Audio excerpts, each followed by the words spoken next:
smoother and a whole hell of a lot faster.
Wow, look at the belly buster shirts. I love it.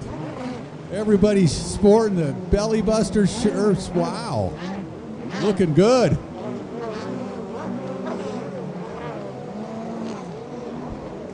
All right, this is the final call for Ethan Snow out of Yadkinville, North Carolina. If you don't come down to the registration tent immediately, the toter, okay. We're going to have to pull you out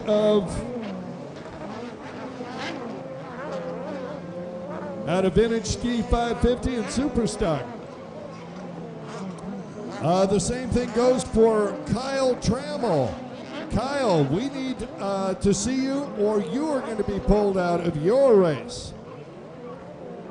And Stan Hightower. Stan, you never checked in. We need to see you down there.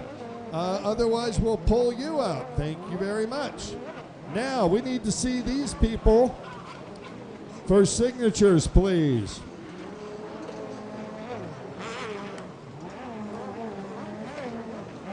We've got a, I'm sorry, go ahead, Kurt. Jax Rowe, we need your signature on the paperwork before you get on the water. Chase Dutton, we need to see you down there. And Andre Edmondson, we need to see you there. And David Golder. David, we need to see you down there for a signature. All right, thank you for your attention. And for those of you that have a 10-minute limit, please go down to the Pro Watercross truck. Go climb up the back and yell at Jennifer, I am here, Jen. Okay, Kirsten Frost, one of our ski racers, doesn't have a back protector and he needs one. If anybody has a back protector that Kirsten could use, that would be appreciated. I believe he is boat number 22, if I'm not mistaken. And or you can just come up to the tower here and give us a shout, and we can get you guys hooked up. So if anybody has a spare back protector, one of our ski racers, Kirsten Frost, will need one to be able to race today. Appreciate it. Thank you.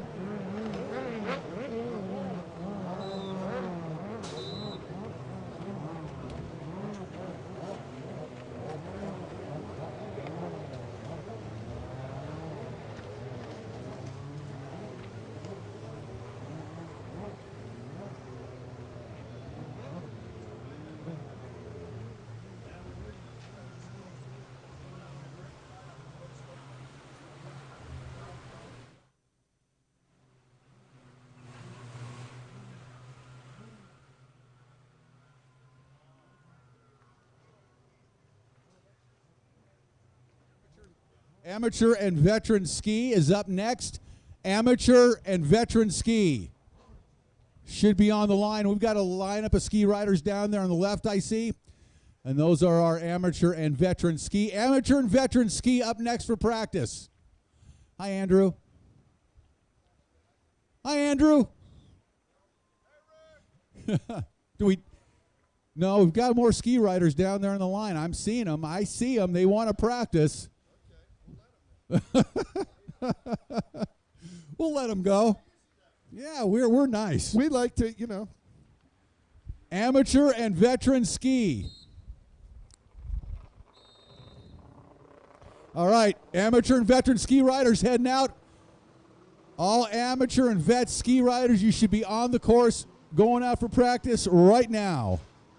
You know, Rick, Maverick, Richard Ignacio, live streaming 247.com, 247.com.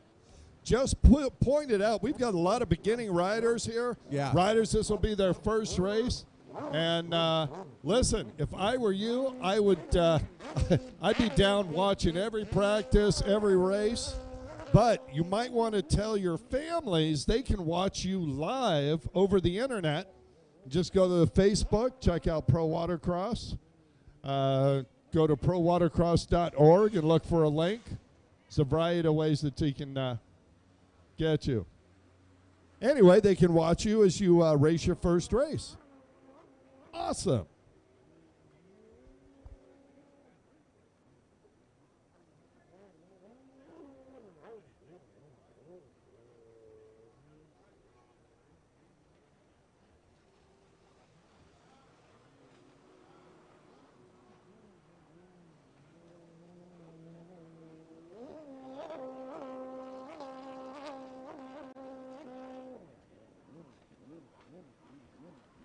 Jax Rowe, we need you over at the Pro Watercross truck. They need a signature from you.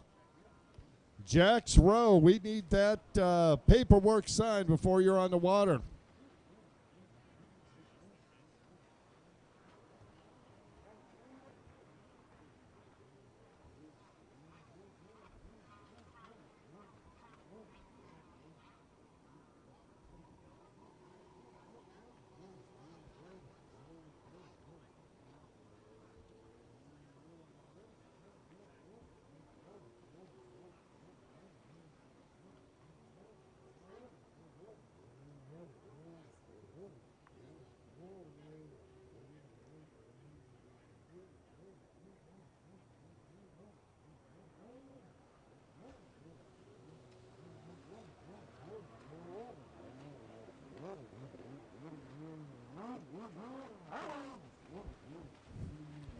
All right, for those of you in the beginner classes, your practice will be at the end of the scheduled practice. We'll have a beginner runabout, beginner ski, and a super chicken practice to finish up practice today.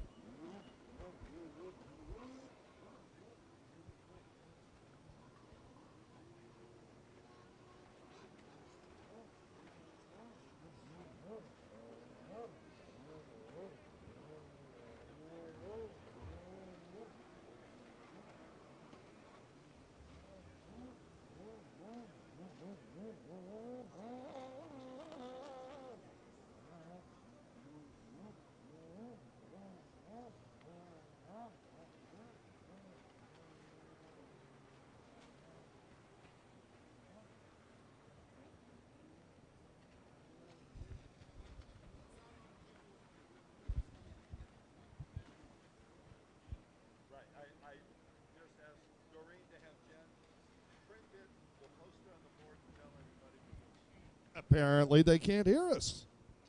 I know. You're thinking, how can they not hear us? We got microphones and everything.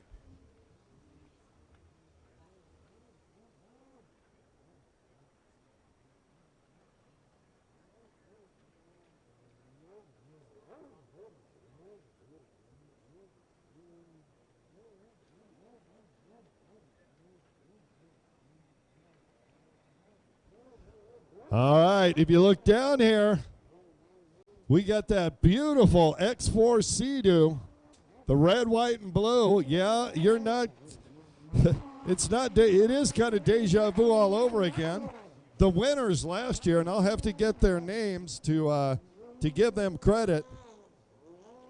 They won that boat last year, took it out, rode it, loved it, decided, hey, we want some three-seaters. They got three-seaters and said, you know what, let's just donate this back. They can raffle it off again, and we appreciate that so much. Carolina Watercraft Club, of course, put on the Belly Buster 3. Scott and his crew, can't thank you enough. And our buddy Ray and Bill from Find It Now, GPS.com. Yeah. Oh, I can see why Ray's out there right now installing one in that LIQUI-MOLY DR Performance boat out there. They'll always know where that one is.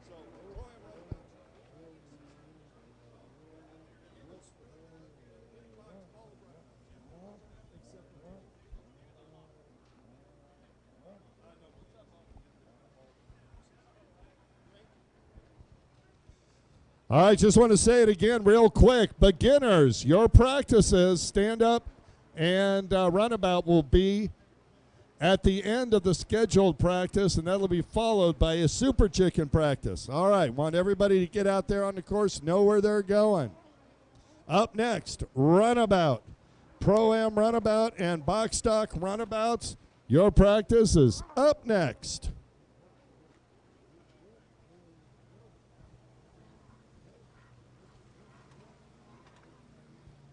That'll be followed by Amateur Veteran Runabout and Spark classes.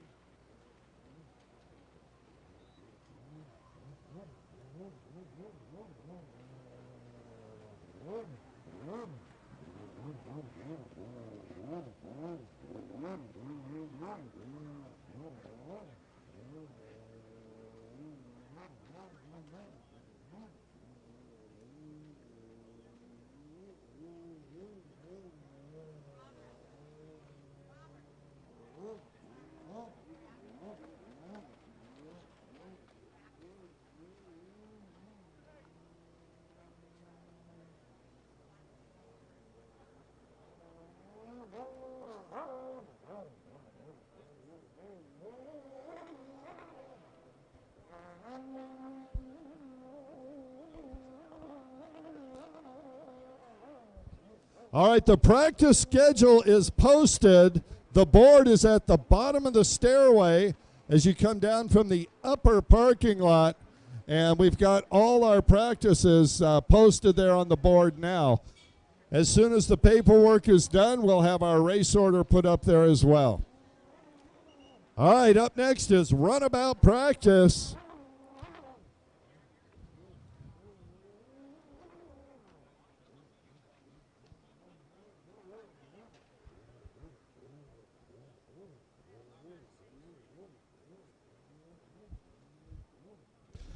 Pro-Am Runabout GP and Runabout Box Stock, you guys are up next.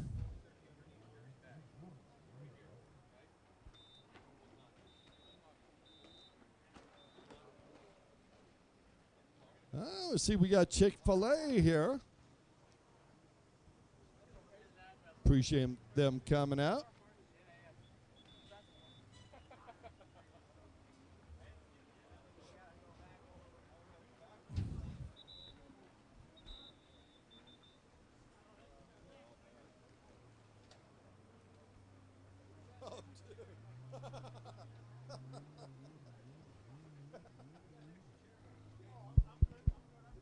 Check, check.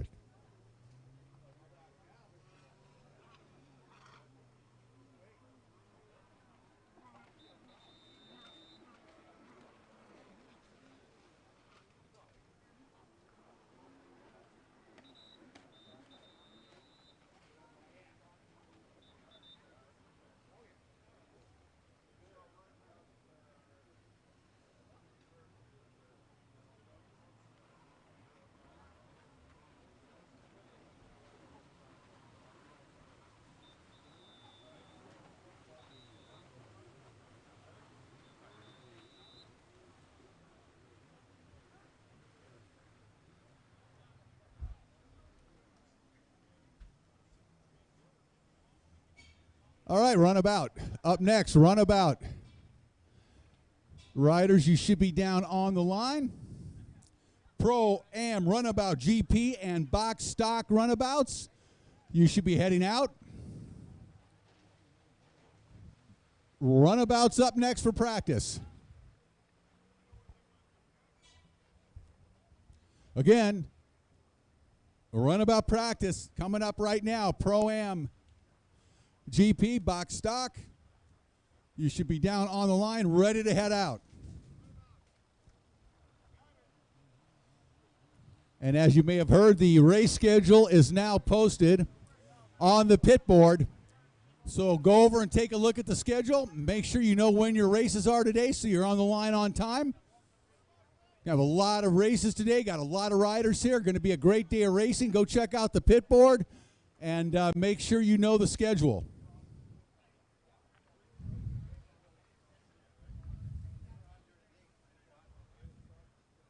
Runabout, Pro-Am Runabout, GP and Box Stock practice is right now.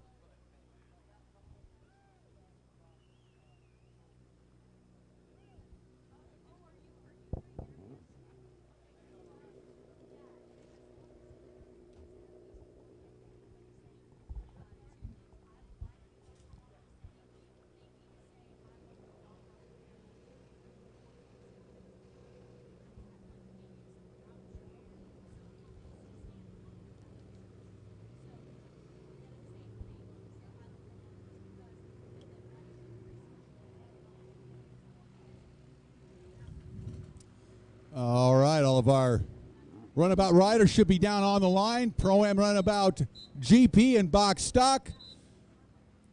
Our course marshal's trying to herd everybody together to get out there and follow our course marshal around to learn the track for a lap, and then we turn them loose. Okay, here we go. Pro-Am Runabout box stock and GP. Practice is right now.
Amateur and veteran runabout, and Spark is up next. Amateur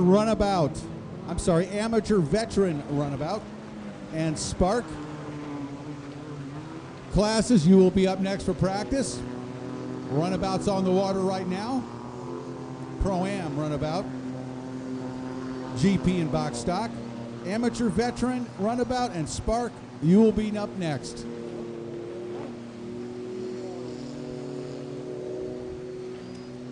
Oh, we are getting set for a big day of racing here at Lake Hartwell.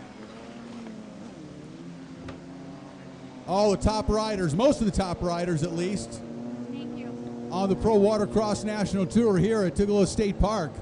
Beautiful Lake Hartwell, ready to battle for points in the National Tour.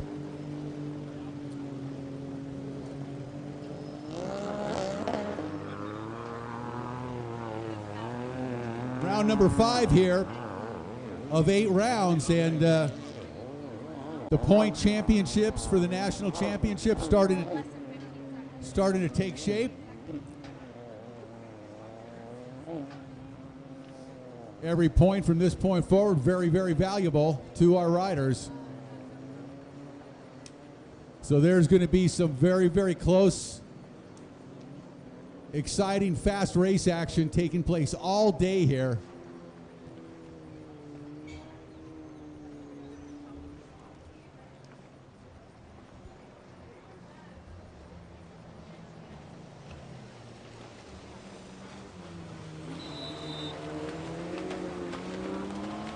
Everybody racing today, we definitely hope you're running your GoPros, and if you've got GoPro footage, please bring it to the tower and see beautiful Courtney Mims up here, and she will gladly download your GoPro footage and give it right back to you, but we'd like to use it for the CBS Sports Network television show, so let us have your GoPro, run them today, and let's see some good action.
All right, amateur, veteran, runabout, and spark classes, you are up next. Amateur, veteran, runabout, and spark, you are up next for practice.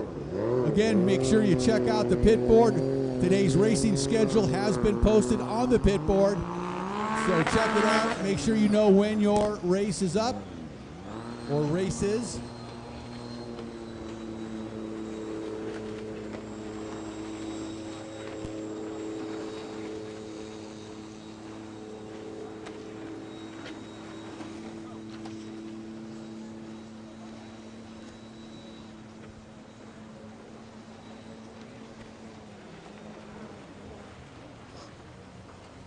All right.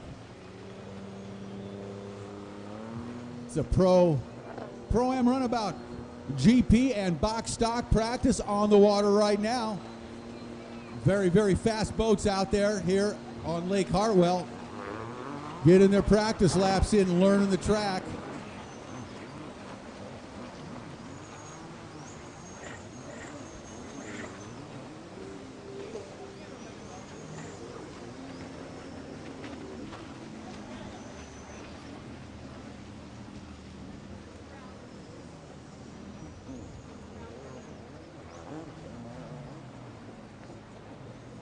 Oh, that breeze feels good, doesn't it? Let's keep that up for a bit.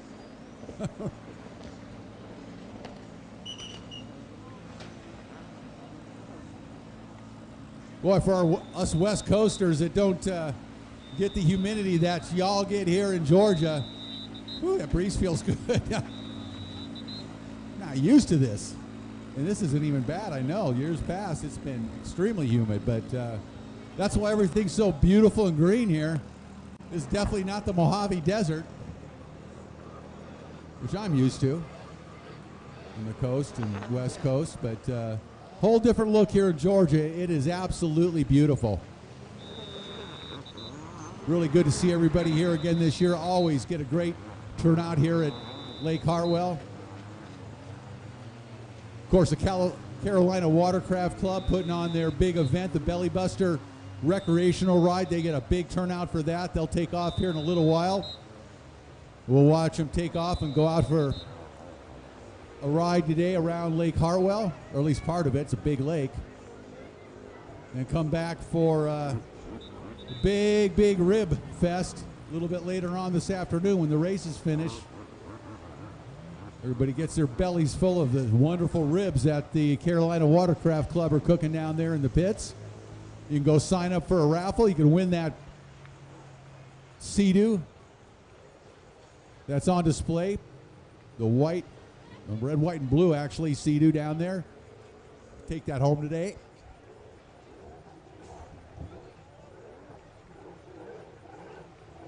All right, got the Pro-Am runabouts off the water. Now we're going with amateur veteran runabouts and spark.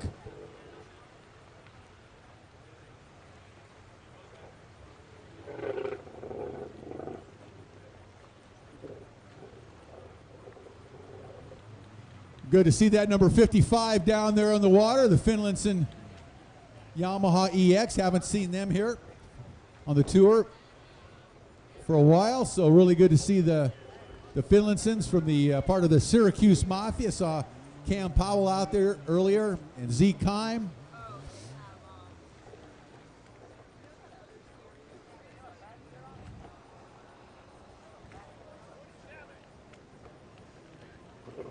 A lot of good, familiar, fast riders here. Good to see everybody.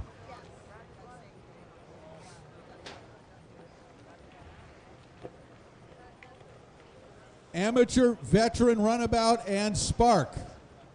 Amateur, veteran, runabout, and spark. You are up next for practice.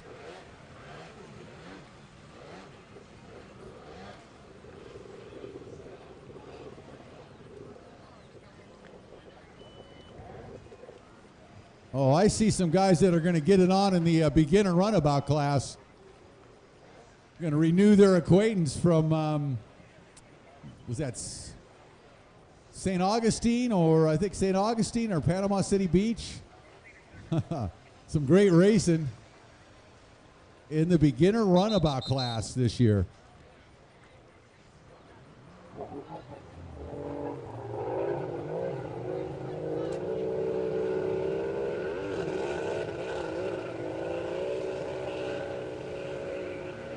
right, heading out right now. Amateur, veteran runabout, and Spark hitting the water for practice. Up next will be the sport class. Following this practice will be sport. All sport riders, you should be heading down to the starting line to get staged for practice.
Amateur, veteran, runabout, and Spark on the water for practice this morning. Up next will be sport riders. All sport riders, you should be getting ready for practice right now. You will be up next. Of course, during practice, the idea is to learn the course first and foremost. It's not a race, it is practice. You want to learn the lines, you want to learn the course. Occasionally, we get riders that get a little overamped. Turns into a little race at times, but we discourage that. That's really not necessarily a veteran move, but it happens. Understandably, anybody that's ever raced understands what it's like. You're psyched. You get here in the morning, you're really psyched. You've been waiting for a while to race. As the week draws near, you really start getting amped up and the adrenaline's flowing. You get out there and you start getting in a little race mode, but really it's important to learn the track, look at it from different angles, get some different lines, get some ideas of what you can do during the race if you need to make a move. Maybe take a little alternate line to get around someone. And just learn the course, period, first and foremost, particularly the newer riders, because it is to come out of a corner and go the wrong way if you are in the lead. If you've got another boat wake to follow, no big deal, but if you happen to be in the lead, you better know where to go. Not only is that important to do well, but it's also a big safety issue as well, quite obviously. So we really like everybody to spend their time in practice learning the track. Safety is first and foremost in pro watercross. And everybody does, as a whole, does a very good job of that. Sport class up next.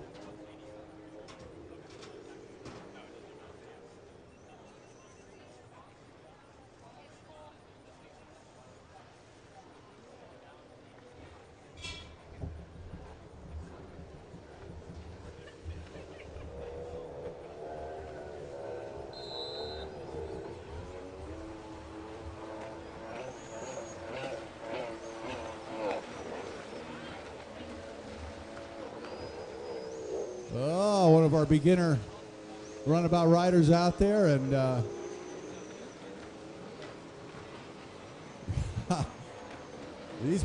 couple of these beginner runabouts have had some really good racing this season, which you don't necessarily see from the beginner class.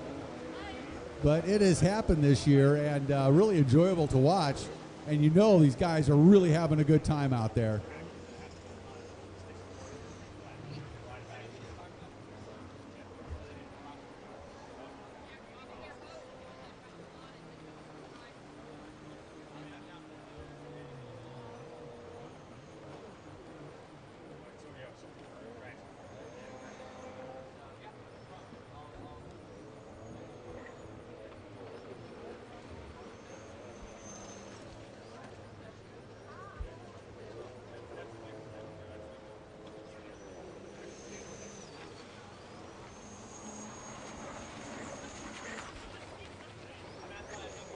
Needless to say, be sure and hydrate today. It is warm and humid, and you sweat a lot. And man, that water runs right through you. You need to replenish constantly throughout the day. I know myself. It is critical.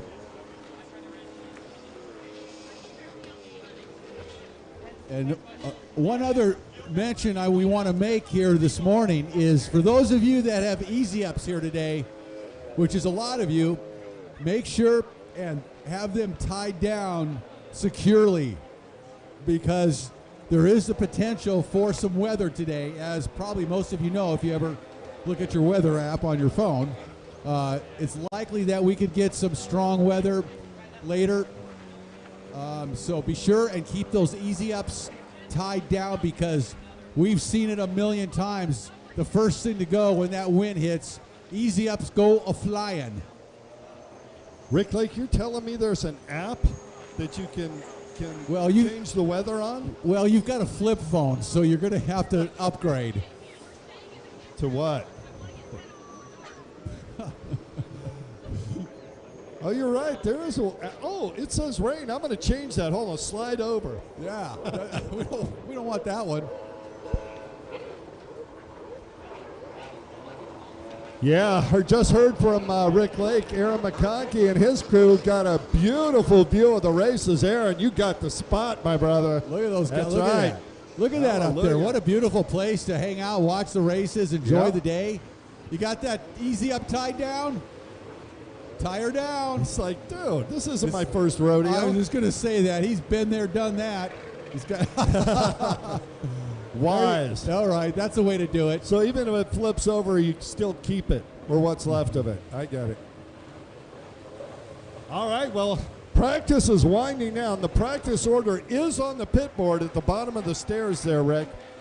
And if you haven't looked, sport is up next. We've got the amateur, beginner runabouts, veteran runabouts out there right now. And, you know, we've got a couple of the riders out there today that had a great battle in beginner runabout earlier this year, Kurt. Oh, that's right. John Camino and Morris. And, yeah, Christian Morris. Christian Morris on that.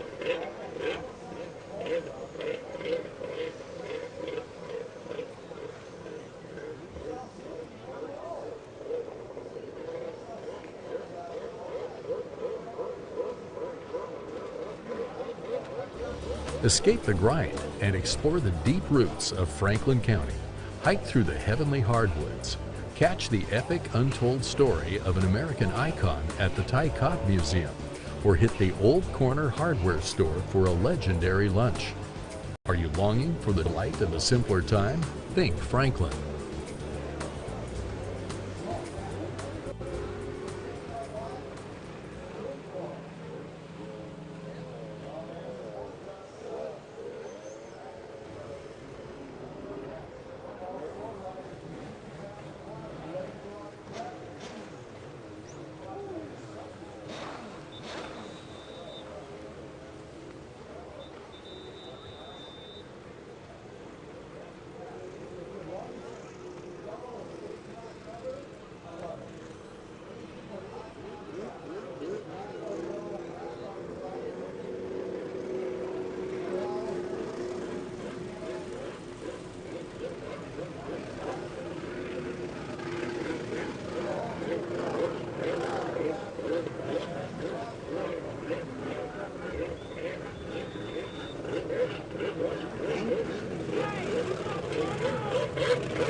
Escape the grind and explore the deep route. Escape the grind and explore the deep roots of Franklin County. Hike through the heavenly hardwoods. Catch the epic untold story of an American icon at the Ty Cobb Museum, or hit the Old Corner hardware store for a legendary lunch. Are you longing for the delight of Escape the grind and explore the deep roots of Franklin County. Hike through the heavenly hardwoods. Catch the epic untold story of an American icon at the Ty Cobb Museum, or hit the Old Corner hardware store for a legendary lunch. Are you longing for the delight of a simpler time? Think Franklin.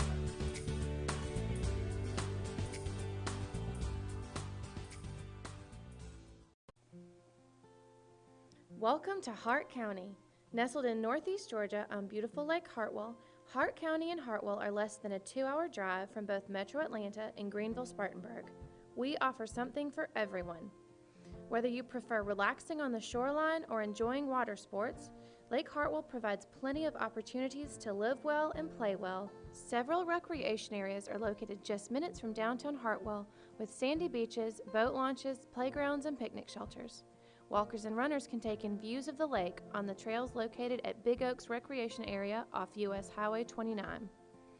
Avid sports fishermen and weekend anglers will enjoy spending time on Lake Hartwell. Fish species range from bass to brim and crappie to catfish. The fishing pier just below the Hartwell Dam is a popular place to cast a line. Gum Branch Park is a mega ramp facility for fishing tournaments and outdoor events. Several local marinas offer comprehensive boating services. Cyclists will enjoy the scenic backroads in Hart County. Memorial Day weekend features the Challenge of the Centuries, a 2-day event with scenic routes and a ride over the top of Hartwell Lake Dam. Golfers can enjoy tee times at either Hartwell or Katichi Golf Clubs. Both courses are open to the public. Katichi Golf Club and Conference Center is a 380-acre, par 72 Audubon certified course ranked by Golf Digest as a 4-star destination.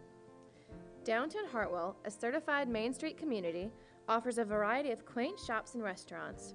Have a bite to eat or shop for antiques, art, jewelry, and clothing. Festivals and downtown events occur throughout the year and offer seasonal fun for all ages. Hartwell has a vibrant arts community with lots of opportunities for creativity. Downtown Hartwell is home to the Hart Regional Arts Council, as well as galleries and art studios. The Hart County Community Theater and Savannah River Productions stage a variety of plays throughout the year. Bluegrass Express offers foot-tapping bluegrass every Saturday night. Visit the Hart County Museum and the historic Teasley Holland House to discover our rich past. Pick up a downtown walking tour brochure and stroll through Hartwell's history while enjoying our shops and oak-lined streets. Experience our friendliness and warm hospitality. Live well, play well. Hartwell.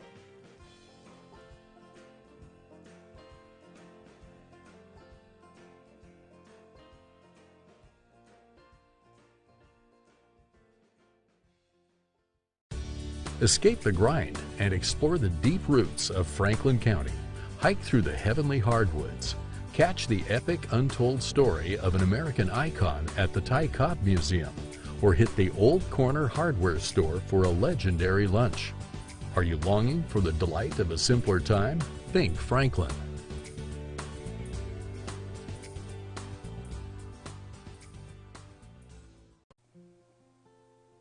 Welcome to Hart County. Nestled in northeast Georgia on beautiful Lake Hartwell, Hart County and Hartwell are less than a 2-hour drive from both Metro Atlanta and Greenville-Spartanburg. We offer something for everyone.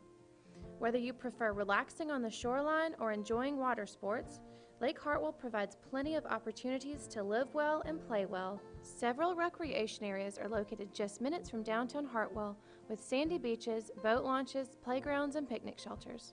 Walkers and runners can take in views of the lake on the trails located at Big Oaks Recreation Area off US Highway 29. Avid sports fishermen and weekend anglers will enjoy spending time on Lake Hartwell.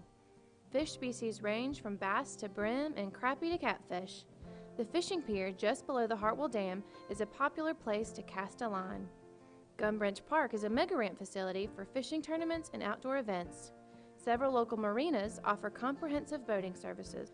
Cyclists will enjoy the scenic backroads in Hart County. Memorial Day weekend features the Challenge of the Centuries, a 2-day event with scenic routes and a ride over the top of Hartwell Lake Dam. Golfers can enjoy tee times at either Hartwell or Katishi golf clubs. Both courses are open to the public. Katishi Golf Club and Conference Center is a 380-acre, par 72 Audubon-certified course ranked by Golf Digest as a 4-star destination. Downtown Hartwell, a certified Main Street community, offers a variety of quaint shops and restaurants. Have a bite to eat or shop for antiques, art, jewelry, and clothing. Festivals and downtown events occur throughout the year and offer seasonal fun for all ages. Hartwell has a vibrant arts community with lots of opportunities for creativity. Downtown Hartwell is home to the Hart Regional Arts Council, as well as galleries and art studios. The Hart County Community Theater and Savannah River Productions stage a variety of plays throughout the year. Bluegrass Express offers foot-tapping bluegrass every Saturday night. Visit the Hart County Museum and the historic Teasley Holland House to discover our rich past. Pick up a downtown walking tour brochure and stroll through Hartwell's history while enjoying our shops and oak-lined streets. Experience our friendliness and warm hospitality. Live well, play well. Hartwell.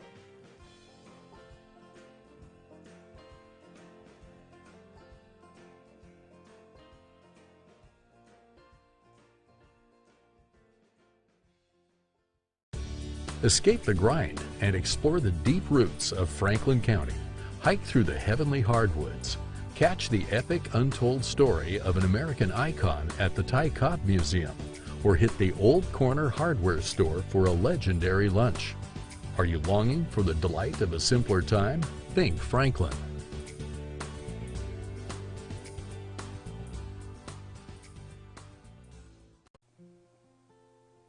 Welcome to Hart County.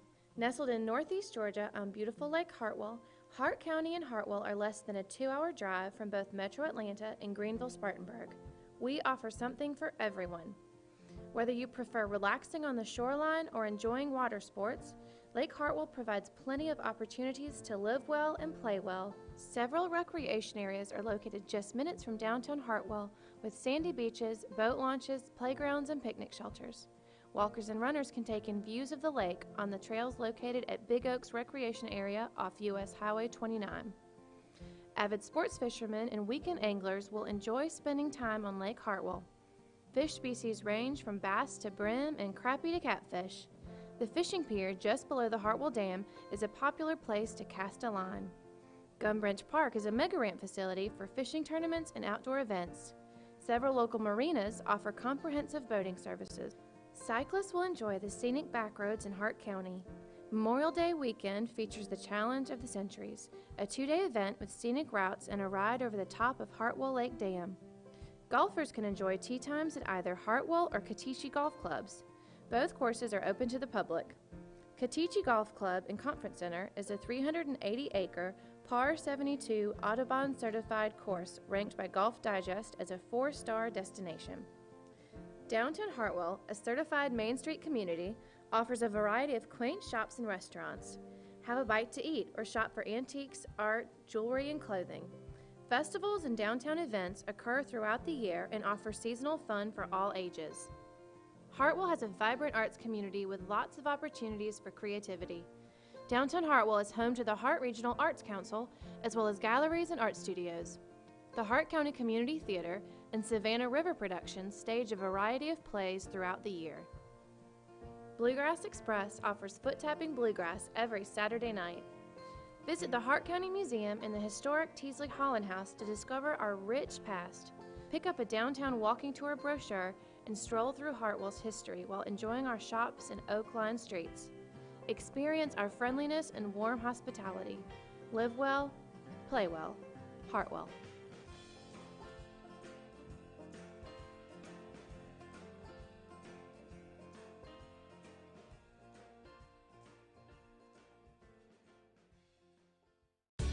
Escape the grind and explore the deep roots of Franklin County. Hike through the heavenly hardwoods. Catch the epic untold story of an American icon at the Ty Cobb Museum, or hit the Old Corner hardware store for a legendary lunch. Are you longing for the delight of a simpler time? Think Franklin.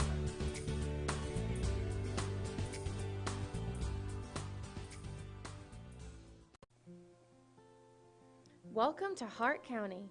Nestled in northeast Georgia on beautiful Lake Hartwell, Hart County and Hartwell are less than a 2-hour drive from both Metro Atlanta and Greenville-Spartanburg. We offer something for everyone.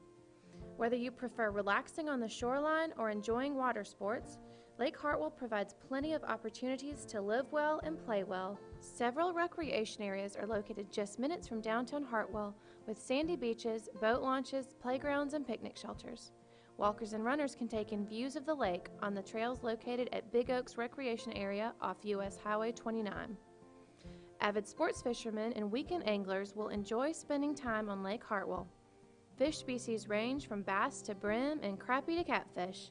The fishing pier just below the Hartwell Dam is a popular place to cast a line. Gum Branch Park is a mega ramp facility for fishing tournaments and outdoor events. Several local marinas offer comprehensive boating services. Cyclists will enjoy the scenic backroads in Hart County. Memorial Day weekend features the Challenge of the Centuries, a 2-day event with scenic routes and a ride over the top of Hartwell Lake Dam. Golfers can enjoy tee times at either Hartwell or Katishi Golf Clubs. Both courses are open to the public.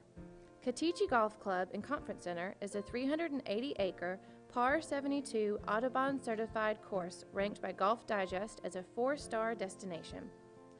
Downtown Hartwell, a certified Main Street community, offers a variety of quaint shops and restaurants. Have a bite to eat or shop for antiques, art, jewelry, and clothing. Festivals and downtown events occur throughout the year and offer seasonal fun for all ages. Hartwell has a vibrant arts community with lots of opportunities for creativity. Downtown Hartwell is home to the Hart Regional Arts Council, as well as galleries and art studios. The Hart County Community Theater and Savannah River Productions stage a variety of plays throughout the year. Bluegrass Express offers foot-tapping bluegrass every Saturday night. Visit the Hart County Museum and the historic Teasley Holland House to discover our rich past.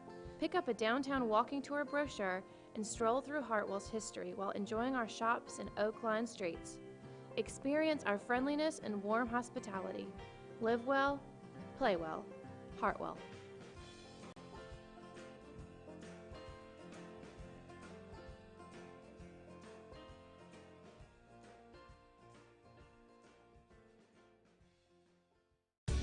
Escape the grind and explore the deep roots of Franklin County. Hike through the heavenly hardwoods. Catch the epic untold story of an American icon at the Ty Cobb Museum, or hit the Old Corner Hardware Store for a legendary lunch. Are you longing for the delight of a simpler time? Think Franklin.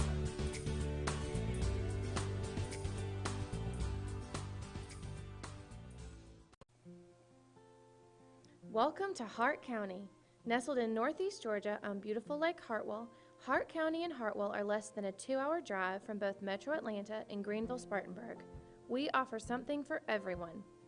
Whether you prefer relaxing on the shoreline or enjoying water sports, Lake Hartwell provides plenty of opportunities to live well and play well. Several recreation areas are located just minutes from downtown Hartwell with sandy beaches, boat launches, playgrounds, and picnic shelters. Walkers and runners can take in views of the lake on the trails located at Big Oaks Recreation Area off US Highway 29. Avid sports fishermen and weekend anglers will enjoy spending time on Lake Hartwell. Fish species range from bass to brim and crappie to catfish. The fishing pier just below the Hartwell Dam is a popular place to cast a line. Gum Branch Park is a mega ramp facility for fishing tournaments and outdoor events. Several local marinas offer comprehensive boating services. Cyclists will enjoy the scenic backroads in Hart County. Memorial Day weekend features the Challenge of the Centuries, a 2-day event with scenic routes and a ride over the top of Hartwell Lake Dam. Golfers can enjoy tee times at either Hartwell or Katishi Golf Clubs. Both courses are open to the public. Katishi Golf Club and Conference Center is a 380-acre, par 72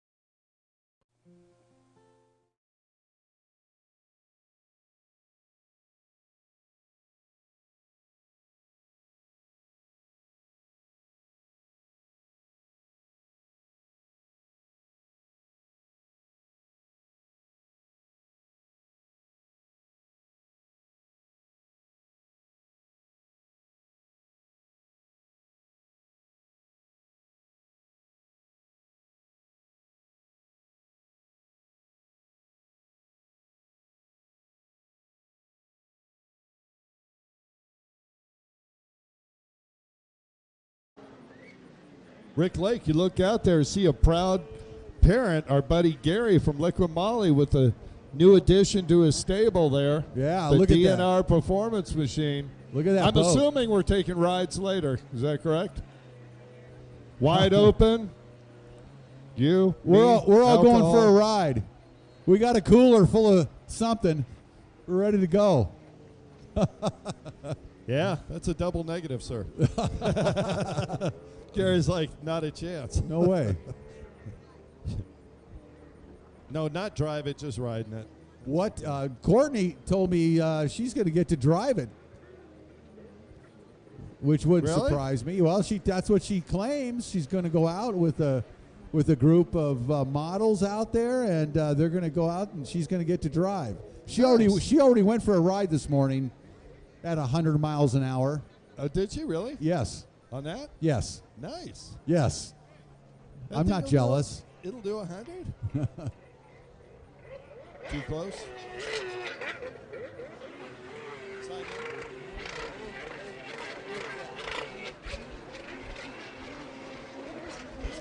live now?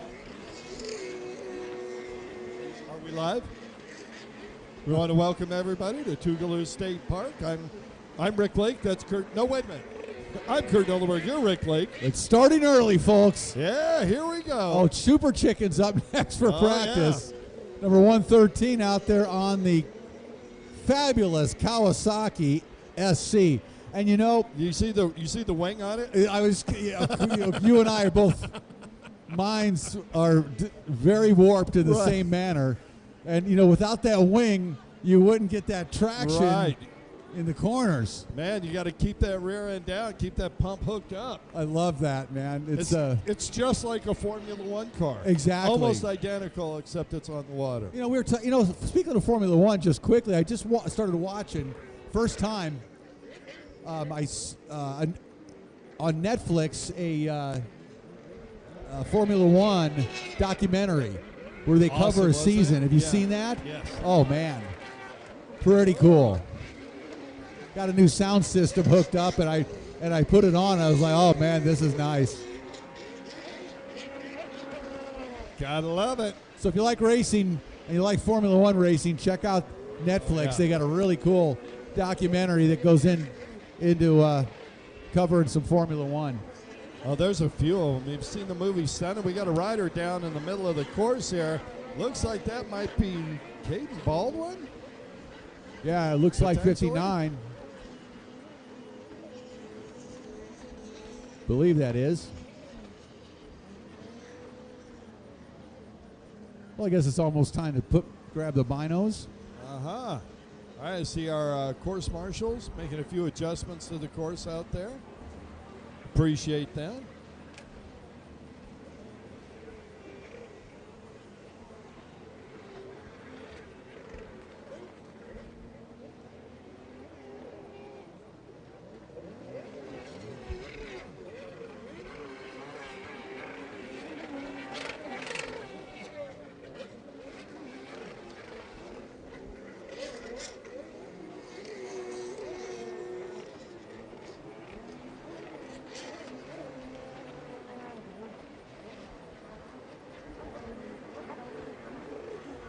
Oh, Mr. Lake. There's a pretty fast HX out there with a farthing on top of it.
Oh, we got Super Chicken practice up.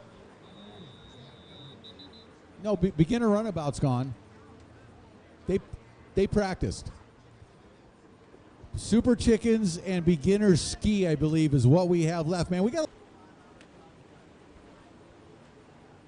we are going to have a lot of racing and sport class racing. Those going to be some packed lines, it looks like to me.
We've got beginners. We've had beginner runabouts out there. Beginner runabouts did go already.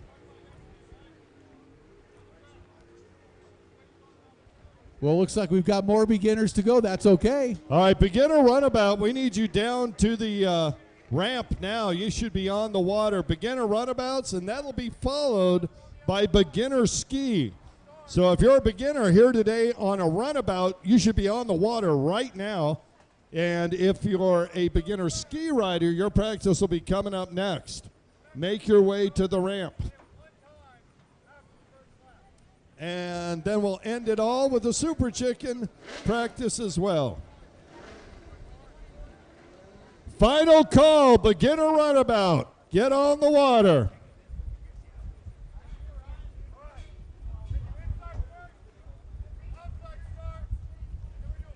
The race order is posted at the pit board. It's at the bottom of the steps in the front of the Pro Watercross rig. Thank you.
So what do we got? 2 super chickens?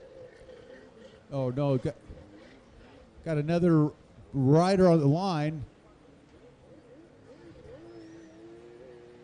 So is he waiting to go out for practice? Check, check. Checking it out. Okay, we will find out shortly. And you'll know when we know. Exactly. Get down with your bad self, Kurt Nolenberg. I think I am. Sam? Is that Mav's music that's on?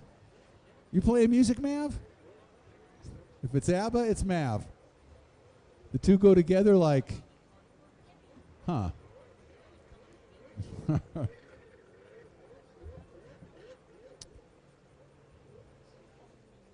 Yep, we are having a super chicken race.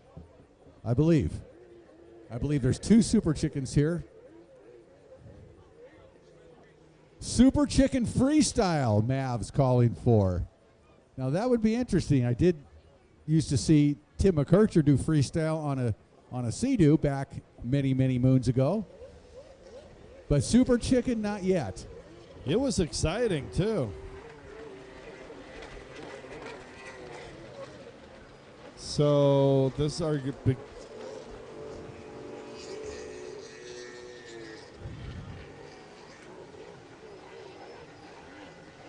So apparently some form of last chance practice out on the water.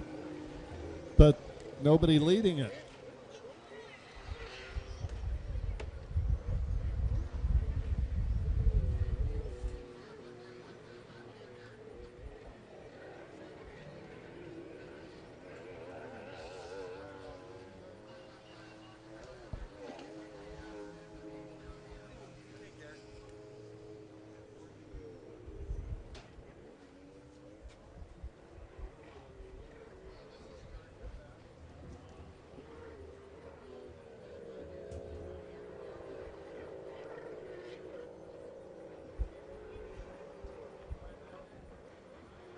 Updated information, Mr. Lake.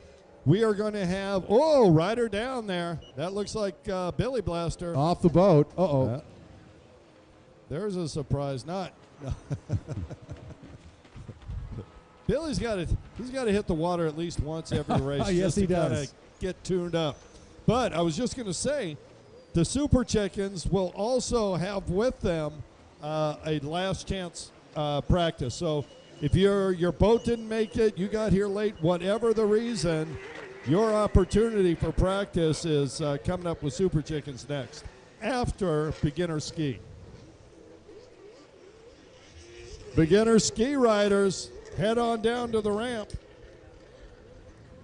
Your practice is up next.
All right, our final runabout practice.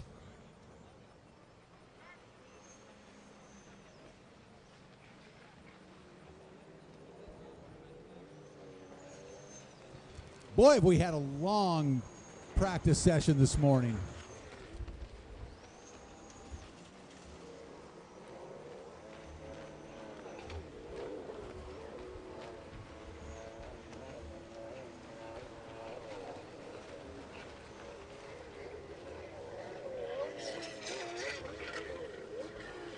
Billy back up and going, Rick Lake. That Billy Blaster, brutally fast. Speed has never been the problem with that boat.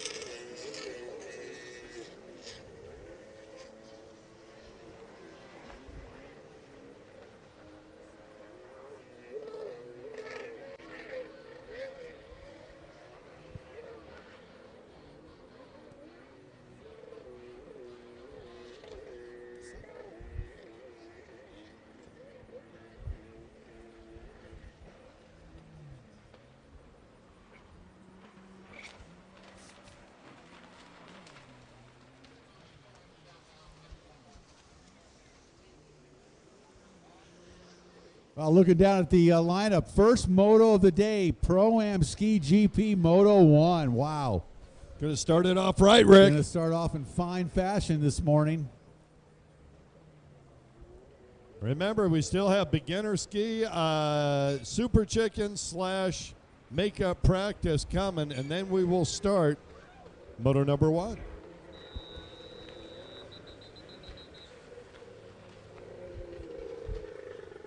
So we'll get going here in just a few more minutes. We've got another practice to run. And I think that's going to do it. And we will begin racing here shortly.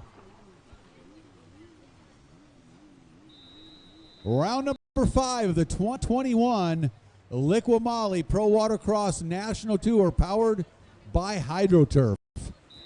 About to get started here. Just finishing practice this morning. One more to go, and then we are going racing.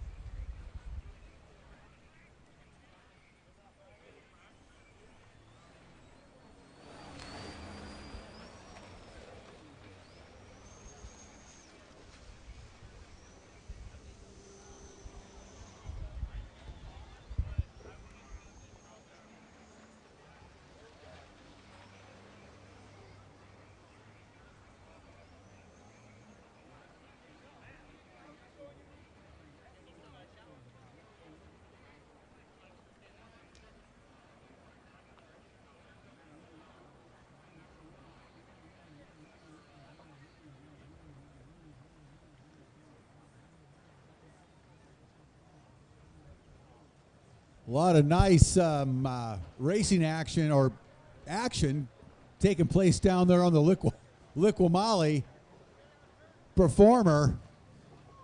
Oh, yeah. Now, that might be a hottest seat in the house.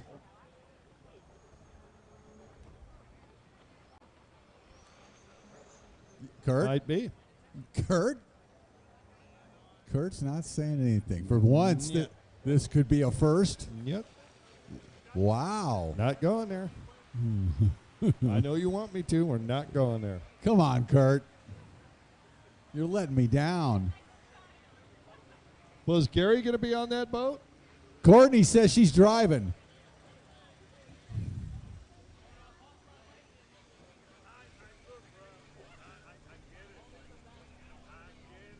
Nope, there they go.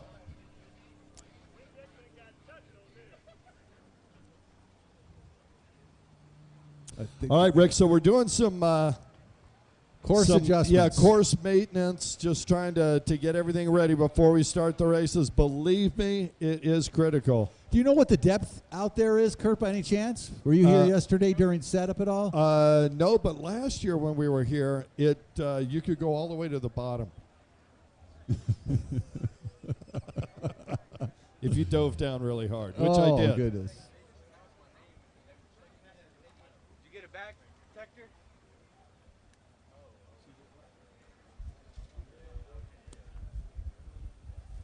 Oh, okay. Great. Thank you. Yeah, Hey, yeah, Jeff, yeah. Jeff, could you come up to the announcing tower, please? Jeff, if you have a minute, Yeah, could you I please come appreciate up? that. Thank you.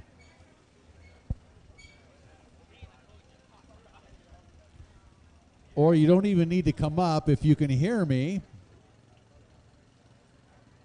If I can see you. Ava, can you hear us up there? We need some help with the speakers up on the hill. We understand that they're not working. And God knows everybody wants to hear us. Is that speaker working? Not working. Not working. Can one of you go and just jiggle the cord a little bit? Thank you. Is that John Block up there? Jeff's got to do it? It's very, okay. We're sending a professional up there. Check. It's working now? All right, we got a second professional now.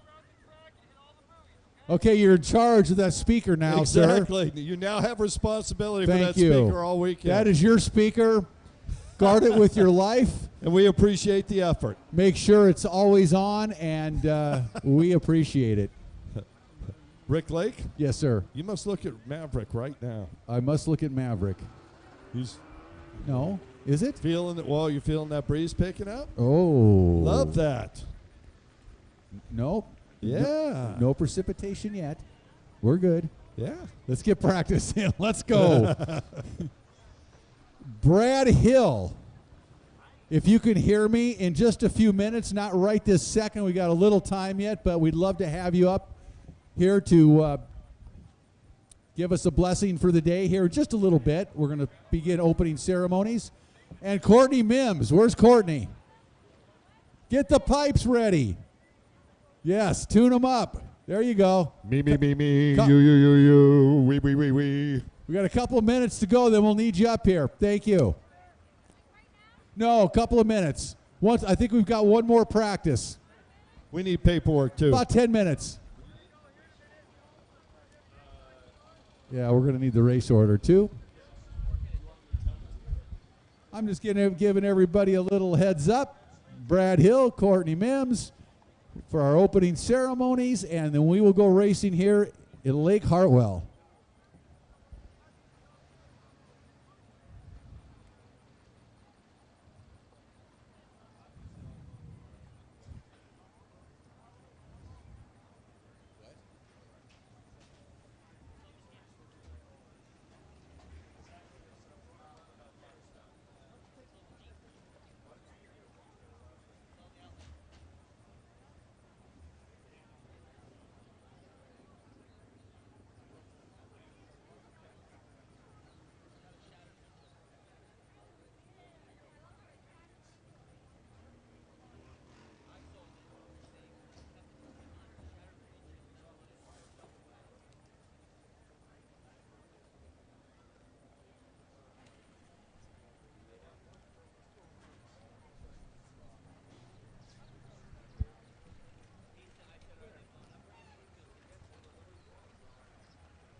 Okay.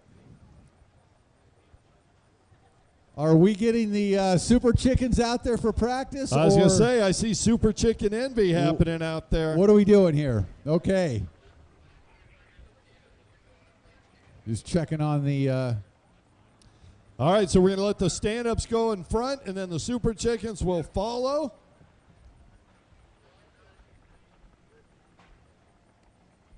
And this will be our final practice.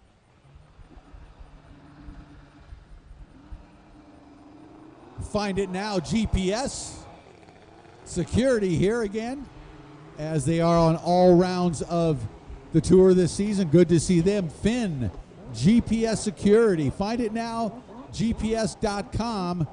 If you want to keep your equipment secure, go to the website, and you will definitely be impressed with the technology that they have to keep all of your goodies safe and sound.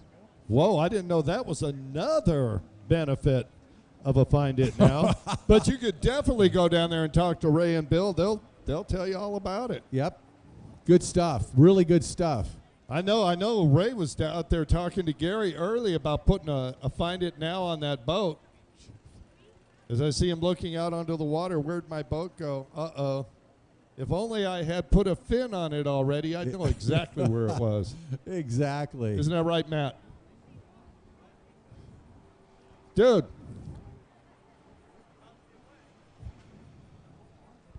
I got Chick-fil-A here today. Wow. Pretty cool. Got some Greek gyros down there, some sweet tea, lemonade. Man, good looking stuff. Chick-fil-A, and then boy, we got the Belly Buster Rib Fest later on here today. Carolina Watercraft Club cooking up some ribs all day long.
Well, it is summertime, Kurt. We got the summer solstice, Monday, I believe? And it is the official beginning of summer, really, this weekend, I would say. And it is a beautiful summer morning here at Lake Hartwell. It is a gorgeous day. And for those of you with dirty cars, we might even arrange a little wash a little later. I'm really thankful there's a little cloud cover today and a little bit of a breeze, kind of keeping the conditions nice, not quite as steamy as we've experienced it sometimes in the past. Sometimes, Rick, does that say Bionda or Blonda? That license plate. Bionda? Is it Bionda or Blonda? Or Blonda. Potato, potato. Is that an L or an I? That's the exactly. I think I would say it's an I. Well, it's got to be an L because she's leaving. Because she's going the wrong way. Which is the next thing up on the block is kind of can't. There's park Derek right Powell. There. He's here today. DP. Look at Derek, ready to go racing. Son Cam, campaigning that ultra fast Bullet. What, the Pro? V4 Pro Ski GP. That's going to be exciting. Yeah, he's got that Bullet V4. I know Bullet's got a new version already of that. They keep building them, developing. Isn't he running that this weekend or no? What's that? I heard he had something new. Well, then it might be the newer version. Yeah. Haven't talked to him, so I don't know for a fact, but that'll be exciting to see what Cam's got underneath of him. Boy, that Pro Ski GP class coming up first here today, that is going to be fast and furious here. It's going to be a lot of fun. Yeah, it really is. We're going to see who's got the horsepower and the handling for sure. They all got handling pretty well. It's see who's got the combination to have the speed to put it all together. Put their boat out in front. Of course, the Matsuris is not here this weekend. They are celebrating a family birthday. Right. So they are down in South Africa, right? No, they're down in my turf. They're down in Southern California. I had heard that they were back in South Africa. I don't think so. I think that they're in Oceanside, actually. I was misinformed. Oceanside is like South Africa. Celebrating Dustin's wife's birthday, I believe. So Oceanside, close to South Africa, yeah. Yeah, it's almost identical. Yeah, same thing, basically. Right. But we've had, this last week, we've had a lot of June gloom in Southern California. The rest of the country, everybody's complaining about the heat. And it's been like in the, 70s. Very cool. And I see, what heat wave? What do you mean? In Northern California, it's been in the hundreds. Yeah, I know, everywhere. Yeah, it's been crazy. Desert's been 120. Death Valley was like 128 or something. Right, getting real close to a record there. Which I want to go out there. Next time that we know there's going to be a record heat, I'm going to drive out there and just experience it. Just to get the photo in your car. Yeah, exactly. And go to the weather station there. Yeah. They have a thermometer, but actually I've experienced that high heat years ago at a World Finals qualifier in Laughlin, Nevada. It was 127. And I'll tell you what. I remember that. I wasn't there, and I remember thinking, I'm glad I wasn't there. Oh, man. Seriously.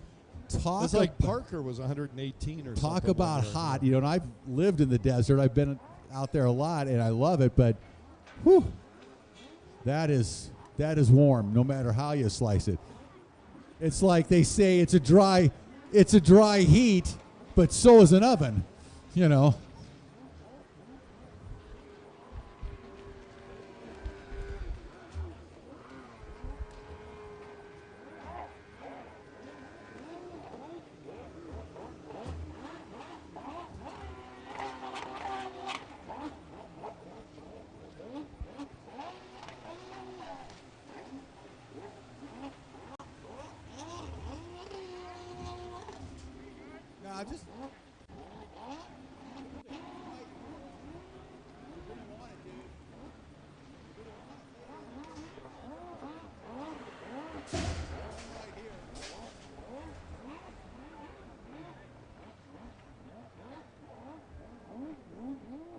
Okay, finishing up practice, and we are just about ready to go racing.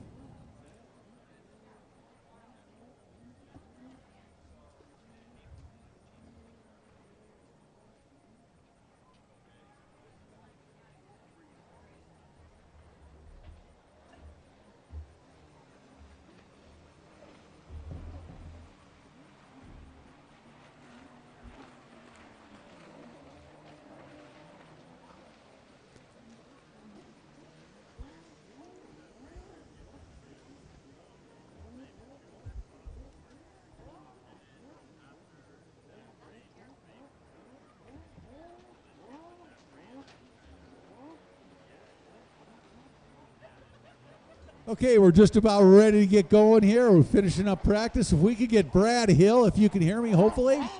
If you could come up here to the tower, that would be wonderful. Brad Hill to the tower, please. Courtney's making her way up here, I see. Wonderful.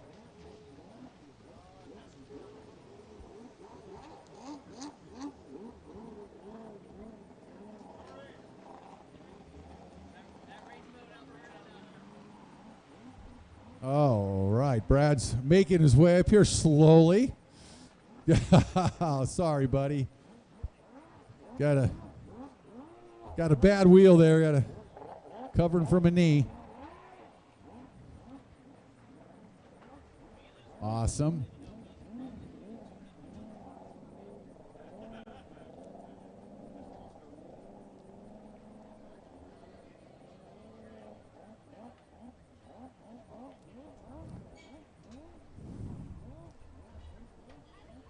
All right, we've got our check. Opening ceremonies team up here. Santiago, our photographer, just want to let you know anytime you're ready, it's available.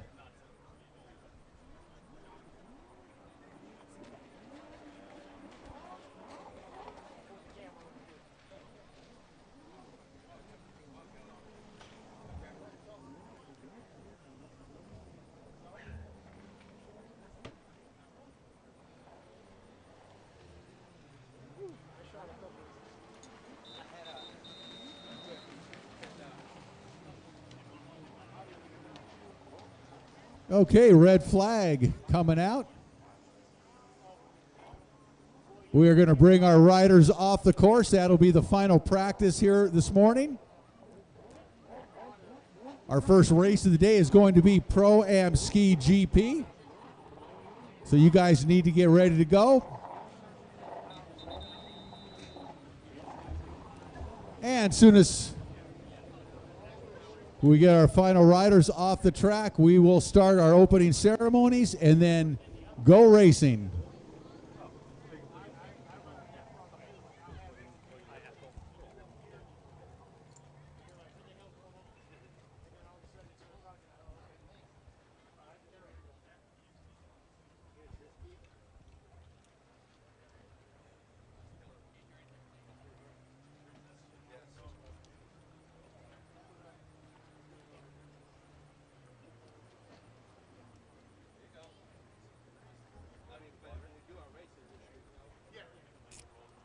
Kevin Scott flagging him off. Got the red flag out. That's going to wind up practice here. We've got a couple more boats coming in. Then we will kick off the racing here very, very shortly. I'd like to welcome everybody out to the 2021 LIQUI-MOLY Pro Watercross National Tour powered by HydroTurf.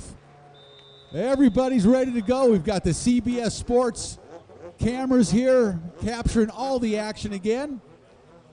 And we're going to see some fast and furious racing here in just a couple of minutes.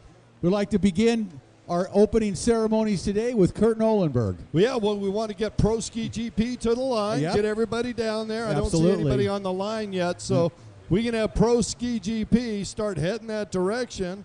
I'm going to hand this microphone off to Mr. Brad Hill. Brad, if you give us today's blessing, we'd appreciate it, sir. Dear Lord, let us pray. Dear Lord, we want to thank you for this day that you've given us to be here in this beautiful place amongst such wonderful people, dear Lord. Dear Lord, we thank you for your grace and blessings on our life, dear Lord, providing our every need. Dear Lord, I also want to ask that you be with each and every one here, dear Lord, the spectators, the promoters, staff, racers, course marshals, each and every one, dear Lord. Dear Lord, that you would give us a good day's racing and that you would give us a safe day's racing, dear Lord. And dear Lord, most of all, we ask that all that we do would glorify your name. We ask all of these things in Jesus Christ's holy name. Amen. Thank you very much, Brad. And Thank you, Brad. If we could have the amazing Courtney Mims from CBS Sports Network and Pro Watercross here. Courtney. Oh, say, can you see by the dawn's early light what so proudly we am at the twilight's last gleaming, whose broad stripes and bright stars through the perilous fight, oh, the ramparts we watch were so gallantly streaming, and the rockets' red glare, the bombs bursting in air, gave proof through the night that our flag was still there. Oh, say does that star-spangled banner yet wave o'er the land of the free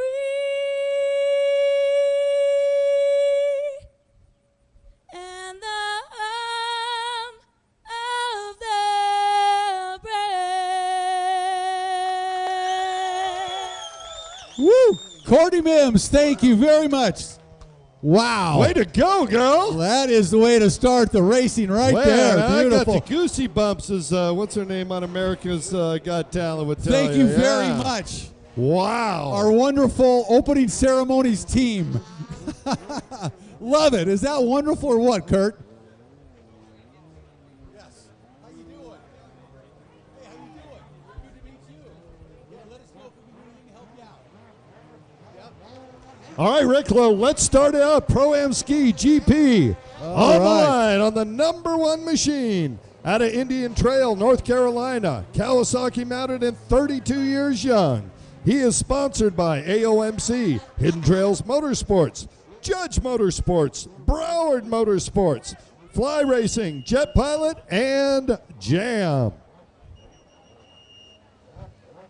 Number 3 out of Davie, Florida, on the Broward Motorsports, Cabrera Motorsports, Judge, Jet Pilot, JetTrim, Shoei, and Works, Commander GP1, Sammy Niemi. On the number 4, Kawasaki out of Syracuse, Indiana, sponsored by Ignite Fuel, Jet Pilot, Bullet Racing, Z-Force, Speed Racing, and Whole Lubricants, Zeke Kime. Number 13, X out of Pompano Beach, Florida, on the Kawasaki, racing for the Valet Racing Team. That is Louis Valet. On the number 15 Commander out of High Point, North Carolina. He's sponsored by Easy Ski Hitch Haulers, Fly Racing, STB Racing, JC Racing, Works, H2O Designs, LIQUI-MOLY, and Jet Pilot. It's Matthew Richuk. Number 19 out of Apex, North Carolina, riding for Hurricane Racing and Tapped Out Cycle on the Commander K1, Callaway Turner.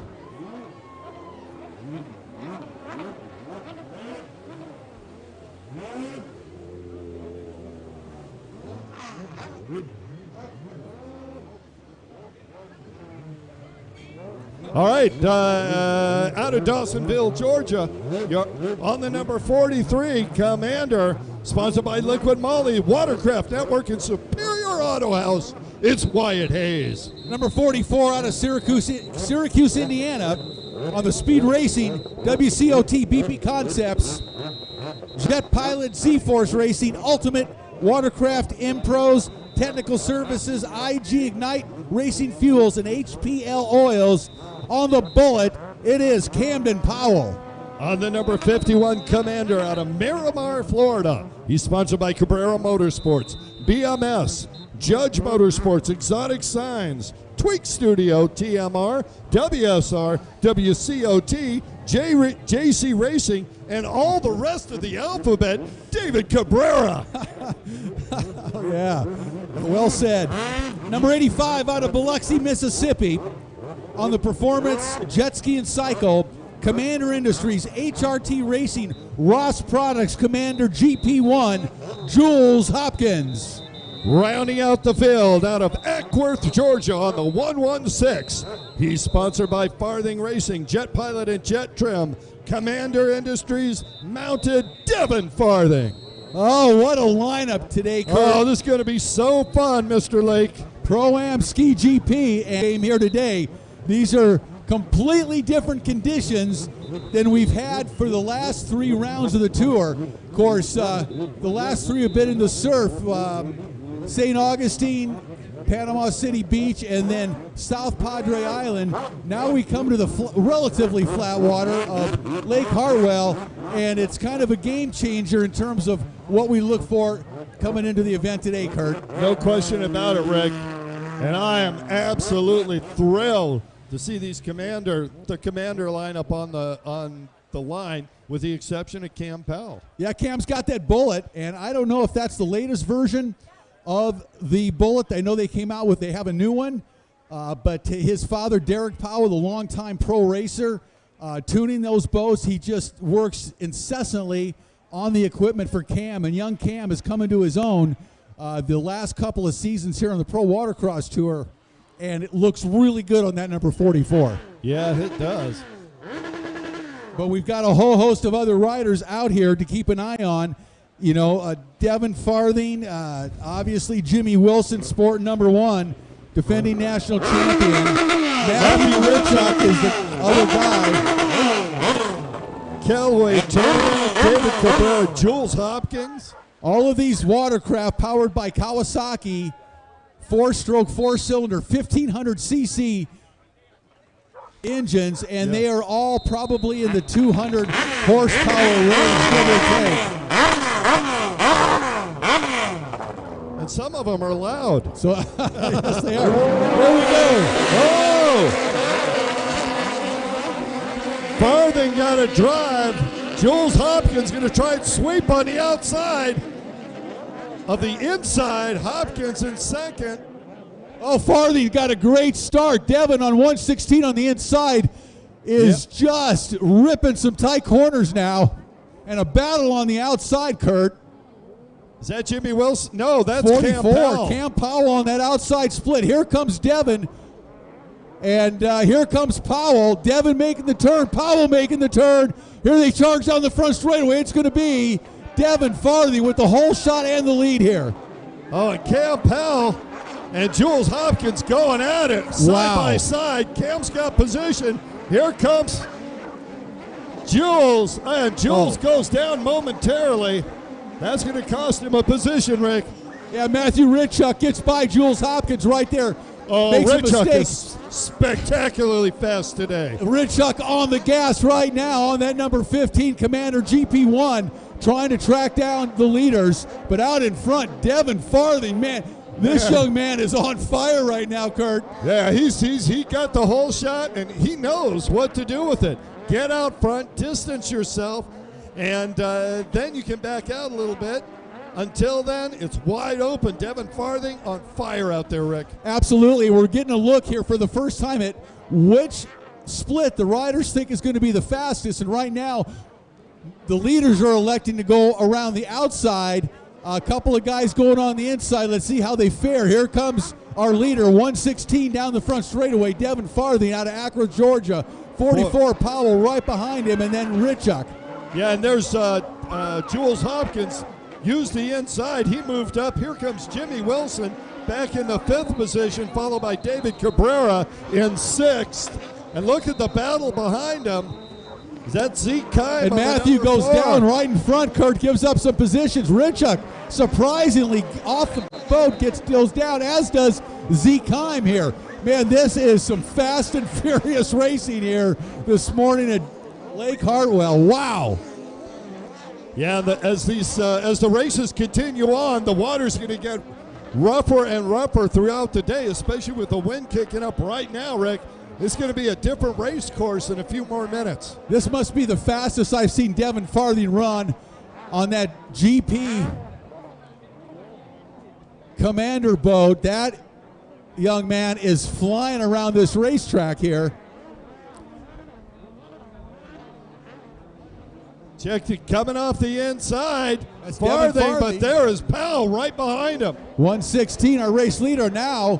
Powell gains a little ground. Powell took the outside split. For some reason, Devin decided to try the inside, and I'd have to say that cost him a couple of boat lengths. I'm watching some of the riders hitting that Joker buoy, and I have not been paying attention yet. No. That looks like...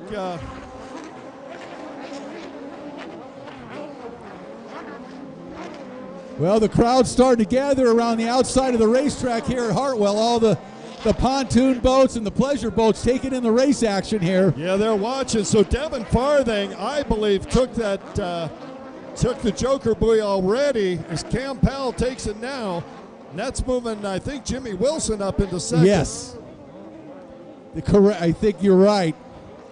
And look at this battle between Wilson and Powell. Powell on the outside, Wilson on the inside. Wilson driving hard. Farthing making the turn. Oh, Jimmy Wilson's going to use that, and he's going to make the pass on Cam Powell. He does. Wilson now in 2nd place, and look out Devin Farthing, because Jimmy Wilson is knocking on your back door, brother. Boy, 116, our race leader, Devin Farthing, absolutely flying around this racetrack here at Lake Hartwell. Impressive ride on that Commander boat for young Devin Farthing. Devin, 17 years old, out of Akron, Georgia, and man, he has put in some time on that GP1, Kurt.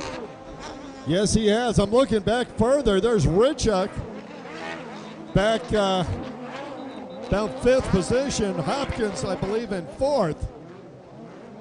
Farthing.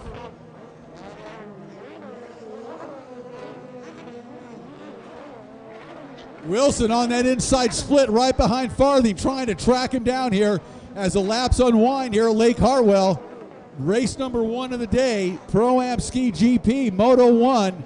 And it's all Devin Farthing so far out in front. Yeah, Devin took off and has not looked back in. Did he take the Joker buoy already? And I believe he did. I think that's how Cam got so close to him early on.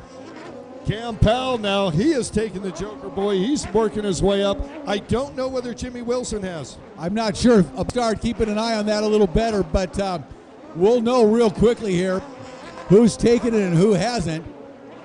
But Devin Farthing, I am blown away. I mean, he's been fast all along, but this is by far, I think, the best race I've seen him ride. Yeah, he's definitely been putting some time in on a ski, no question about it. And maybe they've done a little tuning on that GP1 as well, because that thing is flying out there. Of course, just as we say that, he experiences a little bobble allows Wilson to gain a couple of boat lengths there very quickly, as Devin, our race leader, now coming up through lap traffic here on that number 116. White flag out, final lap, Brick Lake. Here we go. Wilson it's for all the marbles. Wilson on the gas. Look at him trying to track down Farthing. Well, we got a lap rider in front of Devin, and that may be enough to let Jimmy Wilson get close. Watch now as Farthing tries to dispatch, easily, the lap rider. He goes wide around him, and there goes Wilson. Farthing is moving away from Jimmy Wilson right now. So Devin's already taken that. He's taken that joker because he didn't go to it. Wilson's taken the joker, so there's the difference right there. That's how. Here comes Cam Powell, Rick. Sorry. Those two are going to be right next to each other as Cam Powell drops into third. Powell taking the outside. Wilson on the inside. Powell got a clean track. Wilson has a lapped rider in front of him. This is Cam Powell's opportunity to move up into second place. He's got to be perfect right now. And here comes the leader coming into the front straightaway. He'll take the checkered flag. Number 116, Devin Farthing with a win here, Moto number 1. What a ride by Devin, wire to wire. And Cam Powell not able to overtake Jimmy Wilson. Jimmy Wilson in second, Cam Powell in third. And I believe that's Jules Hopkins in fourth. Looking for fifth, going to be Matthew Ritchuk. Yeah, Ritchuk went down earlier in the moto, was never able to really regain the positions he gave up by that fall. These guys are just too fast out in front. You cannot give up any time like that. And wow, fast and furious here in Moto number 1. Exceptionally.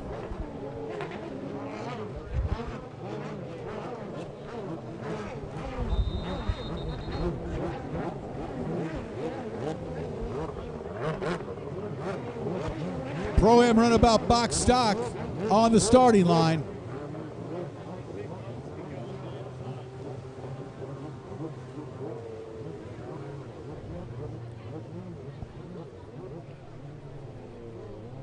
All right, down on the line, Moto number 1 for Pro-Am Runabout box stock.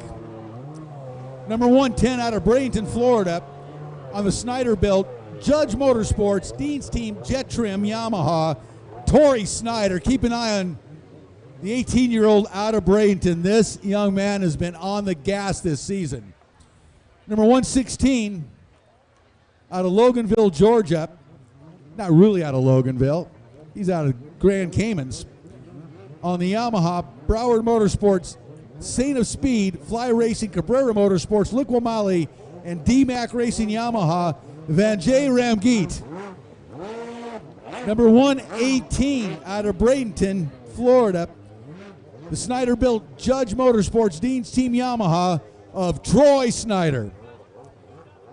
And number 215 out of Canton, Georgia, on the PWC Muscle, P3 Labs, LIQUI-MOLY, JP Racing, Moto Option, Spy Optics, GoPro, Arma Sport, Sea-Doo, Seth Nema.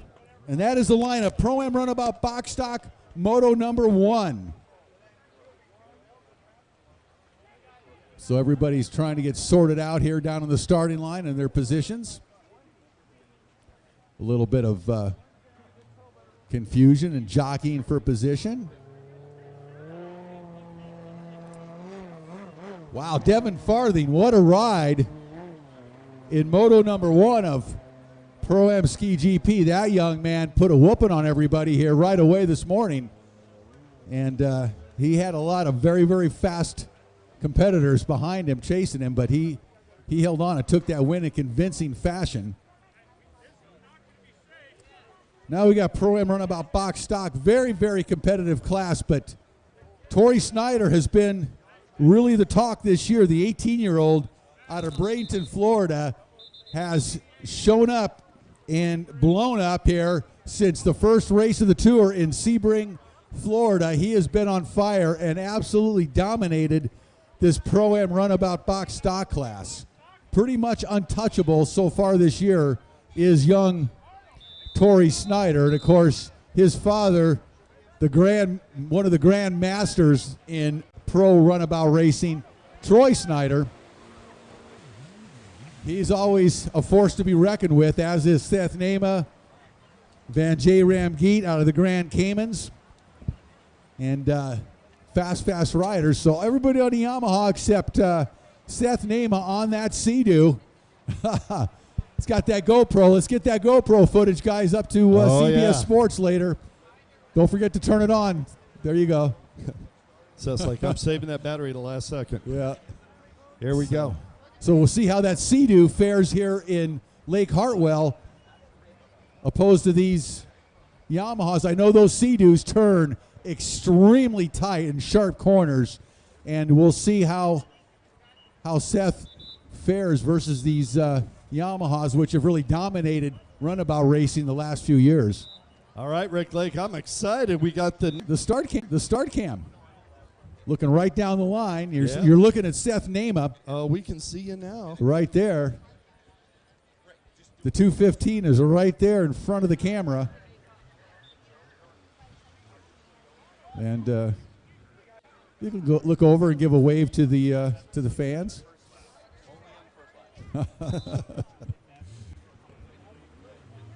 Trying to get everybody in their correct position. Yeah, they've been jockeying around here on the line for a few minutes. Interesting, with the flat water racing starts so much more critical than the surf racing. Right. The surf racing, nobody worries about it quite so much. You want to get a good start. It's helpful, but you've got plenty of opportunity to make up for a bad start. Not critical. Not as critical. It's a good way to put it, Kurt. And here in Lake Hartwell, though, this flat water, you want to get out in front because passing is much more difficult. So the pressure is on the starting line, and we're going to see that, and the riders angling towards that first turn. All right, sounds like our course marshals so are ready to go. Arnold Martinez just joined the fray. Yeah, he's got that new FX. So Arnold's ready to go. Pro-Am Runabout box stock racing. Moto number 1 here. Keep an eye on our starter out on the dock today, Kevin Scott. He will control the race course. Tell the riders how many laps they're going. Tell them when to fire up, so on and so forth, and he will start the race now. Here we go.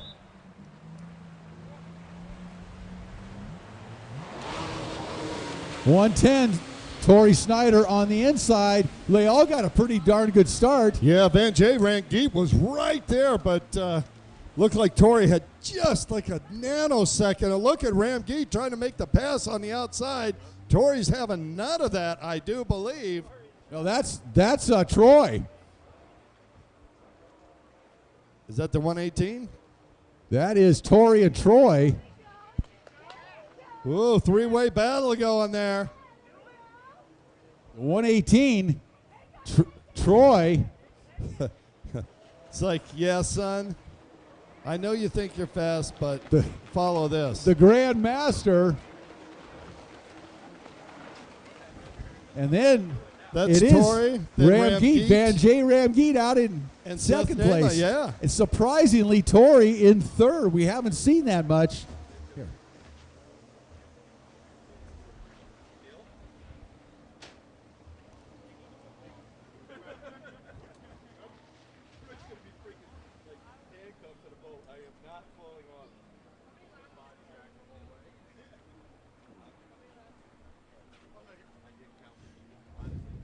So Troy Snyder out in front in this one, and we haven't seen Troy in front of his son very much this since last year. Since August of last year, I do believe. Right. Van G. Ramgeet, boy, he is getting it on here. He's hitting and getting. Trying to keep the pace with Troy and Torrey. I spent a lot of time talking about him before the race, and he is back a little bit in third. But keep an eye on Torrey, and then Seth Nema on that Sea-Doo right there as well. This is box stock runabout. Oh, and Seth really able to turn some tight corners on that Sea-Doo. Lose a little bit of drive. They'll turn so tight that he lost a little bit of the pump and traction there. Boy, oh, and just subs it as Ramgeet slid a little sideways there. He tried to avoid him, and it cost him. Now we got to watch out for the Yeah. Yeah, I got to watch out for the Joker boy out there, Rick. They have bugs here. I'm not used to that in Southern California. Bugs like that. Man-eaters. Yeah, you know, Troy, I think he's had enough of this second look at this battle. place. Uh-oh. Look at this. Tori, no. Is that a 110? That's Tori. It's hard to see. Yeah, Tori took over from his dad, and Dan J. Ramgeet is all over behind Troy right now. So Tori had enough of third place and said, okay. Yeah, I'll go to first. I'm going to turn the boosters up here a little bit, and we're gonna move into first.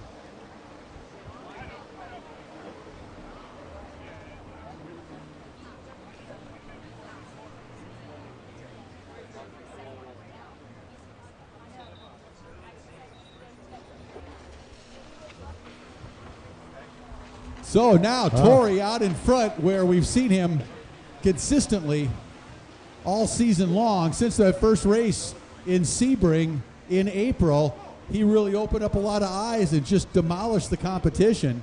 Yeah, well, he's ripping up the inside. Who's that on the outside? And here he comes onto the front straightaway with the lead at the halfway point in the race, Tori Snyder. Large and in charge behind him. Oh, look at that. That's what happened to that? Ramgeet, and then Seth Nema, and now Troy drops back to fourth. Wow. Yeah, Troy must have had an issue over there behind the tree, because he was definitely in a strong position. Of course, we haven't seen who's taken the Joker yet. We haven't noticed that. So perhaps that is a tail of the tape right there, because that will definitely cause for position changes. Oh, Van J. Ramgeet going out and getting that Joker boy.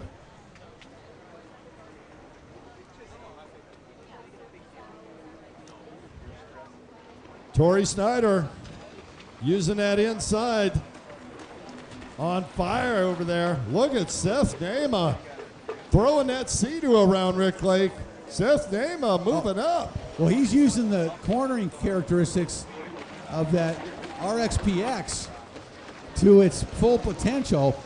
And he's moved into second position. He is flying on that number 215 Sea-Doo right now. And that thing, if you've never ridden one of those, I will tell you that those boats will turn about as hard and as sharp as any sit-down watercraft I've ever been on. You got to be locked in and ready for that G-force load when you crank them sideways.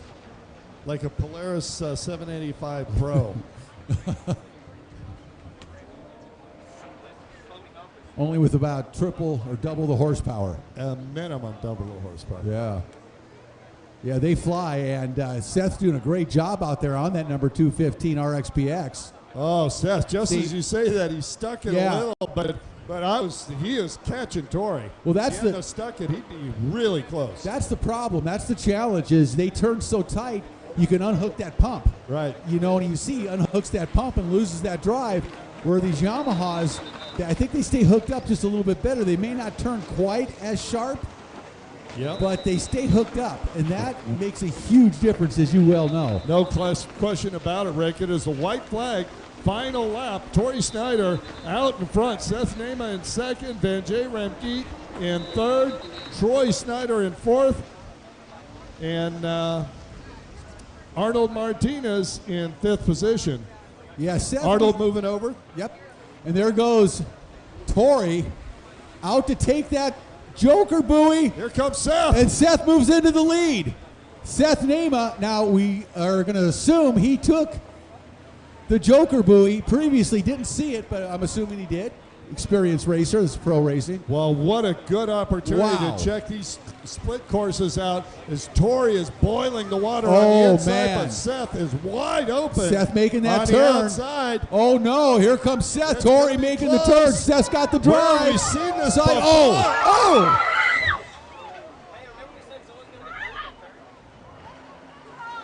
We got one rider okay. We got two riders okay with their hands in the air. Oh my.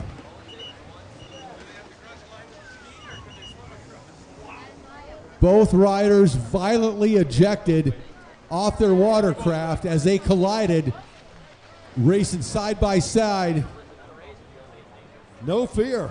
Troy comes by, takes a look over at his son, and holy mackerel. They need to pick up some parts out there in the water. Yeah, there's going to be some fiberglass There's and some debris out there. Debris out there floating around. Both those boats took a beating, and that was a very violent hit. And again, Tori's okay up on his boat. Tori's, that's not the first time this season. He's experienced that, and I think hope it's the last. I think this first year in Pro Runabout for him, he's probably learning some things. Holy cow. Man, they were battling right to the finish, side by side. And they look to be okay. Troy's probably thinking, geez, I've had enough of this. I'm not sure, but I think Troy might have won that MOTO. I think he did too. I was looking over to see the checkered flag, and I didn't see it. But he was the first cross, wasn't he? On the same lap, yeah, I think, yes. I think Arnold was a lap down behind him. Wow.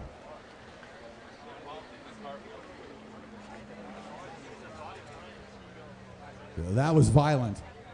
That goes to show when you have 300 plus horsepower, 900-pound watercraft doing the speeds these boats are capable of and the type of acceleration that they're capable of and racing at the pro level, this is what can happen. And like all motorsports. It's pretty much, I'm not backing off. Are you backing off? No, neither one of them backed off for a second. You're absolutely right. Nobody was given an inch. Right. And it's unfortunate to see that in the first MOTO, right? Because if that's the third MOTO, I kind of get it. But in the first MOTO, first or second, it's basically the same. Yep. Oh, well, everybody looks to be okay, and that's by far the most important thing. That's what we care about. And we're going to go to the women's ski class, women's ski limited, and women's ski four-stroke on the starting line. And wow, we'll catch our breath a little bit. Have to look at that again on the cameras. Yeah, I definitely want to see the video on that one. I do too. I hope we got that.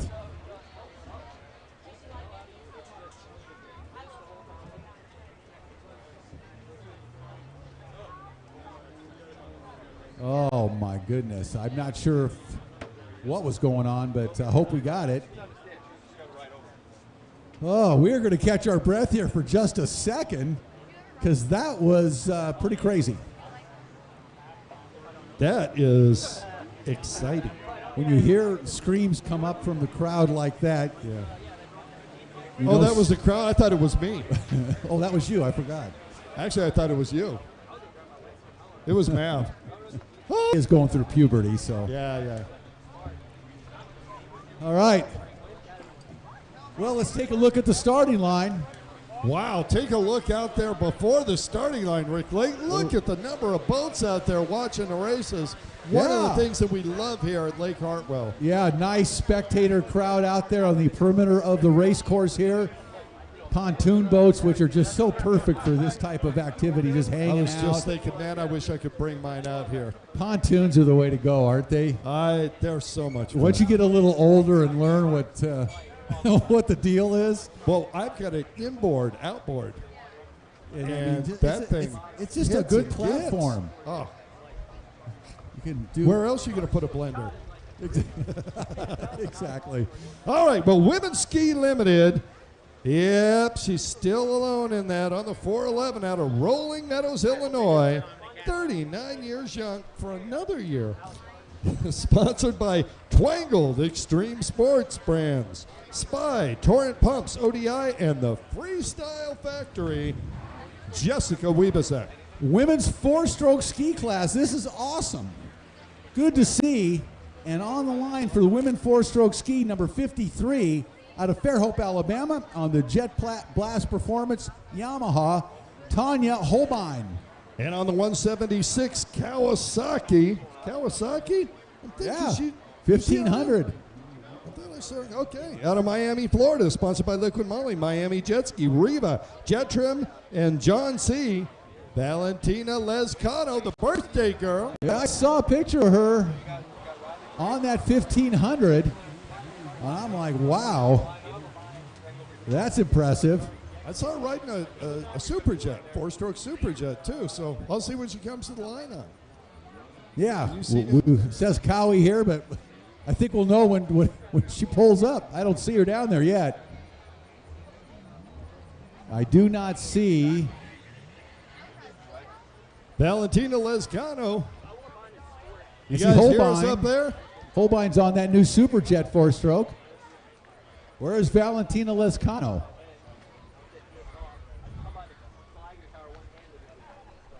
Well, maybe she's not going to make the line, unfortunately. She doesn't seem to be down here. I don't see her. Don't see anybody running from up top. It is, as they say, what it is. Yes. Well, that's unfortunate.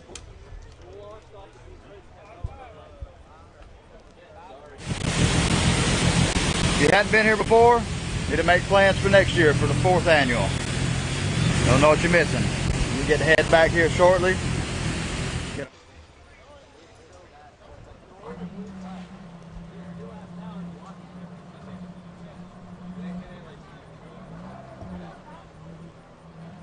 All right, we just got word Valentina dropped out, so it's going to be Wibasek versus Tanya Holbein. So Wibasek on that Kawasaki 800 versus For all the money. the new 4-stroke. Whoop. And Tanya had a little issue. Jessica looks back like, follow me. Tanya's like, okay, I will. Gary Holbein Jr.'s mom. I'm guessing. Yeah. Makes sense. Well, you know, it was Jeff Jacobs' mom. It was Rick Lake's mom. No jet skiing for my mom. All right, and race number 4, Sports Stock. You guys are up next. Sports Stock. You might want to head on down to the line. And behind Sports Stock is Amateur Ski, Pro-Am Ski Stock. That's race number 5. All right, well. Down the front straightaway, Jessica Wibasek, Rick Lake. Yeah, Jessica, longtime competitor, a lot of experience out there, looking good on that 800.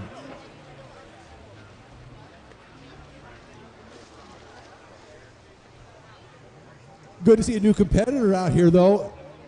Tanya Holbein on that brand new Yamaha 4-stroke Superjet. Well, I'll tell you what. I thought Gary was in shape. No, Gary's not even close to in shape as his mom. I'm serious. She was there, and I'm like, oh, you're going to be a competitor. So it may take a little bit to get used to it, but Tanya's on it. Yeah, she'll get it sorted out and get used to that boat and get it dialed, and she'll just get faster and faster on that. I know those new Superjets have a little bit of a couple little handling quirks, and nothing that a ride plate scoop grate combination can't. They bite you? Not yet, but he tried.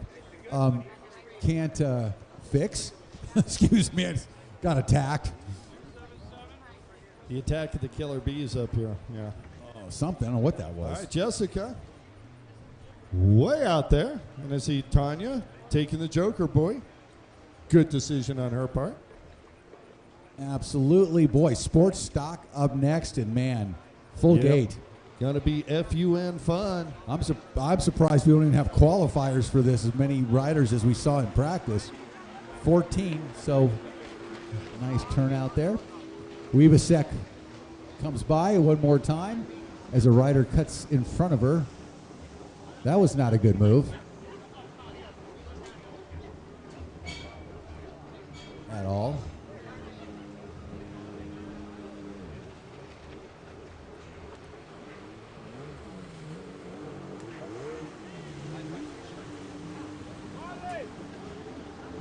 Tanya Holbein on that brand new Yamaha Superjet 4-stroke. Looking good down the front straightaway. She's getting things sorted out here. Lake Hartwell. Good track to come out and get some laps in and get tuned into that new boat. It's the first time we've seen her racing, so good for her to get out here. Tanya, 46 years old, out of Fairhope, Alabama.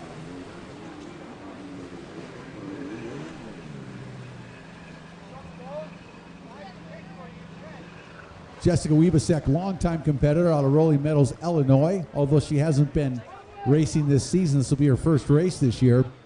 Riding for Twangled Extreme Sports, Spy, Tour and Pumps, ODI, and the Freestyle Factory. Extreme Sports Brands, that is. And she comes by one more time, looking good. The familiar 4:11 of Jessica Wiebesek, taking the white flag, 1 lap to go here in the women's ski class.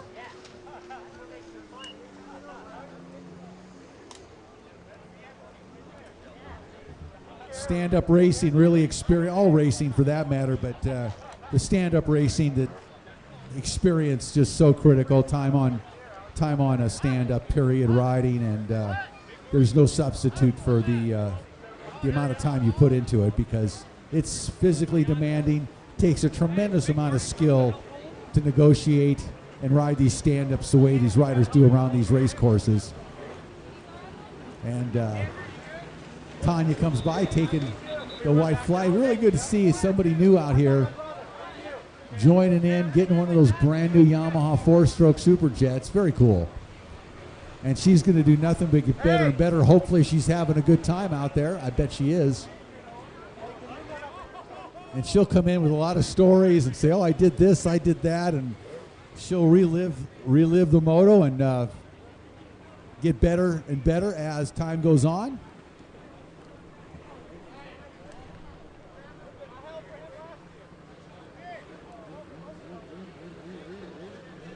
Sport class coming up next. And number 4:11 coming in to take the checkered flag, Jessica Wiebesek. Out of Rolling Meadows, Illinois, 39 years old on the Kawasaki SXR 800. She'll take a big win here in Moto number 1.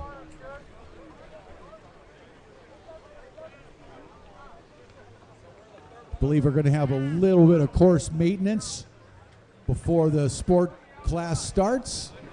Keep an eye on Tanya Holbein as she makes her way around the left-hand side of the race course on the outside split.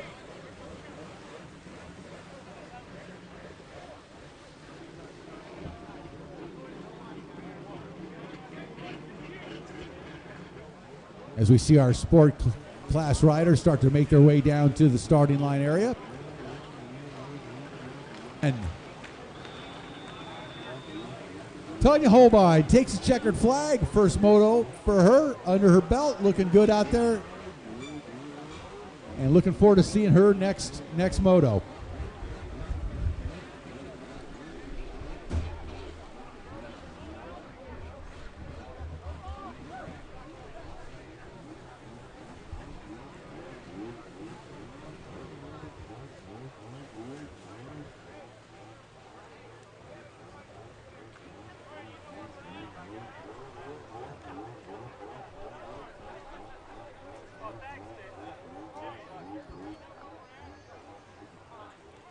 All right, sports stock on the starting line. We're doing a little bit of course maintenance. Let's go down the list and take a look who's on the line. Boat number 2 out of Schenectady, New York, on the Jet Pilot, LIQUI-MOLY, Wet Works, Watercraft Network, HydroTurf, Troy Daddy Racing, Yamaha. That's Riley O'Flattery. Quite the list of sponsors there. While on the number 13, Yamaha out of Davie, Florida, sponsored by Broward Motorsports, Cabrera Motorsports, Tim Judge Racing, Jet Pilot, JetTrim, Shoei, and Works, Sammy Niemi. Boat number 59 out of Denver, North Carolina, on the Champion Power Sports, Fly, Riva, BP Concepts, Sea-Doo. That's Brian Baldwin. Sea-Doo? Okay. Yeah. On to number 93, Sea-Doo out of Rolling Meadows, Illinois, sponsored by Twangled. PMP, Spy, Torrent Pumps, VS Sports, ODI, OGO, and Freestyle Factory, Gary Burtka. Number 95 out of Davie, Florida, on the BMS, Team Mean, Exotic Signs, Judge Motorsports, Wet Spot Racing Yamaha, Ken Waddle. On the 116 Yamaha to Ackworth, Georgia, sponsored by Farthing Racing, Jet Pilot and JetTrim, Devin Farthing. Number 201 out of Delray Beach, Florida. On the Mark Landis Racing, Riva Racing, IPD Graphics, JetTrim, Jet Pilot Yamaha, Christopher Landis. On the 222 out of West Park, Florida, Sea-Doo mounted, sponsored by Thug Custom Cycles, All Tool Rental, Tom Killer Keller. Number 277 out of Menacapee, Florida.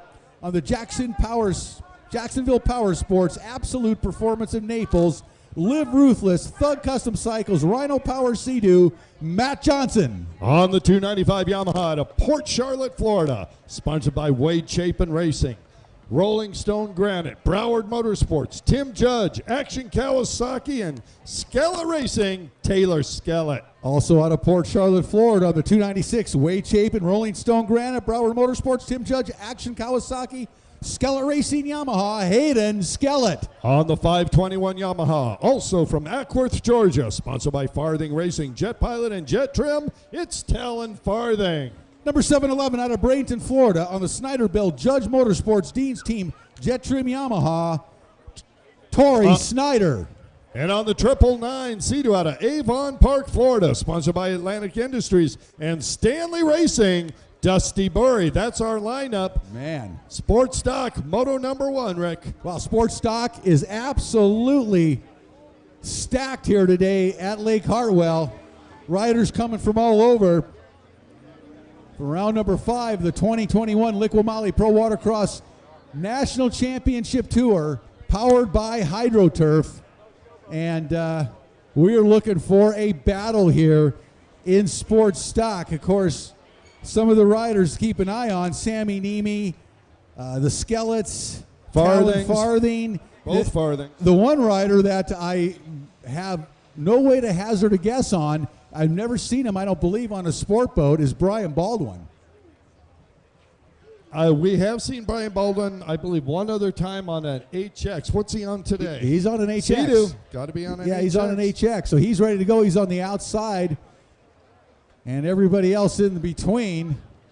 And it's going to be a tight battle. You know, Talon Farthing looked really good in South Padre Island a few weeks ago. Yes, he did. He was on the gas and put in a beautiful performance on that 521 Farthing Racing Blaster.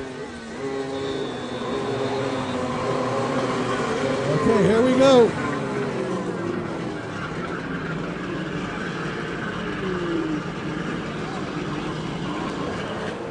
Oh, well, that was easy to call. Yep. Unfortunately. Go get that band, Matt. Well, we'll start that one over again. After 296 got a little anxious down there. A little bit of premature acceleration. A little bit anxious here to start this moto. We'll herd these cats back to the starting line. Cat herding, one of my other favorite sports. Yeah, I can't say who it was. We'll see what our race director, Robert Sand, has to say about it. I have a pretty good, I'm going to make an educated guess on that one. Yeah. Although, you never know for sure. I think you and I have seen enough races that we have a pretty good idea. Yeah, but you never know what somebody else sees, and it's their That's exactly right. That's 100% true.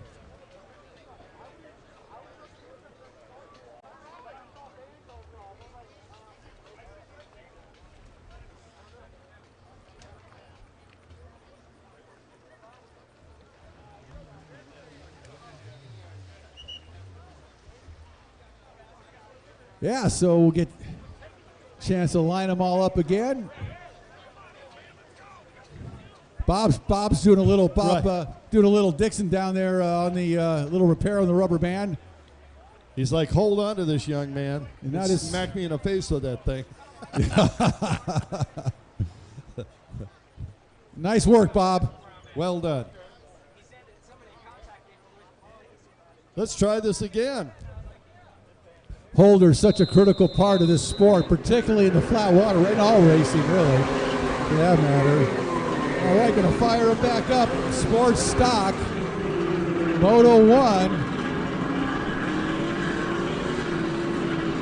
Got a 2-hole down here. Can't get this thing running. 7-Eleven Andrew Hancock with the problems. Got his hand up. Couldn't get that boat fired up again. Or is that, it says Torrey Snyder on 7-Eleven. All right, he's got it running. Here we go. I believe that's true. I believe that's Andrew Hancock. Well, we'll see.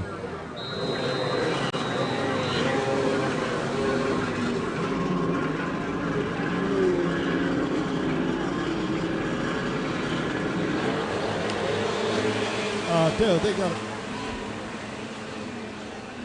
Well, we'll keep an eye on things. Sports stock into the first turn.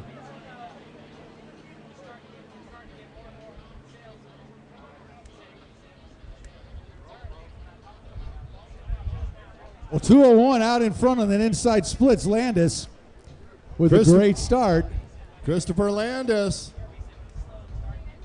Sammy Niemi on the outside split, boat number 13. So Landis on the inside, Niemi on the outside. Oh, they're going to be close, Rick. They're going to merge here in just a second. Let's see where that looks like. Landis is going to take the whole shot and the lead here early on in front of Niemi.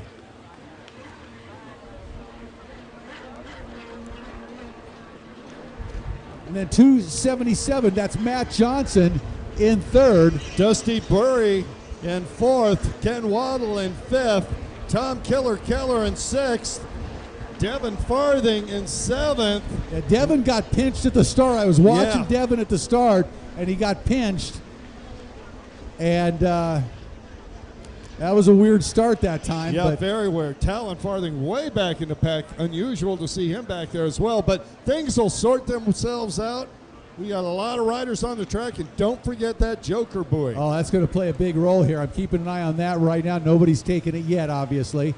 All I can say, if I'm Christopher Landis, with that lead right now, I'm taking that Joker buoy. Well, I'm going to say, if you were racing out there and I were announcing, yes, I would know when you were going to take the Joker buoy. I know you do. Well, it is what it is. Sammy Niemi tearing it up on this inside split, man. He was digging the bars both left and right. And look at him tighten it up on Landis side by side. Here comes Niemi. Oh, Sammy could just lay that blaster over absolutely on its side, drag an elbow and a shoulder on the turn, and Niemi put the pressure on Landis. What a battle for the lead here, Kurt. Well, Sammy wisely is backing out of the throttle a little bit in these tighter corners. Now watch what happens. Either one of these two on the front could go out and take that Joker buoy, and I think it would be a wise decision. We will see.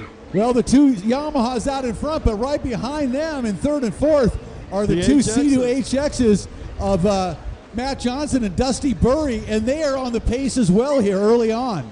And both of those riders have won races with us.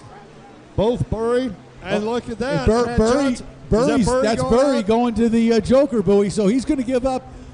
He is going to give up about three or four positions. No, he's only down one. Make it 2. 3. Let's see. No, he takes the outside. So we will see when they come around here. But the other riders haven't taken it. So Christopher Landis on the inside. Niemi took the inside as well. I am thinking he knows that outside works pretty darn good. So Landis hangs on to the lead. Sammy's still in second. 277, Matt Johnson on that C2HX in third. And now Ken Waddle, number 95, moves into the fourth position. And that's the 222 in fifth of Tom Keller. He's on a different boat this weekend. And then behind him, Devin Farthing. So Devin's got to be frustrated. He's used to being running up in front. Well, so that's good for you. Learning to pass in a crowd. So Sammy takes the Joker buoy,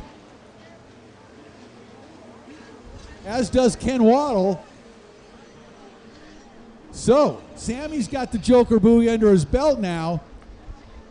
Landis does not. And Matt Neither Johnson. does Keller, as far as we know. Matt Johnson does not either. So Landis in front, Johnson in second. Neither one have taken the Joker buoy. Sammy in third, and he has taken it. So that puts Sammy in a very strong position right now. The rider coming down the front straightaway, boat number 13, Sammy Niemi. He is in a good position right now, Kurt. No question. And look at the battle behind him. Devin Farthing all over the back of Tom Killer Keller. And all three of them with Matt Johnson in front of Ken Waddle now. What a ride by Devin Farthing charging up through the pack. And I just want to point out, Hayden Skellett is starting to make his way up through the pack as well. Who is that, Rick, taking that Joker buoy? Believe that's Landis. I think so. The leader. Now that puts Matt Johnson into the lead. Sammy Niemi, I am amazed that Sammy's following him on the inside split. Yeah, and Landis was able to keep Niemi behind him. And and Niemi just gets caught up in his pump wash and he's off. And that's that for Sammy. Yeah, because they both maintained the same position before they took the Joker buoy. And they ended up in the same position. Matt Johnson, the race leader right now, has not taken it yet. But he's got lots of room to do it. Well, he's got a bit. Well, he better do it now because Christopher Landis is not going to slow down. Yeah, he needs to do it this lap. For sure, Kurt. I think you're 100. I agree with you 100% on that one. Wow. And look at Devin Farthing. Oh, my God. Right? Devin Farthing has moved up from near the back of the pack at the start, and he's got a shot at a top 3 finish here in Moto number 1. Let's see whether I don't know whether Devin has taken the Joker buoy. I don't believe he has yet, but I could be mistaken. I don't think he has either. Boy, he is ripping up this track, though. Oh, he is on gas. Look at the speed that he's been getting as he moves up through traffic. All right, your leader on the inside split. Matt Johnson out of Micanopy, Florida. Matt still hasn't taken that Joker buoy either. Hope he remembers. Sammy back up and underway now, way back. A tough break for Sammy, falling off there. He was battling for the lead.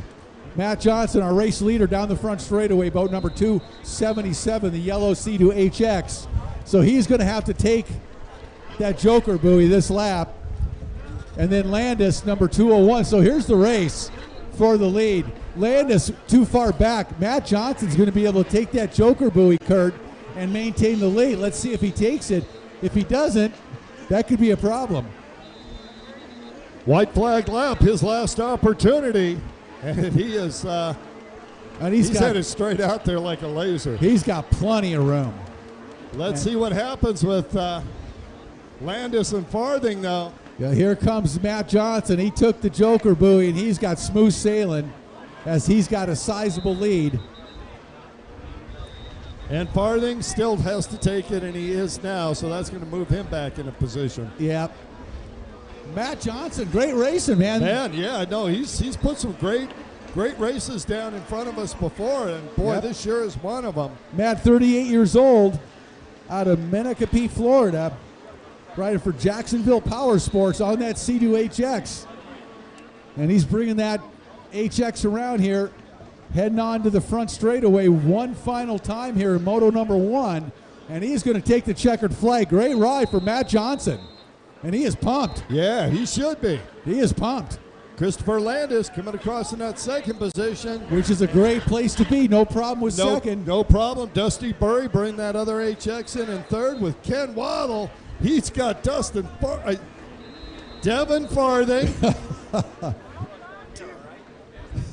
And that's going to be the top 5. Yeah, it's only Moto number 1. And man, like what Brian a great Baldwin. class. It's like Brian Baldwin came in about, oops, and he goes, takes a little tumble, goes down.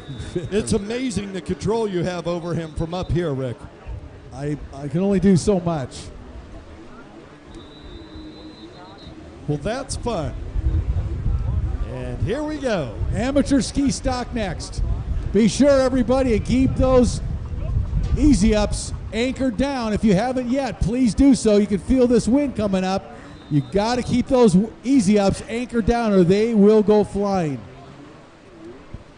And although it's a fun sport, catching flying easy ups, maybe not today. More dangerous than racing with Tori Snyder out there in Runabout. Oh, you said it out loud. The mics are still on. Tori doesn't let off, man. Obviously. Tori doesn't, and neither does Seth for that matter. You Those know guys, I wonder if that rumor is going to reach Poland. Those guys don't let off.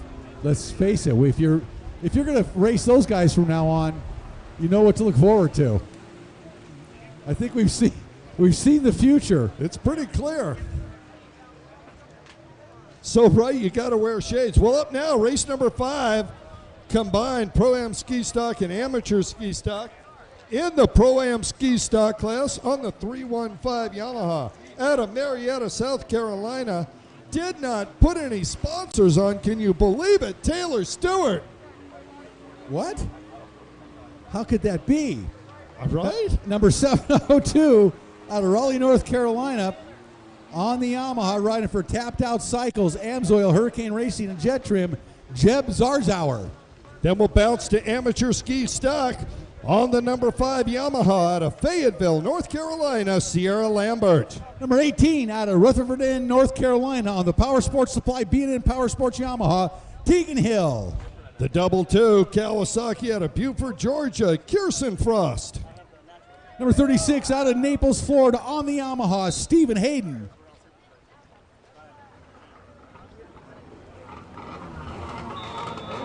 Number 85K out of Harrison, Tennessee, Kevin Rowe. 85Y out of Chattanooga, Dusty Higdon. 99 out of Social Circle, Georgia, Danny Newman. 101 out of Chickamauga, Georgia, Will Scruggs. 182, Brock Harris. 220, Ryan Stevens. 221, Zach Brown. 315, Taylor Stewart. He must be riding 2 classes.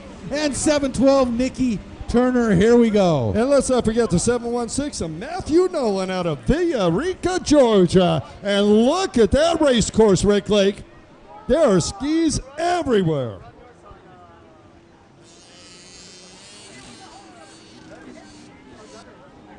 We got an 85 out there on the inside split. We got 285, so I don't know if it's a K or a Y or a KY.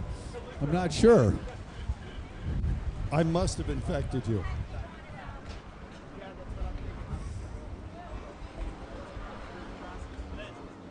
Watch them as they come around. That's the quietest I've ever heard. Oh! 101 making a move. That's 85. Will Kevin Rowe, Scruggs. isn't it? Is that Kevin Rowe out front? I believe that is Or Dustin Higdon. I think that 85 would be Kevin Rowe. I think. We've seen him out front this season. He looks familiar. I can't see if there's a Y or a K on there, Right. or a KY. I don't know which. So it would be a Y if it was Higdon, or K for Kevin. Okay, got it. Kawhi. I've never heard you so quiet. It's a shame we don't have any fun up here. I know. If only things would warm up just a little. All right, on the inside. Well, 101, we know that's Will Scruggs out of Chickamauga.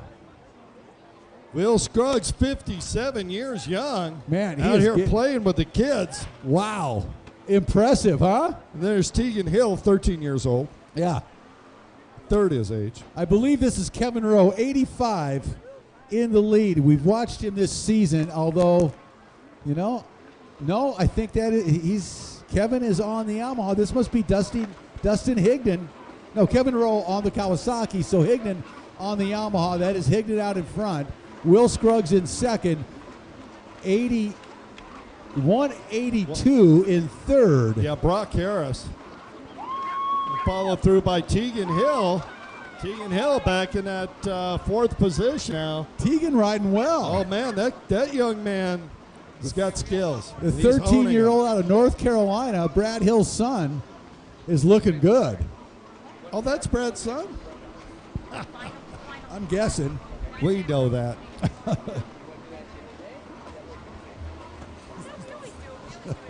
Well, in the top of the trees. Oh, Curtin Holenberg. So race number 6 coming up, Rick Lake. Novice Sports Stock. You guys should be headed to the line if you're not there already. And I don't see any boats on the line. Got to keep this thing moving, folks. Race number 6, Novice Sports Stock. You should be on the line. And 7, Veterans Runabout Box Stock, Amateur Runabout Super Stock. Combined, you guys are in staging on the ramp. Here they come, Rick. Who's out front? Our race leader on the Yamaha. Nope. Oh, now it's Will Scruggs. Takes the lead, 101. But he is on a Yamaha. He is on a Yamaha. The 57-year-old putting the pedal to the metal, and he's trying to lose Brock Harris. Brock Harris, consistent rider here with Pro Watercross. Not going to be an easy thing to do. Brock in second, and then Tegan Hill in third. Couple guys down in the water out in front here, getting escorted back to the boats. They'll feel better about it. I know I do. Okay, everybody's safe and sound. But yeah, Will Scruggs, man, wow, 57 years old, and he is showing some of these youngsters the way around the track here at Lake Hartwell. Well, you know you're going to have to if you've come from a place called Chickamauga. Yes. Come on now. You got to be fast. You got to be fast. Whoa, speaking of fast, got Ryder over here making it happen on the far right-hand side of the course. Whoa. Man. Short stroke Stevens going down for a moment on that red 220. Yeah, that is short stroke. That's a term of endearment from his wife. That's what we hear. That's what he told us. He didn't even sign up with his own first name, Ryan. He told me, I'm not even using my first name anymore. You call me short stroke. Okay. Done deal. All right, 182 now into the lead. Brock Harris overtakes Will Scruggs into first place. You called it earlier, Rick. Consistent rider looks over his shoulder. See you later, guys. I'm in the lead. Yeah, Brock Harris looking really good out there on that Kawasaki SXR 800. You know who else looks really good in third place now? Tegan Hill. Tegan Hill's hauling the mail. He is really moving, and he looks good. The 13-year-old out of Rutherford, North Carolina. Wow. Let's see who remembers to take the Joker buoy. Yeah, I haven't been keeping track of him this moto. So we will see, because that definitely will play a big role in the finish, as it always does. That Joker buoy's out there, a little bit of a haul. So Tegan going to move into second position. Don't know whether he's taking the Joker buoy or not. Boy, impressive riding by Tegan Hill. Yeah. Of course, we've seen him race in a variety of conditions for the last few years, and he has just gotten better and better and better. He is going to be one of the fast young guns in a couple of years. Well, I'll tell you what, I'm watching him tear up that outside split course, and we may see a new leader. Check him as they come around. Don't want to put too much pressure on the young man. No, why? Brock Harris going to come out still with the lead, but here comes Hill in second, I do believe. Brock looking really good. Moving into that first place position on that Kawasaki SXR 800 here in amateur ski stock. And then, yeah, Tegan Hill on that Superjet. Followed by the 101 of Will Scruggs. Couple of Superjets following that Kawasaki SXR 800 here. Better look out, Brock Harris. Tegan Hill is coming with a head of steam right behind you. He looks over and sees him, almost falls off. Brock. Now, who's going to the Joker buoy first? That's what I want to know. Yeah, exactly. That's going to really tell the tale here in this race as our race leader heads to the Joker buoy. That's going to put Tegan Hill into the lead. At least a good lead too. A nice lead. So if he didn't hit the Joker buoy, keeps up the speed he's had, I'd say next lap, Rick. Yeah. That's what I'm saying. Yeah, I'm with you. So Tegan Hill into the lead here, at least momentarily, pending Joker buoys We got riders coming at us from all different directions over here. Tegan Hill off the outside, wide open. Here it rider comes. down, short strokes down right in front here. Uh-oh, look out, Tegan Hill. Going to put a lap on short stroke here shortly. Going to put a whooping. Oh, rider just goes down. Everybody goes around him. And is that? Will Scruggs in second now. And that's Jeb Zarzauer, I believe. Zarzauer moved up. Third. Scruggs in second. And Tegan Hill making a move. Let's see if he makes it out to that Joker boy this time around. Yeah, he's going to have to. I believe the laps are winding. Oh, we're on the white lap. So this is going to be it for Tegan Hill. If he didn't take it earlier. Yeah, he may have. He may very well have. I don't know. Oh, I'm going with he took it earlier. I'm assuming that. I'm hoping so. If so, that is going to put Tegan Hill into a nice lead and head towards the win here. Let's see if Brad is pulling his hair out down on the shore. That'll tell us whether he took it or not. I'm pretty sure he's not pulling his hair out.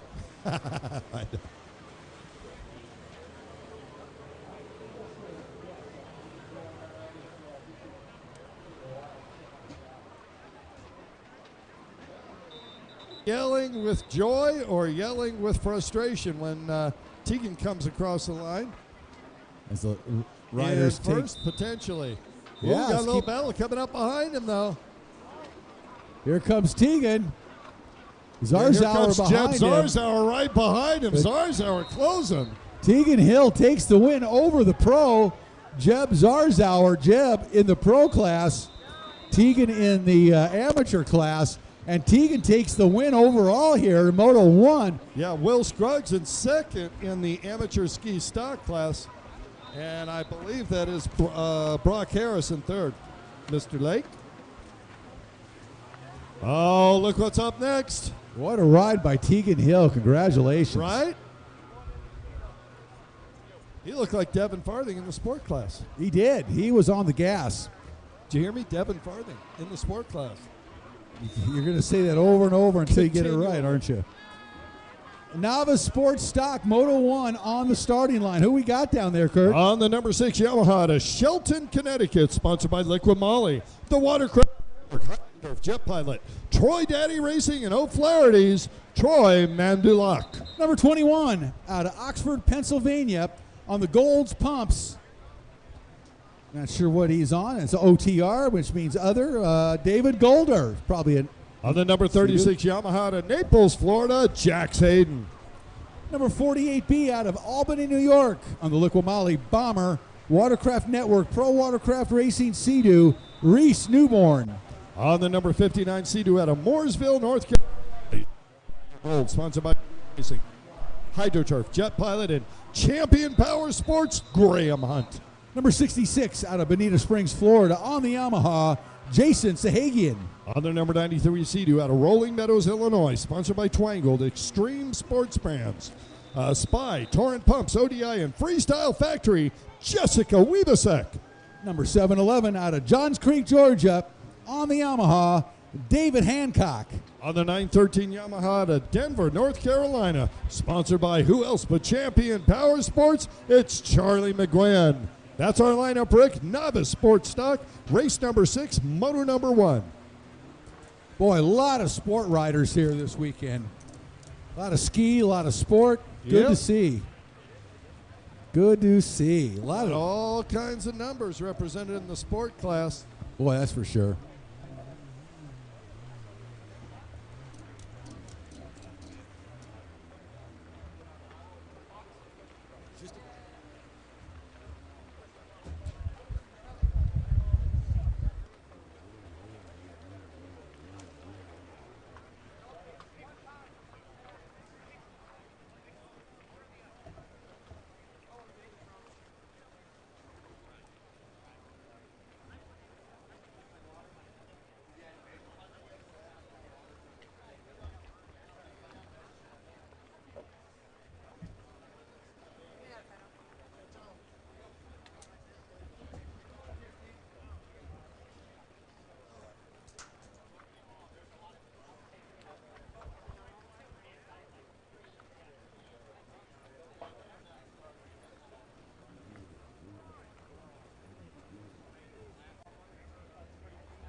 All right, here we go. Novice Sports Stock Moto #1.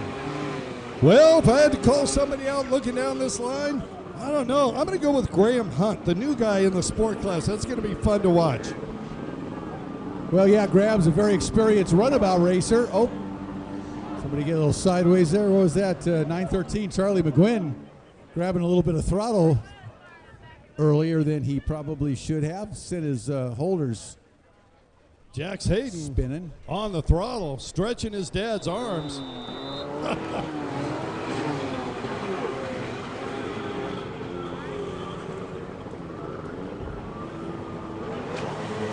All right, here we go. Sec. The rider on the inside splits, looking over his shoulder left and right. Yeah. He's It's like, I've never done this before. I got this. Who is that?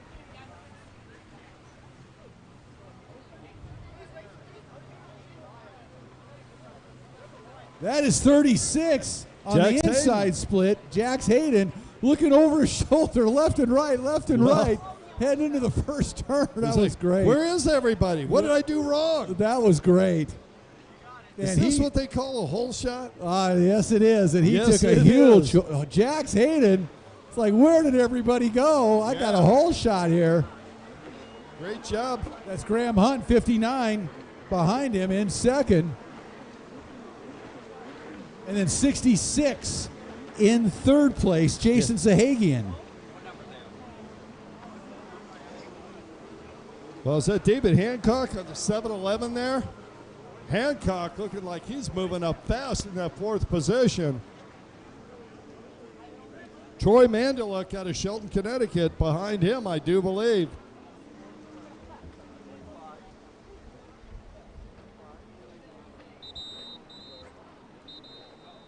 Yeah, Jax Hayden, man, what a start by young Jax. Jax, 15 years old, out of Naples, Florida. Naples, of course, the home of the Pro Watercross World Championships. Be held later this year in early November. All right, our leader on the inside. Jax. That was the great. pedal to the metal. I'm watching Jax in the binoculars heading into the first turn, and he kept looking over to the left and right. Well, and he's still looking back. Yeah, he might want to wean himself off of the looking back thing. Hey, you know and what? just focus on going forward. Excited to be out in front. No doubt about it. Just He's take a looking look. good. He's looking all over the place. Where is everybody? Well, Jax, don't forget to take the Joker boy. Can I just tell you, just take it right now. Well, make you life are. easy. You like that. You Just like to makes get it easy You on like me, to get. you know what I mean? I hear you. I love it. I absolutely love it. I know you now. Wow, more boats coming around the outside of the course. That looks like a LIQUI-MOLY unit right out there heading back in. Oh, you know what thing nice today is that the crew put the tent up nice and high today.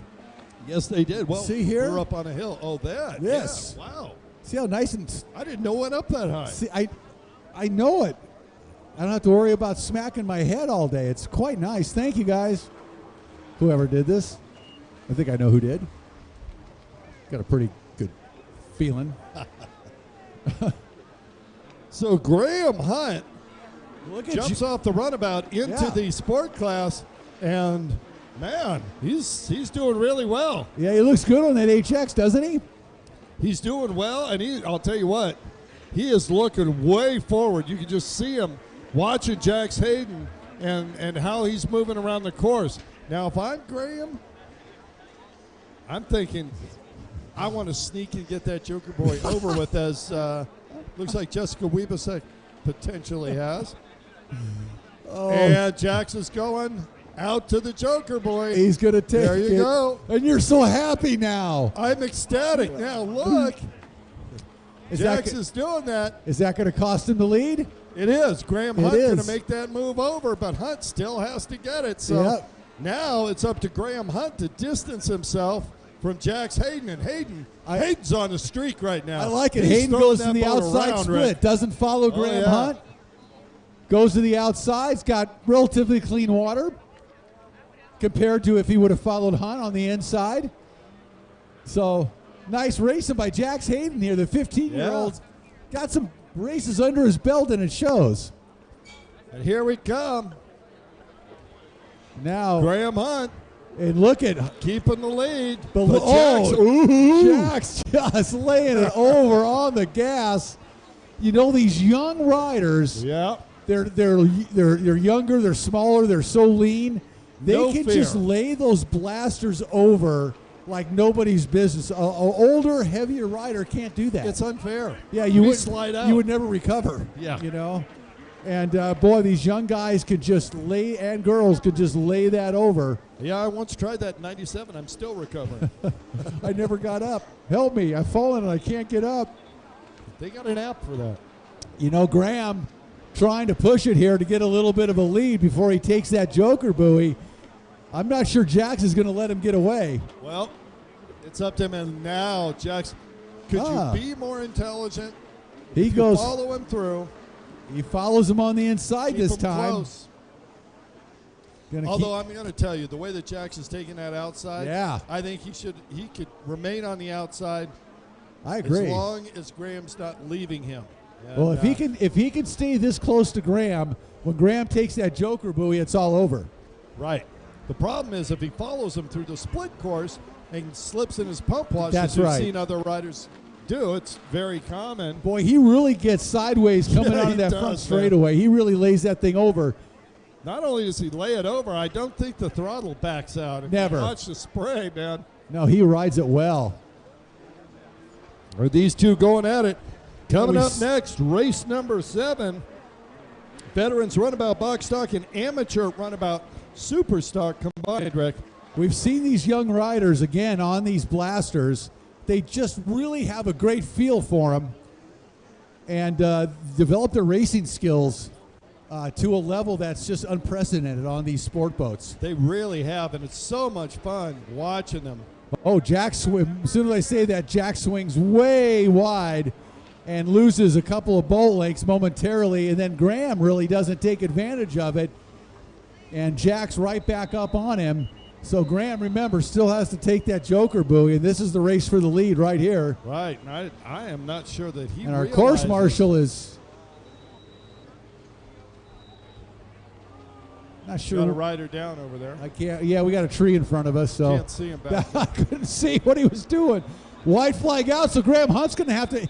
Now, if I'm not mistaken, I think Graham Hunt hasn't taken the joker yet, right? I have not seen him take it, so we'll find out. We could be wrong, but we believe he has not taken it. So let's keep an eye on our race leader, number 59, heading onto that back part of the course on that Sea-Doo HX, Graham Hunt with Jax Hayden right on his tail, keeping the pressure on.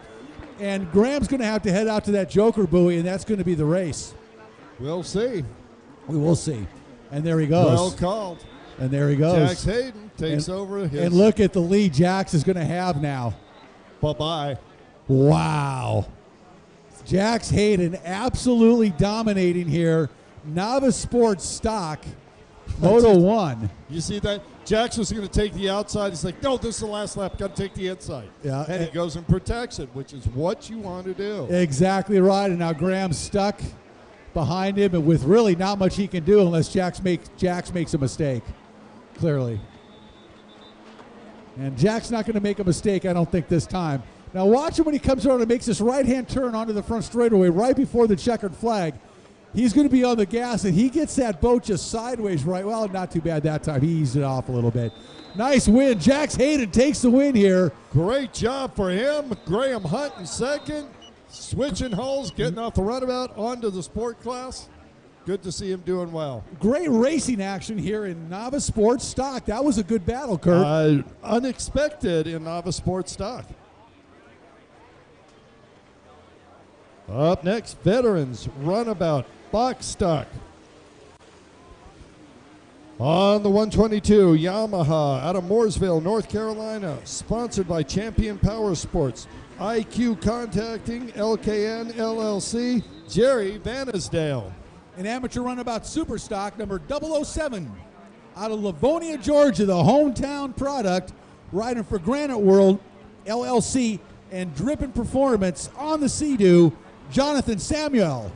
On the 243 Yamaha to Westminster, South Carolina. Sponsored by DMAC Racing, Drippin' Performance, and Watercrafters, Andre Edmondson. And 678, also out of Westminster, South Carolina. Riding for Drippin' Performance, Watercrafters, and Granite World, Clinton Pace. And we've got some local products around here. We can hear their fans down here in front of us cheering for them. Makes it a lot of fun. Yeah, we can hear them yelling for them. And believe me, your riders can too when they get back to the beach.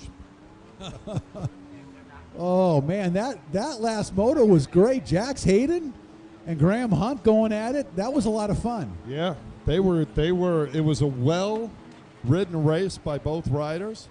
Yeah. And Graham Hunt just needed that last lap. He really needed to extend his lead and wasn't able to do it. Jax Hayden knew the score, and he won it with handily. That's a good-looking blaster, isn't it? Number 6 right there coming in. We talked I love about that the wrap earlier. on that thing. That looks right? good, yeah.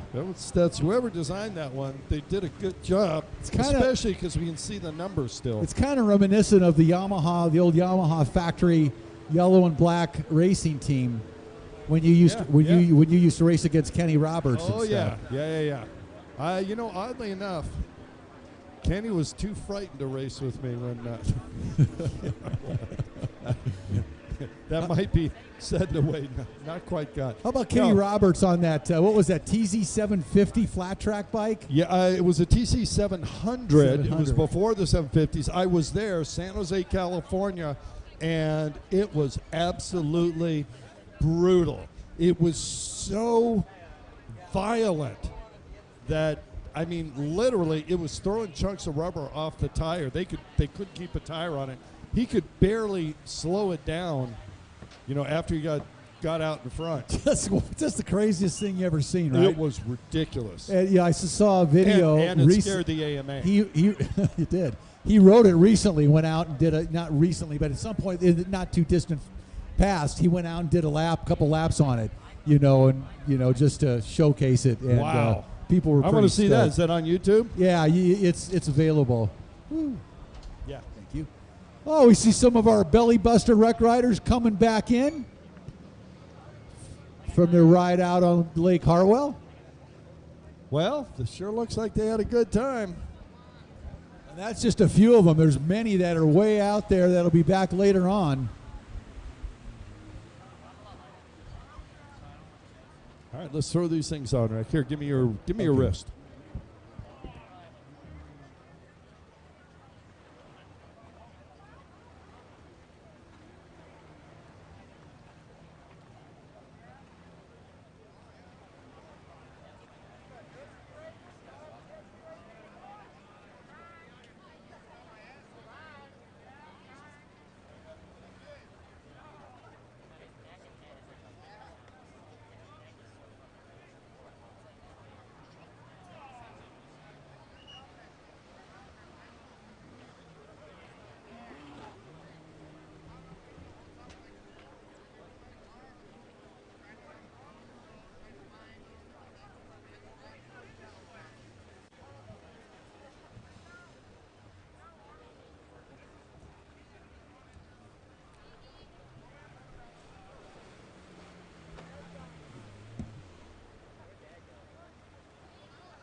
All right.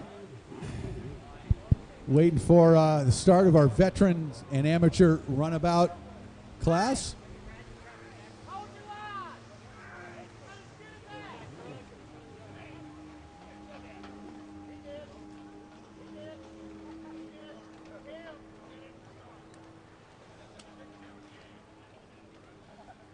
Ew.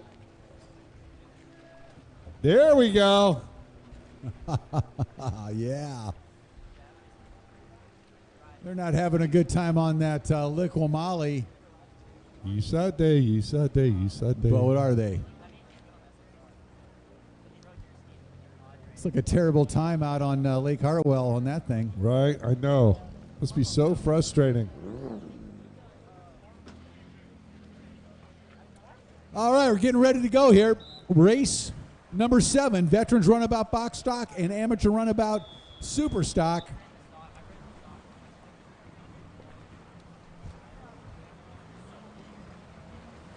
Got a rider going to make sure that thing's running.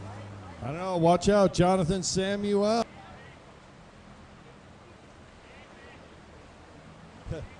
He's like, fire up. They are fired up. Whoa. Andre Edmondson, quick off the band. And he's going to keep it. Samuel doing the sweep around that Sea-Doo. Whoa, gated. Oh, he is on the gas. Samuel on the gas. Look at this. Wow. Samuel, he's going to hold. Oh, man. So much spray, you couldn't even see him for a couple seconds there. Boy, Samuel doing a great job staying out of the pump wash, that powerful Yamaha in front of him. Watch the turn. Edmondson with the lead, but here comes Jonathan Samuel. So Edmondson down the front straightaway, our race leader, Samuel, 007. Then number 12, that must be 122, Jerry Vanisdale.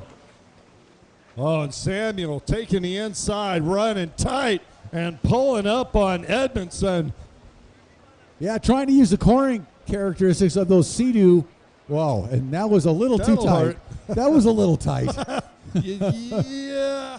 Well, there's a joker buoy, and there's a makeup buoy over there on your left. Yeah, and I think he's going to be heading there. Well, look, he's going to go take it right now. I like the way he's thinking. I hope he's not confusing the joker buoy with the makeup buoy. I'm sure he's not. Well, I shouldn't be sure. Because he's going to be taking both of them probably. Yeah. Oh, and Edmondson slows down. Oh! Edmondson's down and has got a problem. Mechanical out there in the water. He's dead. Oh, he is done. Man. So Jonathan Samuel. Let's see Samuel now. He's going to need to go take that makeup buoy. And he doesn't. And he didn't. Wow. Well. Okay. Then he needs to get really fast now because he's a lap down. Unofficially. Unofficially. But yeah. So he needs to lap the field to retain that first place position. I've seen riders miss buoys before, but that was a real miss. That was like that wasn't close. It wasn't even close. No. That's too bad. That's right in front of Robert, too. He could have just gone out and taken that makeup buoy and been fine. That's why I'm wondering if he almost thought he was with the joker buoy. Yeah. You know? I don't know. We'll see. We'll see if he takes it this time. If not, he just blew it. Well, he is flying on that Sea-Doo out in front. Yeah. Too bad for Andre Edmondson. Yeah, that's frustrating. Man, he had a great hole shot going. So this is amateur runabout super stock these guys are competing in. So that means the level of modifications on these runabouts are a little higher than in the stock class. And when you start pushing them, more things happen. Yeah, stuff can break. And he did take the makeup buoy. Is that what they call a day late and a dollar short? I don't know. We'll see what the race director says.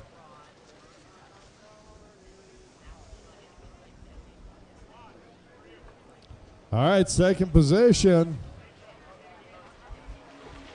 Jerry Van Asdale. Jerry on that 122, running strong. Jerry out of Mooresville, North Carolina. Oh, definitely some good talent here in Lake Hartwell this weekend.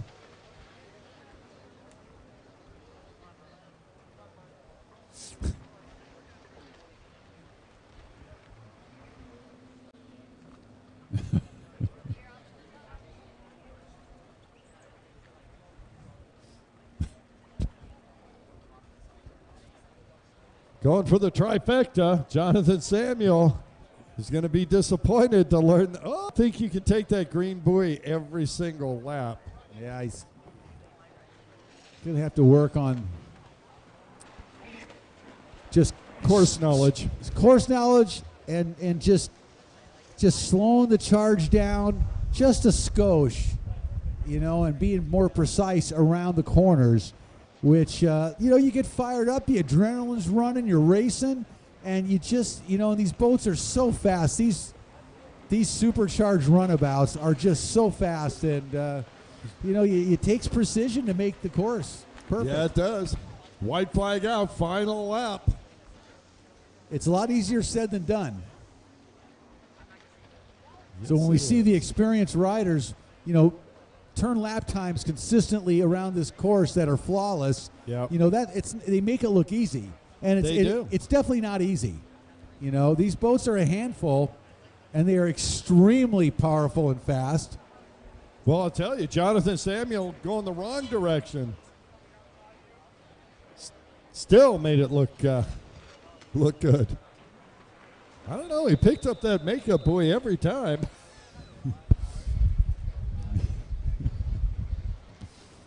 Yeah. It's a life lesson. It's a learning experience for all. How you do?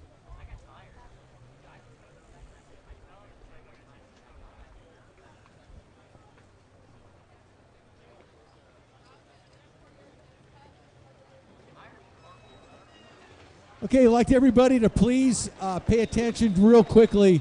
The wind has picked up, particularly in the upper parking lot, much windier up there than we're feeling down here. And there are some tents that have already blown over up there. So please pay attention to the easy ups, the tents, everything that you have.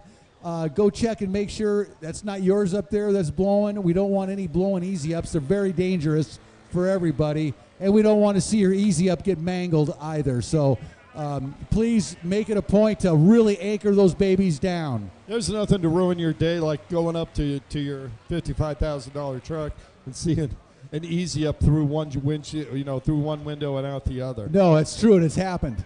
So as Thanks, but no thanks. Look at this, Kurt. Got some more belly busters coming in. Oh yeah. We opened up the gate on the course back there and Let them through. bringing them in. These riders who took off earlier this morning have been out riding Lake Hartwell for, gosh, hours now. Coming back in.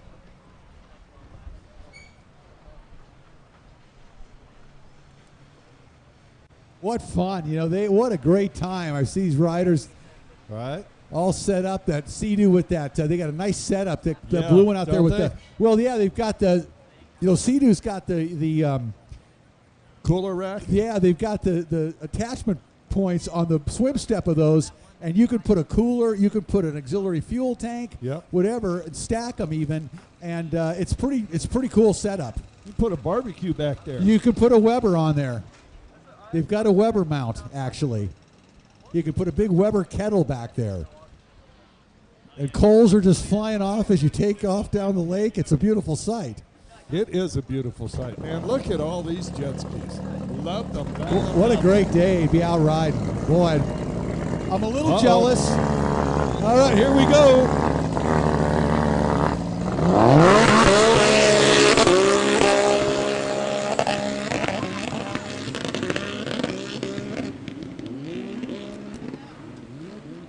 I didn't know better. I'd say it's Claude Clayton out there. Pro Runabout GP into the first turn.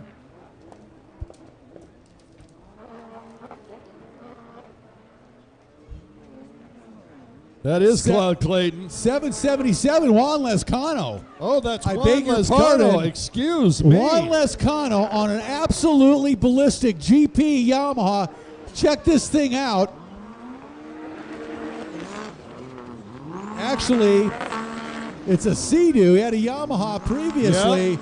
This is a Sea-Doo. I'm pretty sure this is a Kaza hull, aftermarket carbon fiber hull out of Czech Republic. That's right. And right behind him, Claude Clayton. Clayton on that. Is that a cause hull as well? I don't know for sure. Pretty sure it is. Or Jorge Kaza builds these really trick carbon fiber hulls they use for GP racing, extremely lightweight. Oh, and Juan just really the G-forces these riders on these GP runabouts experience is like no other. That thing And is he's sick. probably running a turbocharged Sea-Doo engine. I'm not sure what's under there. It's a It's a Frankenstein-like creation, no doubt about it.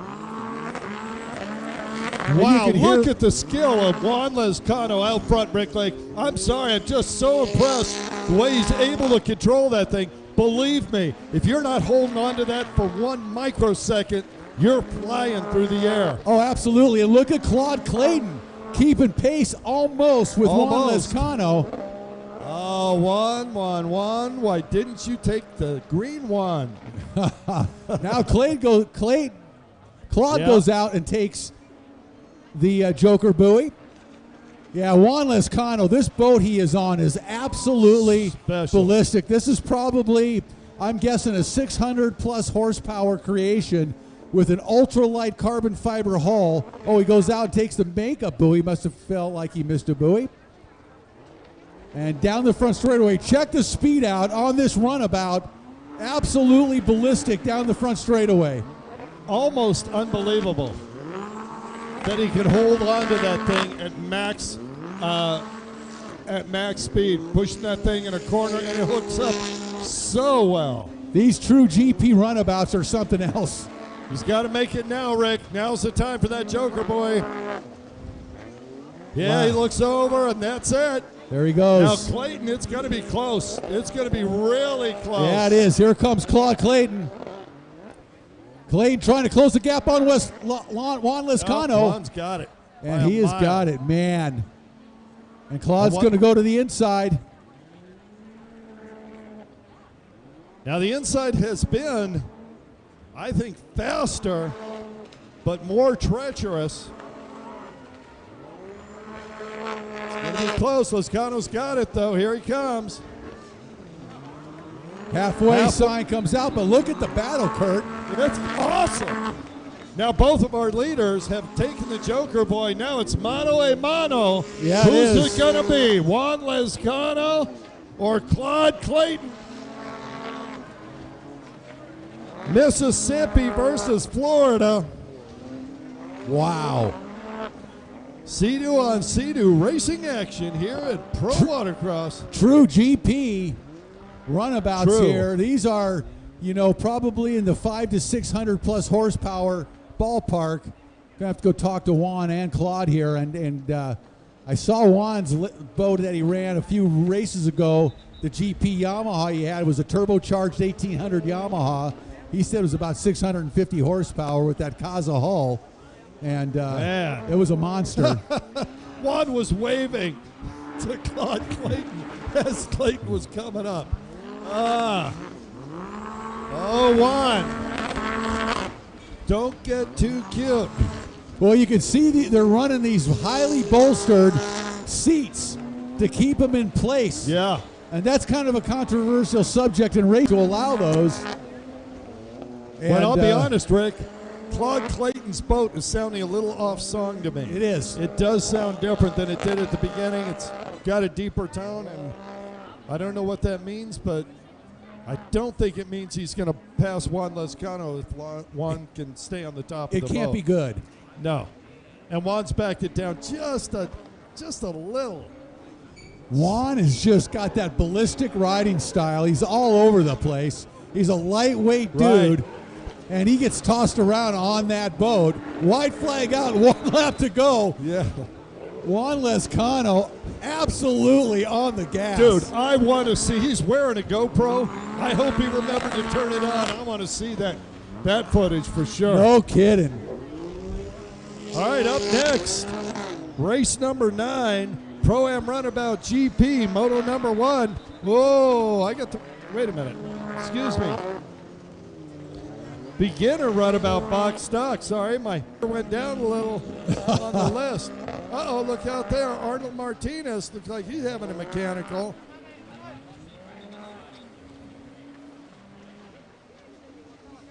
Yeah, not the right ski for this class. Yeah. It's a whole different league out there with Juan Lezcano and Claude Clayton. Yeah, true GP runabouts. Quite a sight to behold here at Lake Hartwell as Juan Lezcano takes the win in front of Claude Clayton here, Moto number 1. Wow. The acceleration on that boat is incredible. It is just ballistic.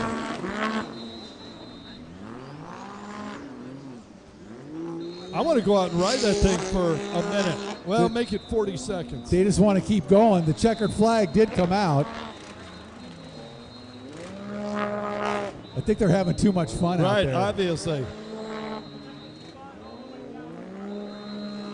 Neither one of them.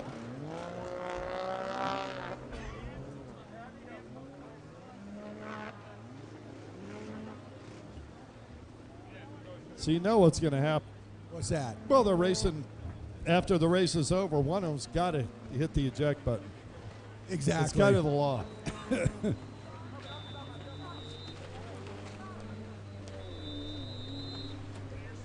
Yeah, they're getting it.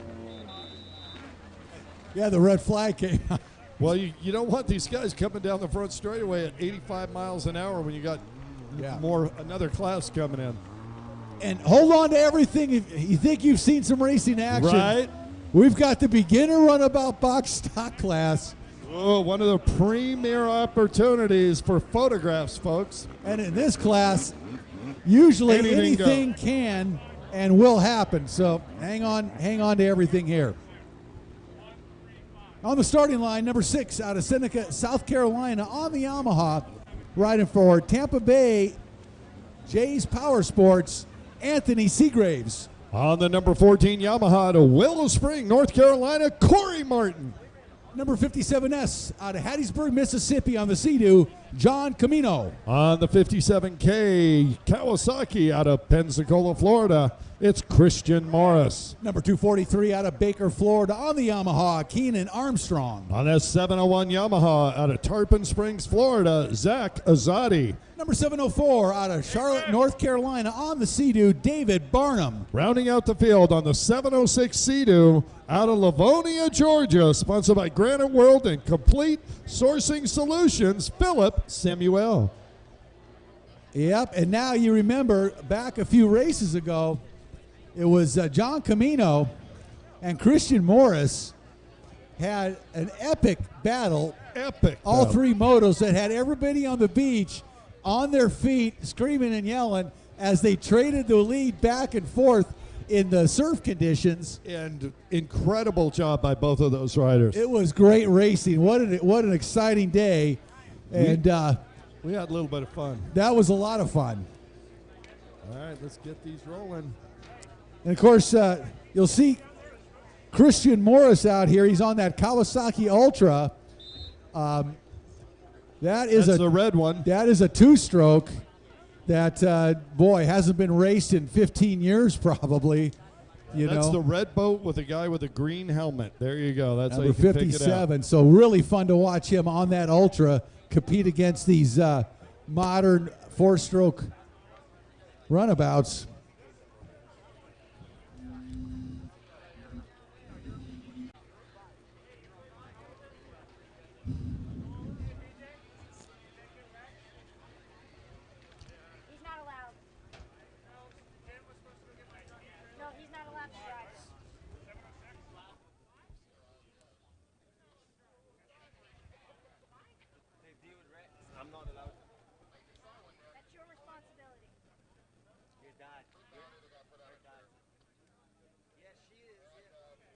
I think she gonna put it up.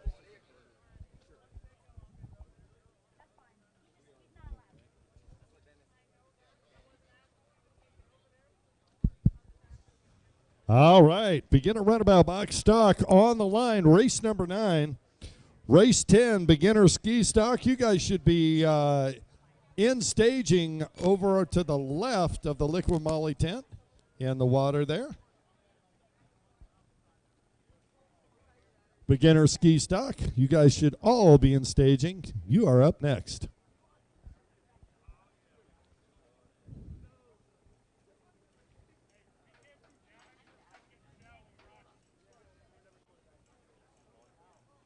What a great look that number 25 is on that young person coming this direction. 25 into our 26th year here at Pro Watercross. All right, Anthony Seagraves out of Seneca, South Carolina. He's ready to go.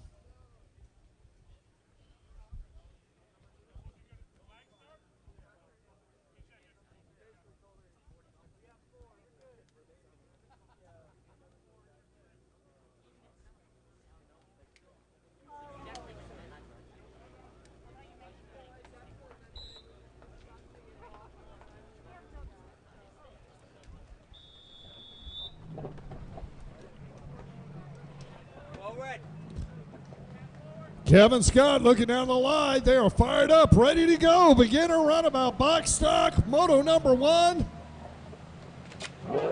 And there we go. Drive from the outside. Trying to catch that number as they come around.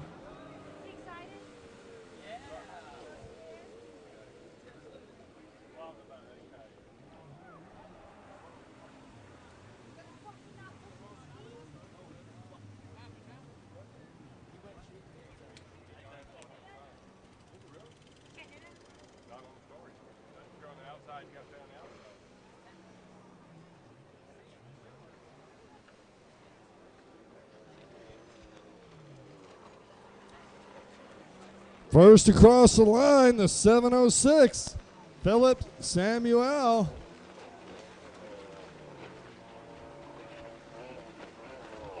I believe that's David Bonham in second. That's Christian Morris back there in the 4th position.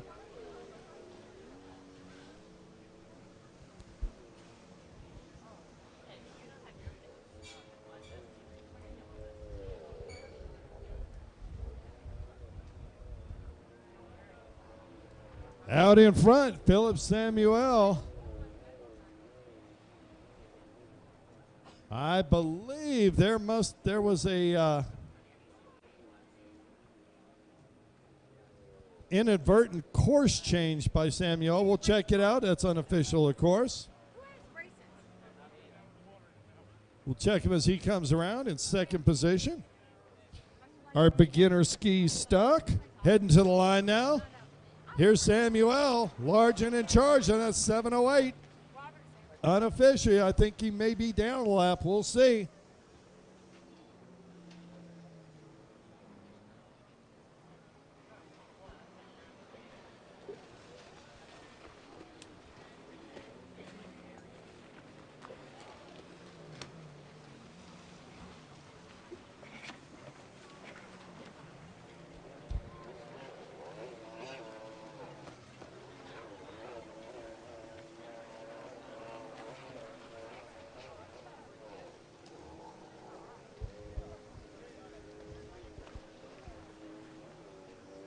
Looks like oh,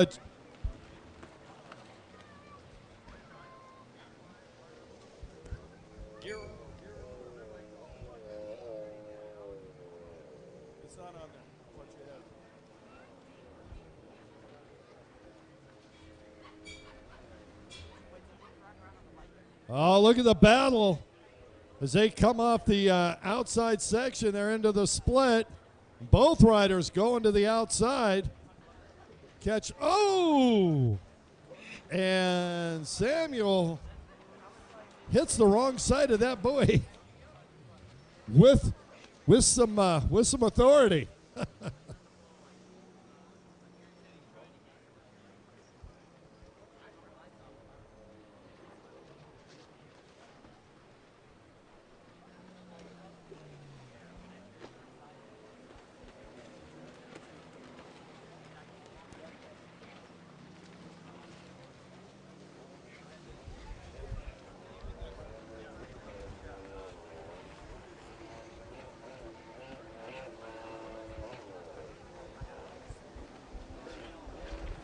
All right, Zach Azadi out of Tarpon Springs, Florida, inherited the lead.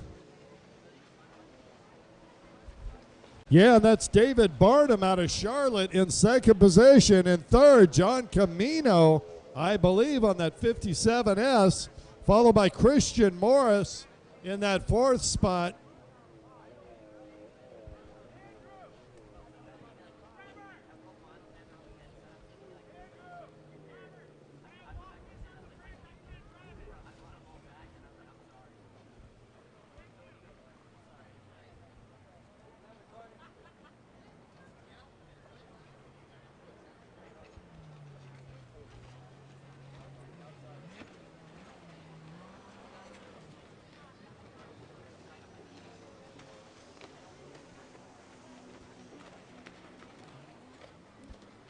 .706, Philip Samuel.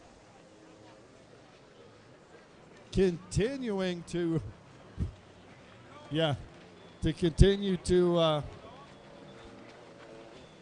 build his own course.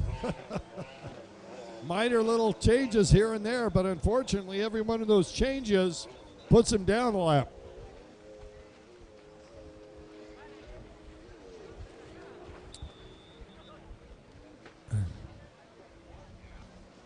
Well, folks, the radio's going crazy. This is beginner runabout after all. Lots of missed boys out there. We'll just call them as they come across the line. Check the pit board later for the official scoring. So the optics are Philip Samuel doing well out there. But I believe that is Zach Gozati on the 701 that may be actually out in front in the scoring. However, that is an unofficial official. And Philip Samuel on that 706 takes the checker.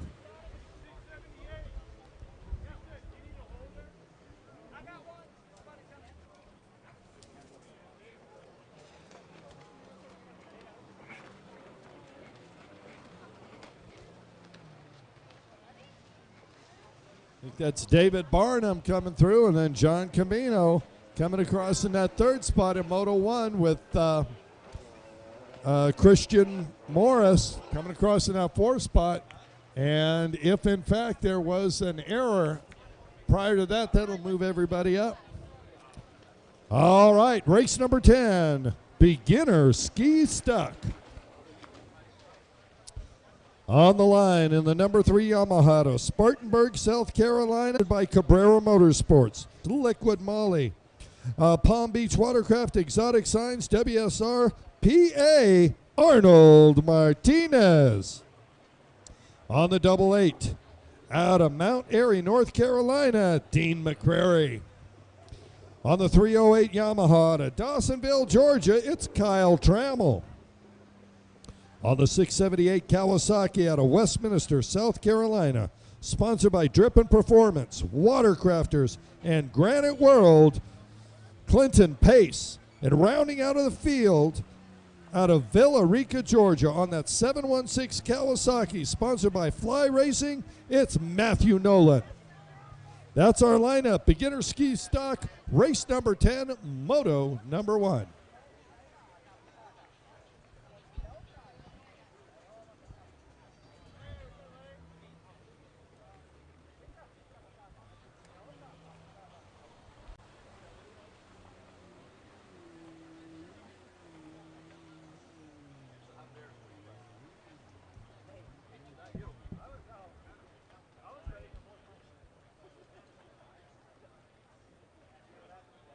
We got the Burtka brothers going to do freestyle a little bit later.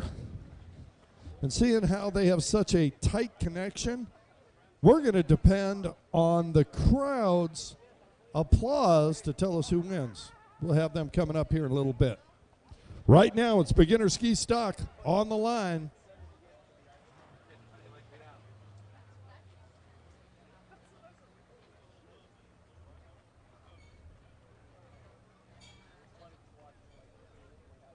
Looks like they're getting ready.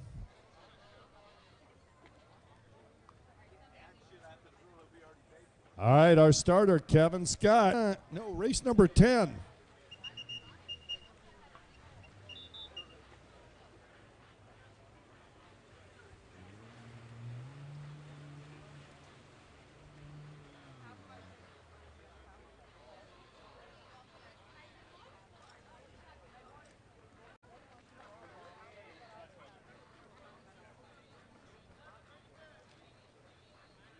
Kevin Scott, race 10.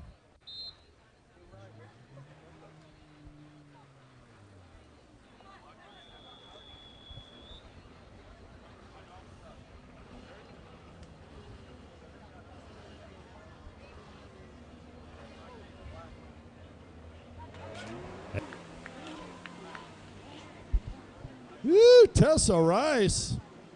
Trying to drive on that inside. Can't quite get it. She'll drop into second on that outside split.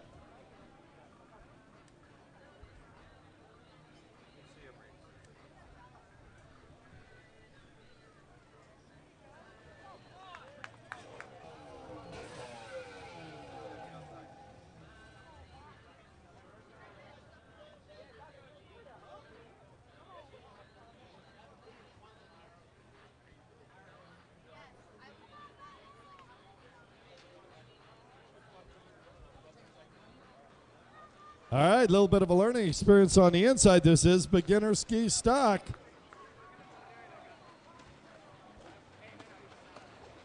Yeah, 176 would be Valentina Lescano, but I don't see her on here. Yeah, that is definitely Valentina out in front on that 176 SXR 1500. Yeah, don't see her on there either, but it is what it is.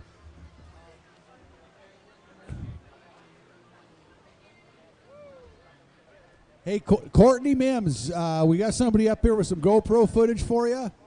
Courtney Mims.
Beginner ski stock out on the water. 88 coming by. That is Dean McCreary.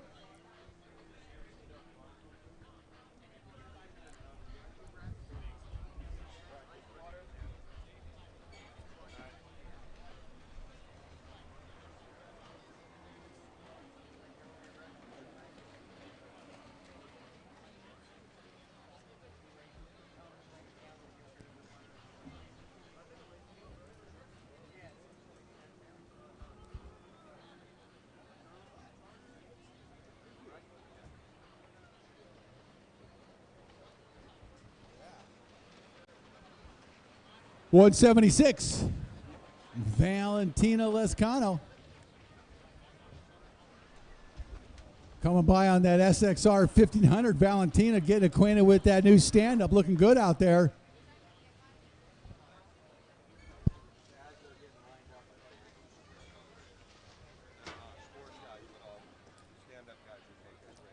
I believe that's 678 Clinton Pace behind Valentina.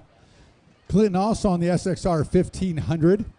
So a lot of these riders really getting acquainted with that new big Kawasaki in this beginner class. This is a new endeavor for them, riding the big. See how small that SXR 800 comes by and looks compared to those 1500s that just came by. Man, it looks like about half the size. Yeah, it's amazing how things have changed. Actually, really love those SXR 800s. They are super fun to ride.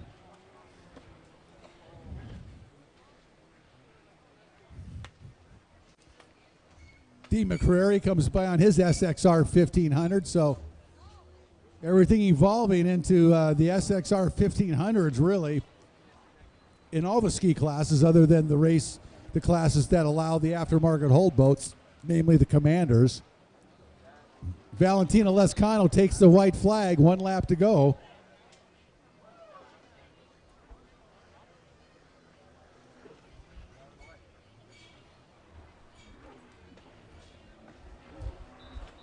Valentina out in front behind her.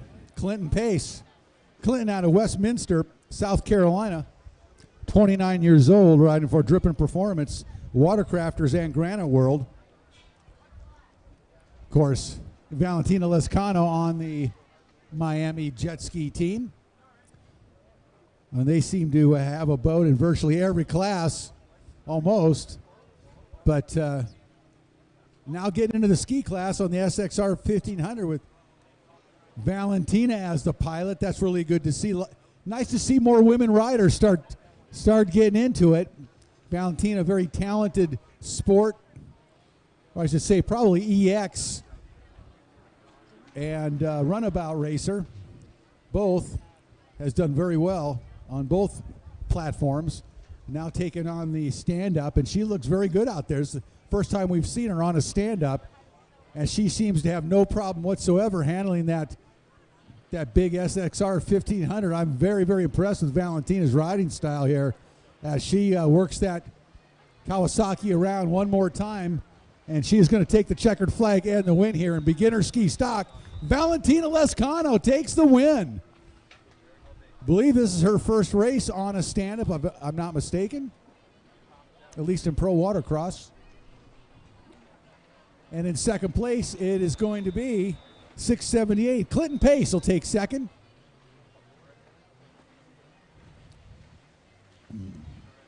So really, really nice seeing some new riders starting moving into the ski class and adjusting.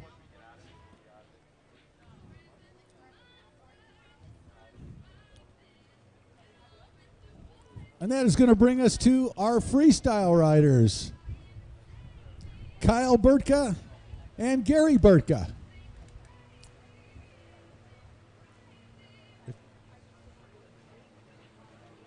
And Brad Hill, although the way I saw Brad walking around earlier, I'm not so sure, but if he can get on a ski and do freestyle, I'm going to be blown away. He was limping pretty badly walking through the pits coming up here, yeah. Yeah, he could, it looked like he could barely walk.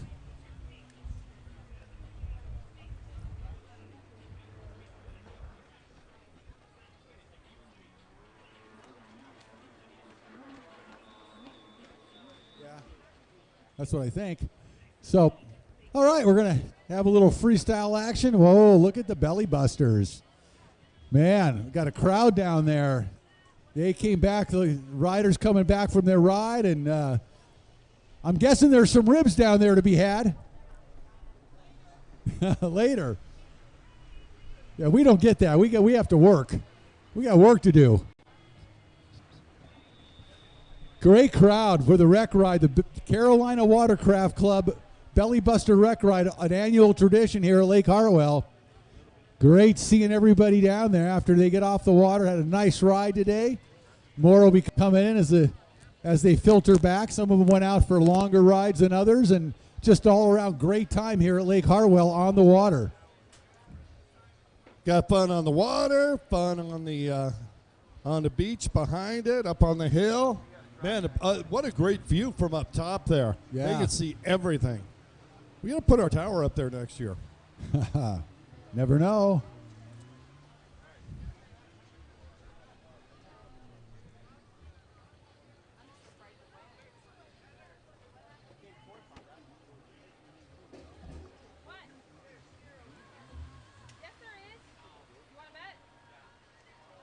All right, folks, we're going to have a short break, and we're going to have our freestyle competition. We need to see Brad Hill, Kyle Burtka, and Gary Burtka bring their machines down. Head on over.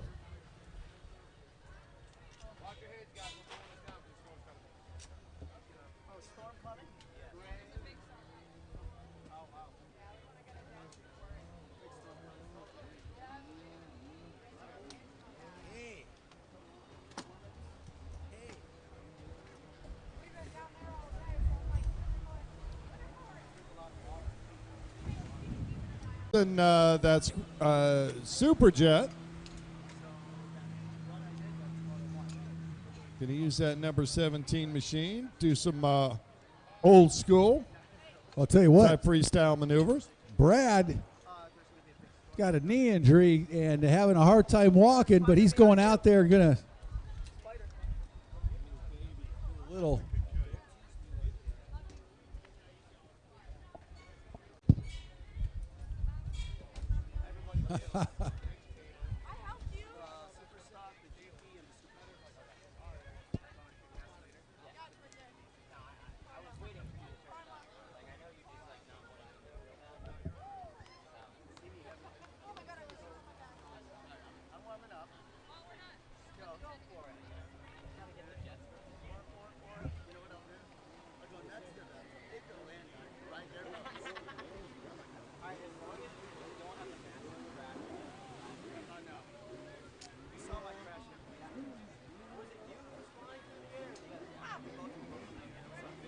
Freestylers getting out. They're going to put on a little show here today. We'll have them warm up a little bit, then get the competition going. I'll be right back, Mr. Lake.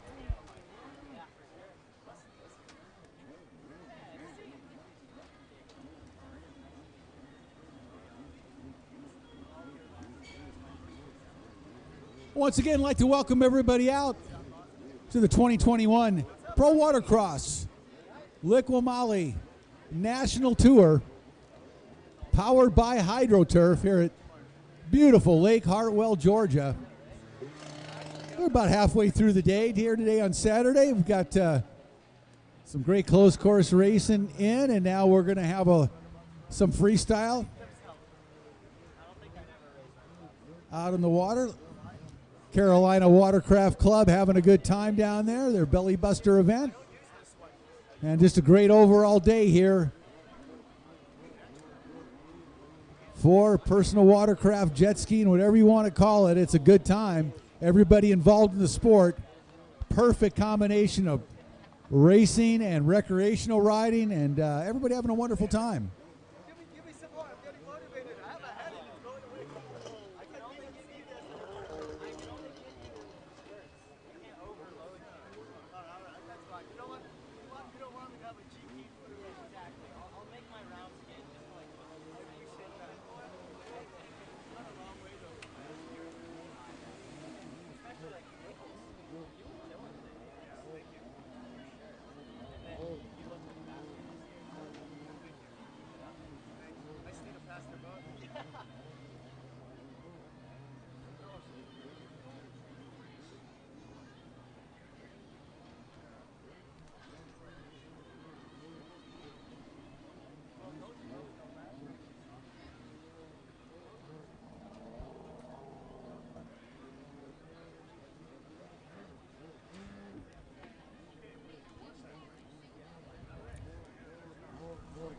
Freestyle competition.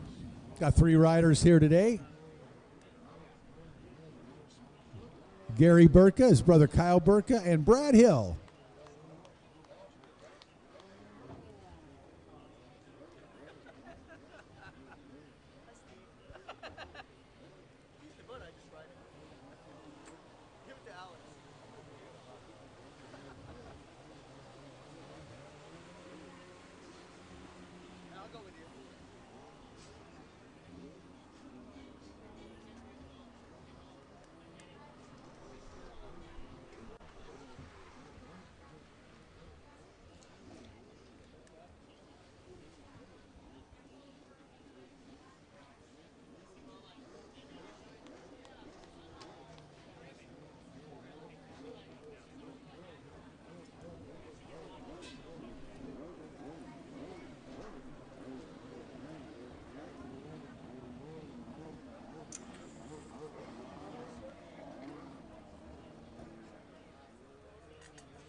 Check.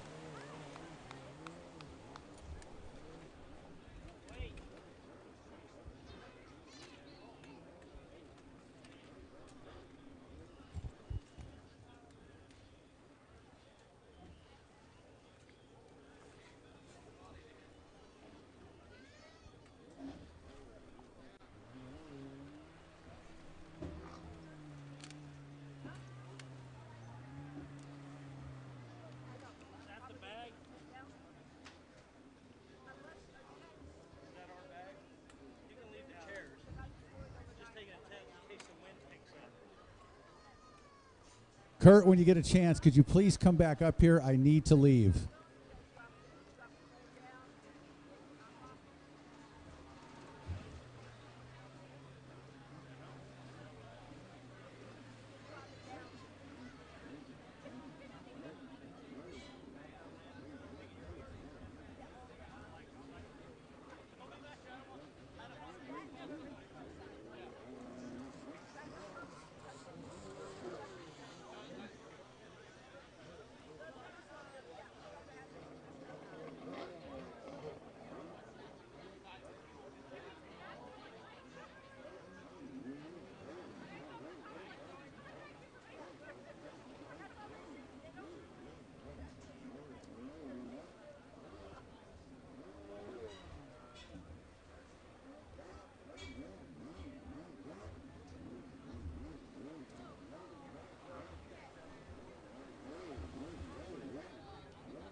Nice backflip there by Mr. Burtka.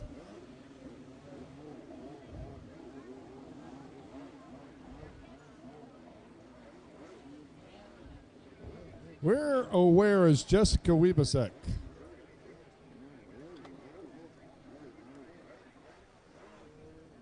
Watch our freestylers. Whoa! Once again, a nice backflip. Sticks with it, rides it out. Gary Burtka out there, I believe, on the white and blue bottom. Flangled machine.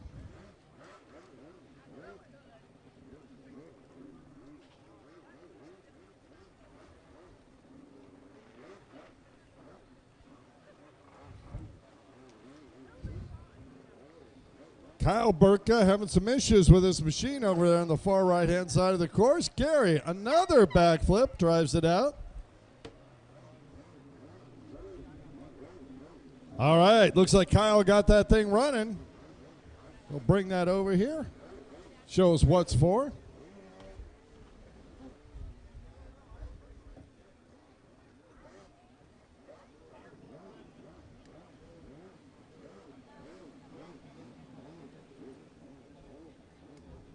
Gary bringing that boat in. Thank you, Gary.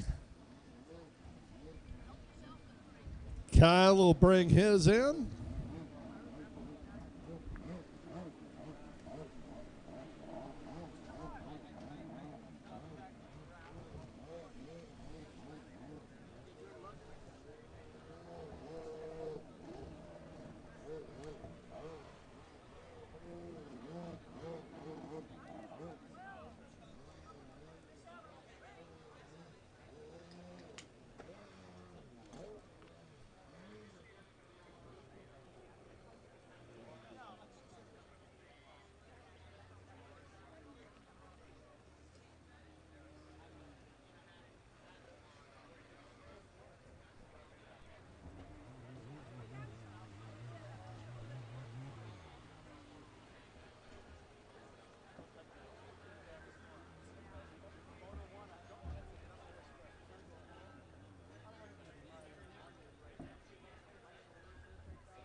Race number 12, Pro-Am Ski GP, to the line, please. We need our scoring staff at scoring. Our water staff on the water, and we're about to hit the second part of our program, hopefully before the rain starts. So, Pro-Am Ski GP, Moto number 2.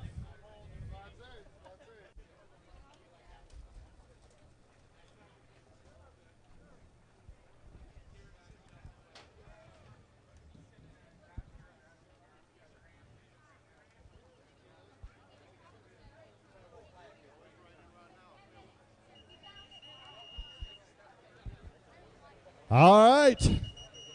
Our staff says, let's get going. Pro-Am Ski GP, Moto number 2, race number 12, to the line. On that number 1, well, let's go ahead and we'll go by position. Starting off the day properly with a Moto 1 win on that 116, Devin Farthing. Behind him in second, out of Indian Trail, North Carolina, on that number 1 machine, Jimmy Wilson. In third, out of Syracuse, Indiana, on that bullet hole number 44, Camden Powell in third. In fourth, out of Biloxi, Mississippi, on the 85 Commander, Jules Hopkins. In the fifth spot, out of High Point, North Carolina, also on a Commander, Matthew Ritchuk, number 15. And here we go.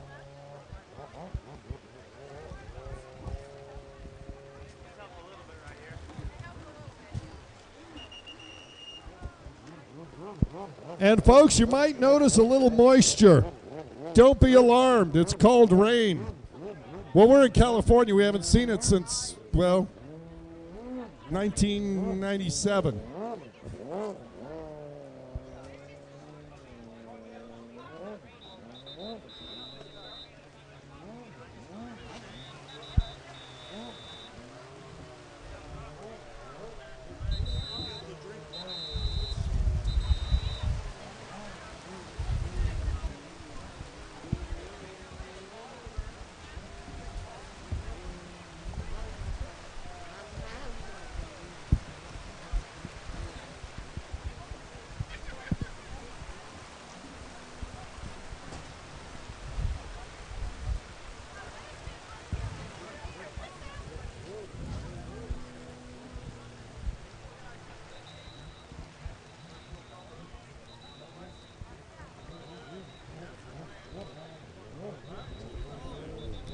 All right, Pro-Am Ski GP, Moto number 2, to the line.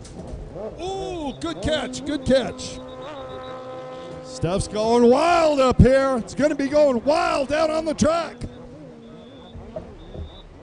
Look at Derek Powell down there enjoying this brief outburst.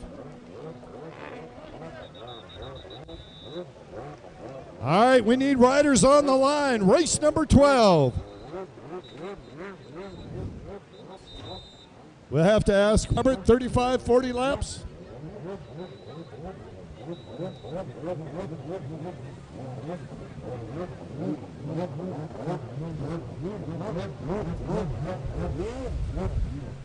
All those Commander boats.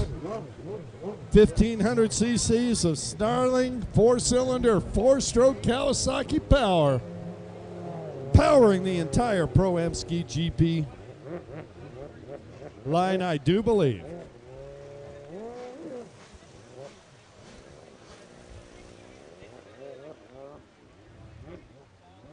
And folks, remember, if you're running a GoPro, and you'd like us to use it for lap of the day, bring it on up so we can download that card. We'll give it right back to you.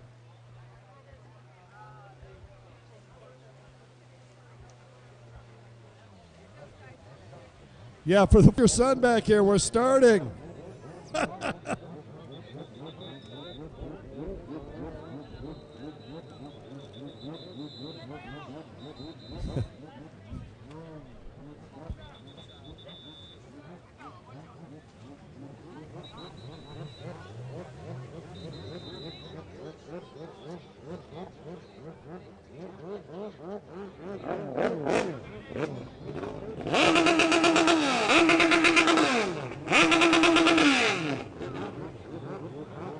Somebody's mad. Do you hear that engine, Rick? Whoa, sounds like it's time for Pro Ski GP, if you ask me. Hallelujah. It is definitely time. You know it's time.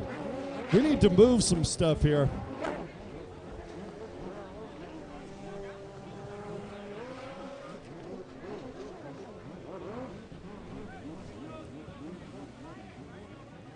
Oh, yeah. This is when it gets fun. Pro Ski GP.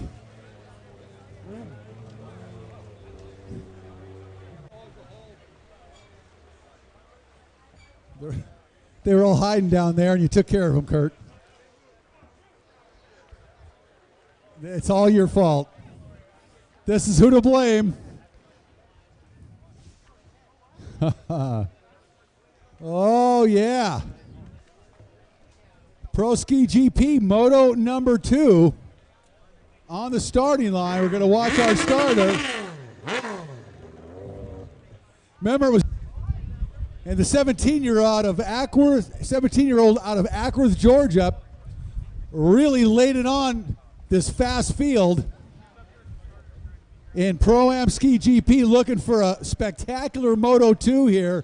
Starting to get a little bit of this tropical storm that's coming up from the Gulf of Mexico, making its way into Georgia now. And Georgia, Rick. Lake Hartwell, Georgia. In front of us, Georgia. Who's it gonna be? Moto number 2. Who's it gonna be? Whole shot coming.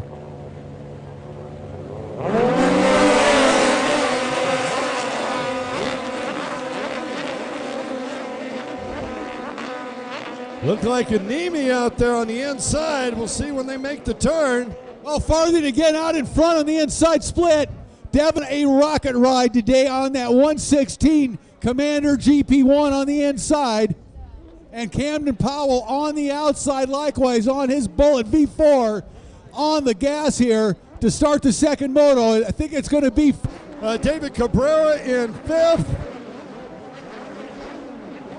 Matthew Ritchuk battling now behind Wilson. Matthew got a little bit of a couple bumps off the starting line that knocked him off his pace, but he is charging now in 4th. But Devin Farthing is really opening some eyes up today here in Georgia, Kurt. Wow, you do not get that fast without putting in the time. I mean, sure, it's a Commander boat, but they're all Commander boats except for Cam Pell. Well, you know, when your dad's Dustin Farthing and has the pedigree that he has in racing, you know, I'd say there's some pressure there to perform. And Devin Farthing, I'm sure, is working very hard to live up to those high standards that his dad set for many, many years around the world racing. And I'm sure he didn't put any undue pressure on him. No. Nah. I really don't think so. Oh, there's some razzing going on if he doesn't do well, I guarantee you. Oh, yeah, no, don't get me wrong. I've heard it firsthand. Jimmy Wilson almost went too wide, and he would have been down a lap. Yeah, and Ritchuk made up a little ground on Wilson. And look at the battle. Ritchuk in on side and makes a pass on Jimmy Wilson and pushes him back to 4th position. Yeah, that bobble Wilson made in front here cost him the position as he lost momentum and drive, and Ritchuk on Farthing as Cam Powell takes the Joker buoy early on here. Cam Powell, the first around the Joker buoy. So he's got the race in front of him here in Moto number 2. But I'll tell you what, everybody's going to have a hard time keeping up with Devin Farthing if he doesn't make any mistakes, because he has ridden very, very well, to say the least, so far today.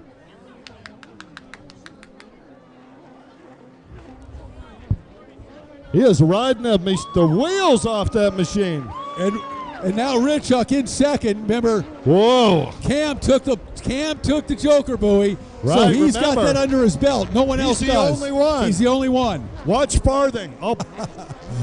I love you, Kurt Nolenberg. Hey. Man. You're rooting for the Joker buoy. No, just it's all, you know. And he's going for it. No, he's not. No, he turns. No, he's not. He's trying to stretch that lead out. Boy, if he can. Matthew Richuk is.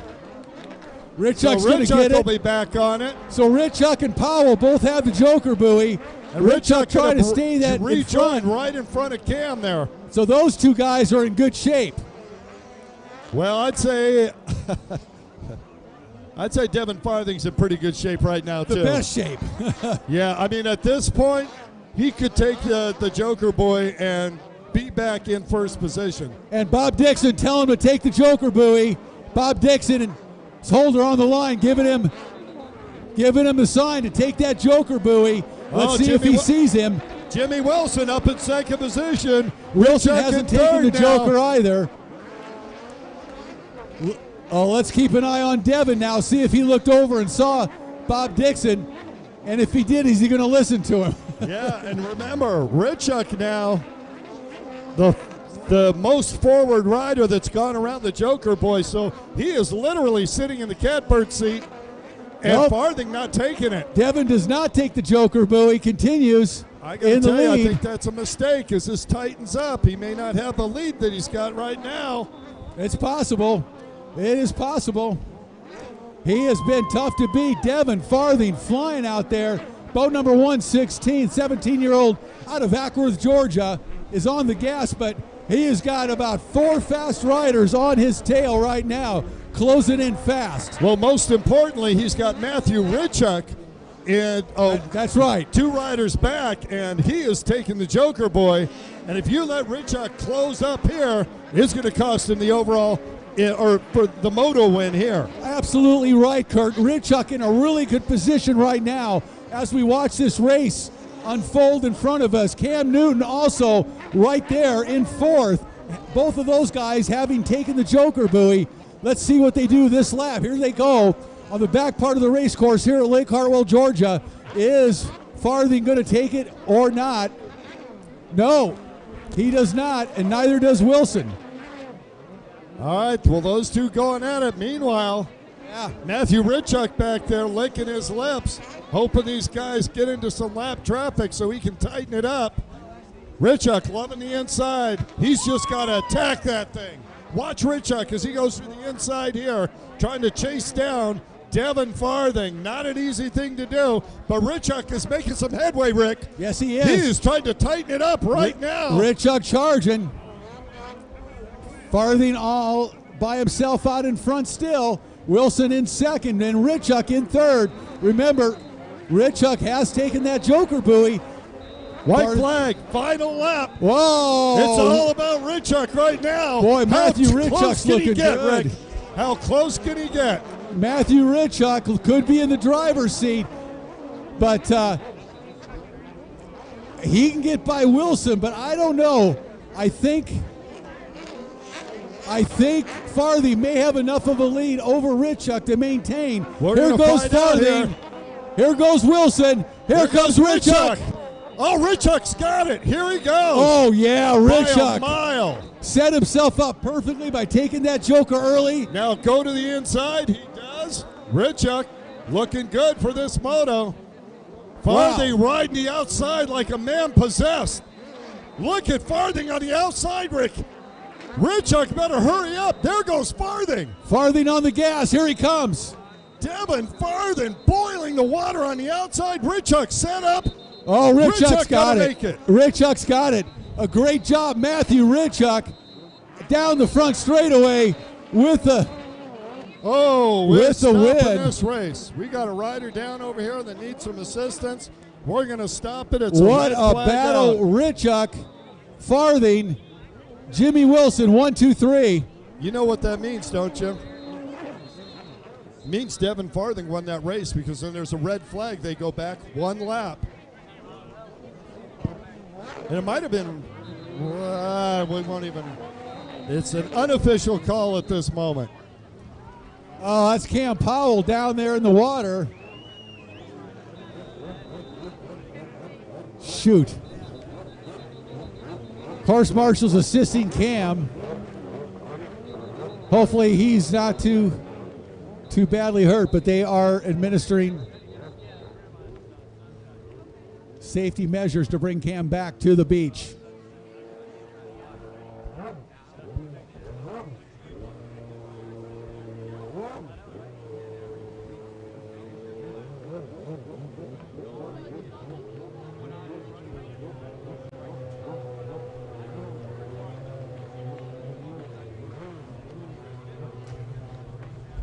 Okay, we're going to put a hold on the races for just a couple of minutes here.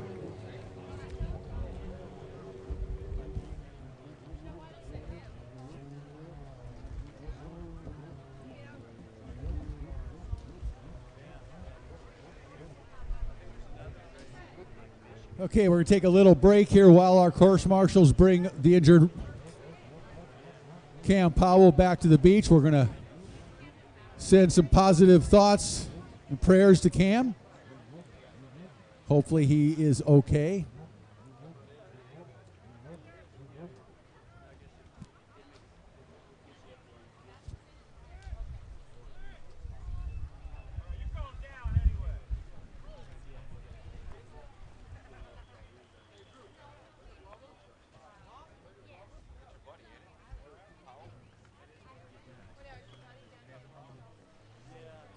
Well, more than anything in the world, we hate to see that, to say the least. So we're going to have a hold here for just a minute while our course marshals, EMTs, take care of Cam, get him up into the ambulance. So there'll be a break here for just a couple of minutes.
Mav, you're so old school.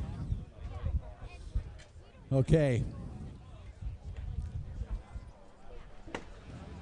Oh, man, Cam Powell, great rider, one of the top pro competitors in professional ski racing.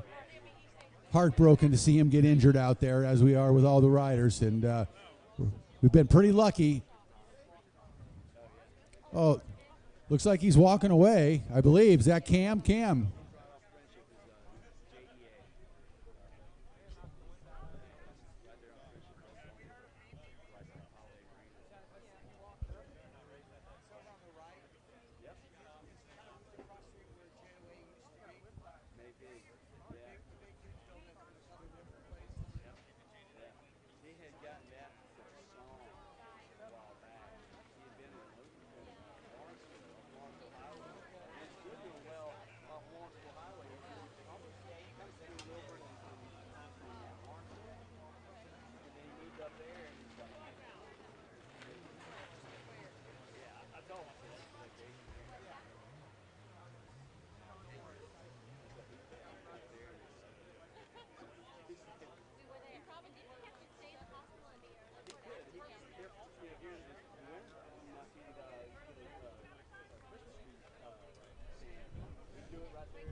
All right. Well, we're going to keep an eye on the ambulance momentarily here, and going to hope that it stays put, which is a good sign.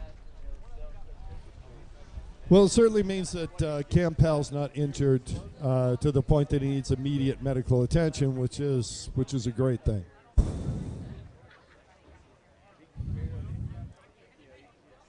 And a great pro ski race that was, too. Hate to see it. Oh, dude. Ended under the red flag like that. I hate seeing that. Man. But, you know, it just goes to show they go back.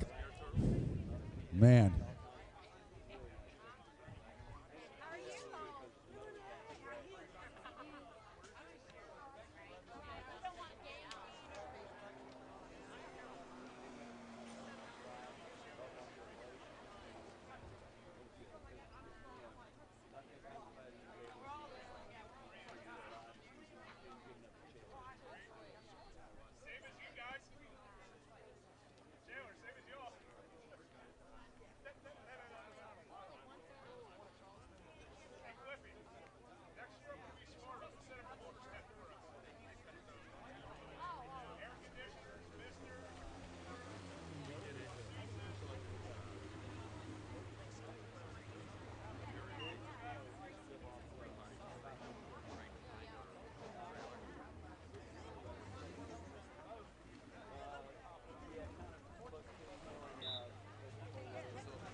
True. All right, here we go. Pro-Am Runabout box stock. And off they go. Well, we know Seth Namath's not going to be in this when we talk to Seth. I'm not sure about that. Well, let's see. Well, his boat got you this. don't know. Tori might have let him ride a extra boat or something here. Speaking of Tori, who is that out front, Rick Lake? Number 116 in my book, Vanjay Ramgeet. Vanjay Ramgeet. Large and in charge. Out of the Cayman Islands, Grand Cayman. Out in front, 116, rocking him down the front straightaway. And then 110, right behind him in second. That's, of course, Tori Snyder. And then the 118, that's Troy Snyder, his dad, followed by Arnold Martinez on the double 8. So, yeah, Seth Namath indeed not out there. His boat got destroyed, unfortunately, in that mix-up, in that little mishmash with, not little, but... well, Rick, that's a misnomer. It was only the top that got hurt. Yeah. Like all the steering system, throttle cables, electronics. Yeah, true. Other than that, fine. I think the hard stuff's coming down for a while. No, just fine.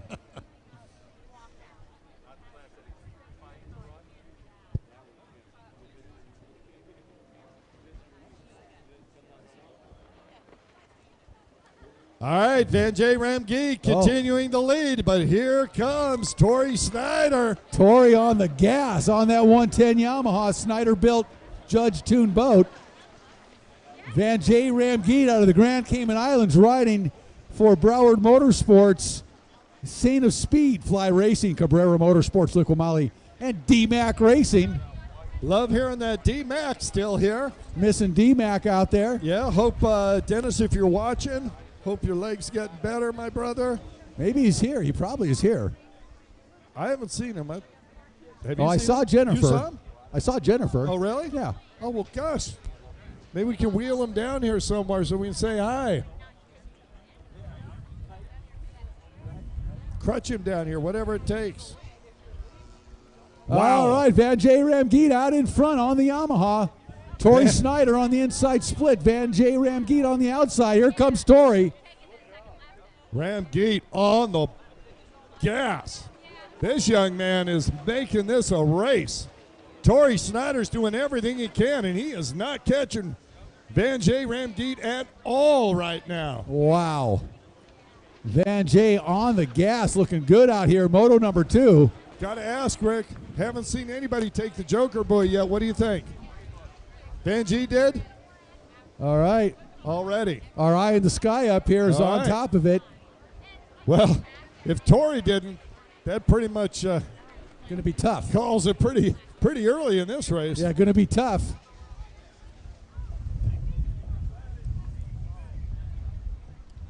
Tori tearing up that inside split course. Seriously on fire there. He is ripping it up. Yeah, Tori, I don't think he has any intention of ever letting off the throttle, Ever. from what I can tell so far this season. Are you kidding? His dad won't let him drive the motor home. And we Man. say that in a positive and uplifting way, folks. Of course. Of course we do. Love seeing these guys out here racing. They are very dead serious on the race course. Nice people, but boy, I'm not sure I'd want to get on the race course with them. I got to tell you this, Rick.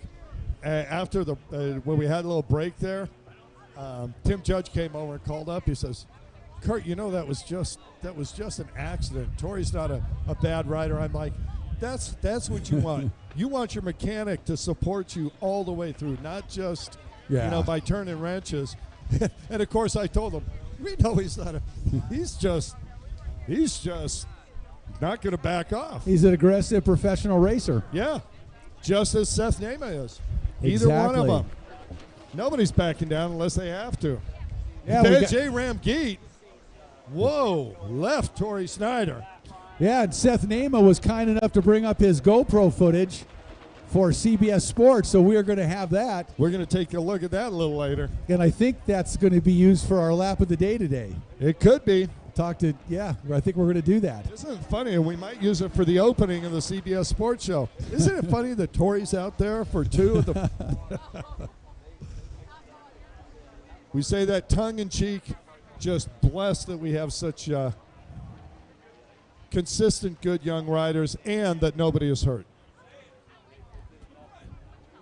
To say the least.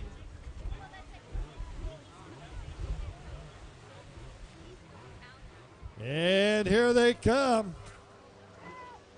And Jay Ramgeet with the lead. Here comes Arnold Martinez. I think Arnold's getting lapped. I think he is. I think he's already been lapped. White flag out. Final lap for Van J. Ramgeet, the rider out of the Grand Cayman Islands. Here's Tori Snyder in second.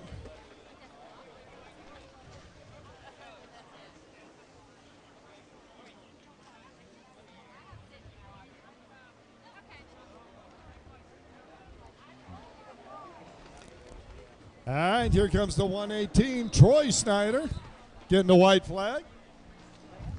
Dad about a half a lap back from his son right now. Van G. Ramgeet way out in front.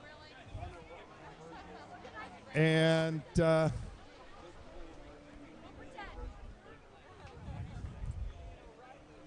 final trip through.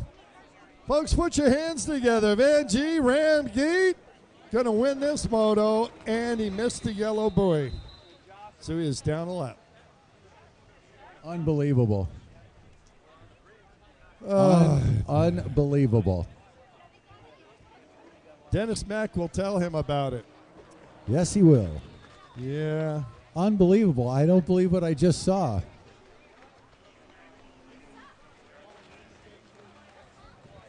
How could you...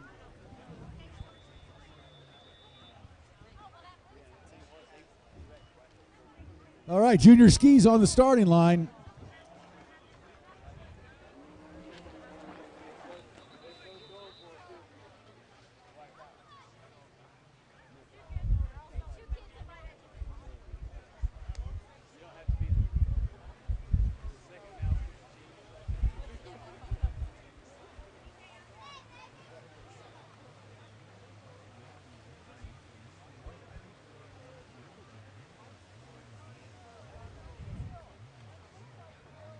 All right, first moto on the starting line for Junior Ski stock class 10 to 12 and 13 to 15.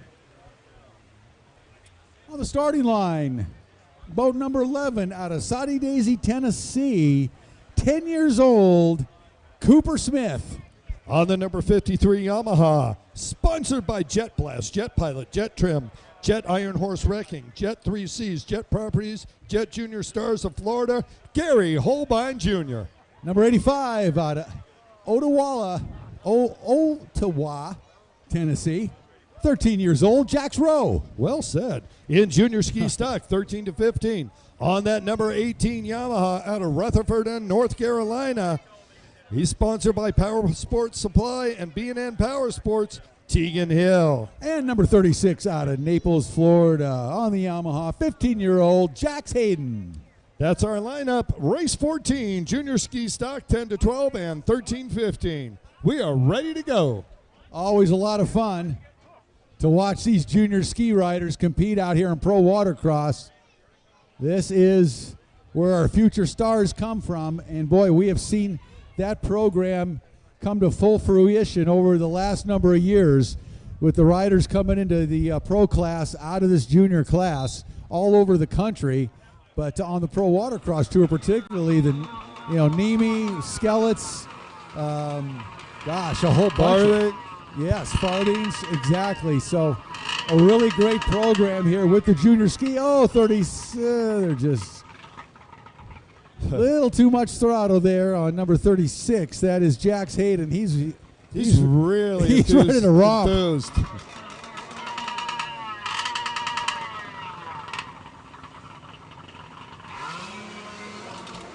Whoa, Tegan Hill getting a drive on the outside just ahead of Jax Hayden. Meanwhile, Gary Holbein Jr. got the drive on the inside. Oh, Holbein is really, really fast in that 10 to 12-year-old class. Gary Holbein Jr. is very difficult to beat.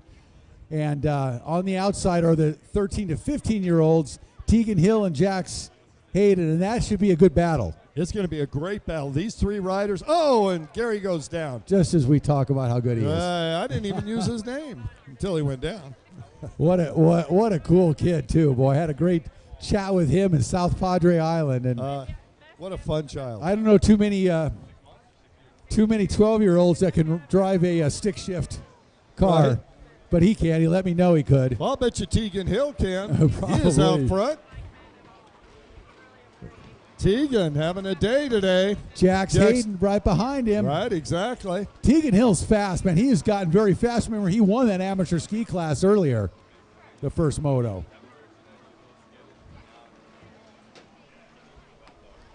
I'm assuming that's Cooper Smith over here and Gary Holbein back up and charging already.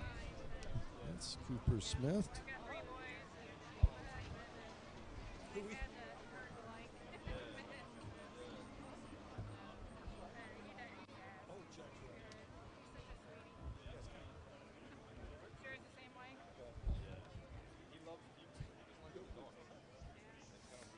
Tegan Hill out in front in the 13 to 15-year-old class. Tegan, 13 years old, out of Rutherford, North Carolina, the son of Brad Hill, who competes in freestyle and occasional closed course. Up next, race 15, Sport Open. Sport Open, you guys should be on the line already. Behind Sport Open is Vintage Ski. You guys should be on the boat ramp right now in staging. Sport Open, come on down.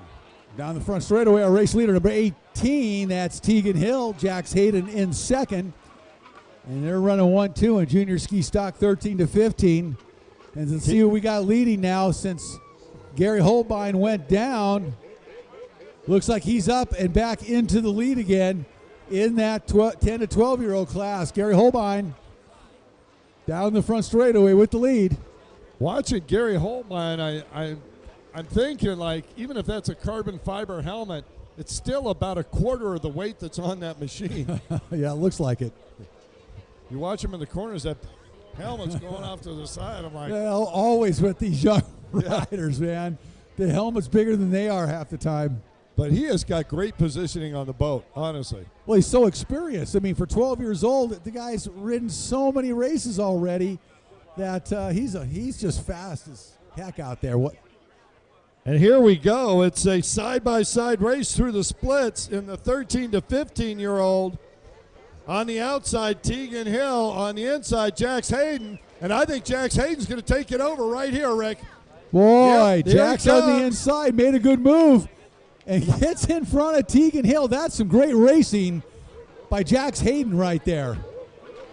Tegan doing everything he can to stay out of his pump blocks, Rick. Now let's see if he can hold him off. Oh, yeah. Now there's rolls a reverse. Tegan's behind. See what he can do. I would so much more like to be in pursuit than being pursued.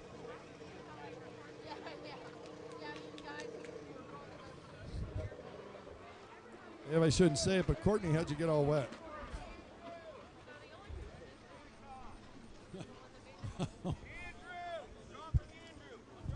Up, here he comes. Okay. And look at Jax Hayden out there, Rick. He's starting to leave Tegan Hill. Jax going to the inside. Tegan going to the outside. It worked for Jax last time. Can Tegan bring it up using the outside?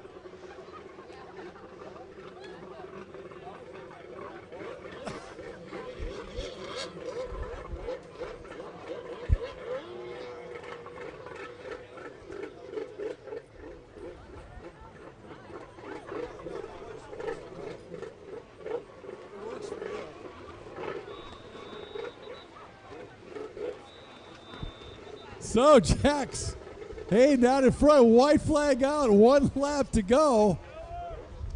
Look at the battle. Tegan Hill trying to reel in Jax.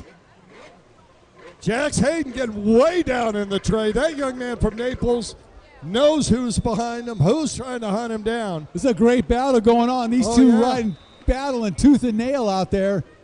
Jax looks over, sees him there, and Jax is going to the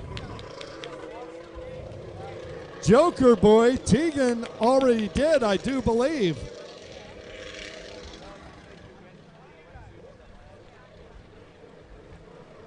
Oh, this is going to be fun. Sport Open, Rick Lake, coming at us. Yeah, going to be a wild one. Oh, man. Good times on the Pro Watercross Tour, huh, Kurt? Yep. Jax Rowe coming across, getting the white flag. And here comes the battle for the lead on the outside. Tegan Hill is going to drive it home.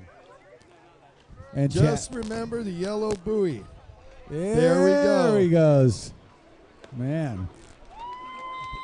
Oh, yeah. Tegan Hill taking the win. What a great ride from the 13-year-old out of Rutherford, North Carolina. Tegan Hill takes the win. Coming through in second position. Great ride for him. Jax Hayden. Jax out of Naples, Florida. You'll see us down there at the end of the year for World Championships.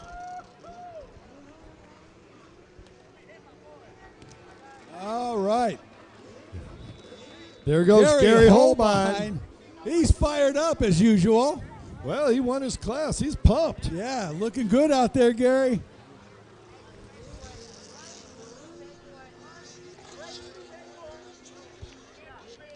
Sport Open, let's get to it, Rick. Moto number 1 on the number 7 Yamaha to Sewanee, Georgia. Sponsored by LIQUI-MOLY, 100% chiropractic. Kids' Choice Watermelons. It's Andrew Hancock. Boat number 13 out of Davie, Florida, in the Broward Motorsports, Cabrera Motorsports. Judge, Jet Pilot, JetTrim, Shoei, and Works Yamaha, Sammy Nemi. On the number 29, Bullet Hull out of Syracuse, Indiana. Sponsored by Speed Racing, WCOT, BP Concepts, Jet Pilot, Z-Force Racing, Ultimate Watercraft, Impros Technical Services, Ignite Fuels, and HPL Oils. It is Camden Powell. Number 43 out of Dawsonville, Georgia, on LIQUI-MOLY Watercraft Network, Superior Auto House, Sea-Doo, Wyatt Hayes. All right, you went to there. I'm going with a 111 out of Pensacola, Florida, sponsored by Judge Motorsports, Jet Pilot, and JetTrim. We call it the Billy Blaster. He's on it, Billy Dearman. Number 116 out of Ackworth, Georgia, on the Farthing Racing, Jet Pilot, JetTrim, Yamaha, having a phenomenal day so far. Devin Farthing. Out of West Park, Florida, on the 222 Sea-Doo, 51 years young, sponsored by Thug Custom Cycles, All Tool Rental, Tom Killer Keller. Number 277 out of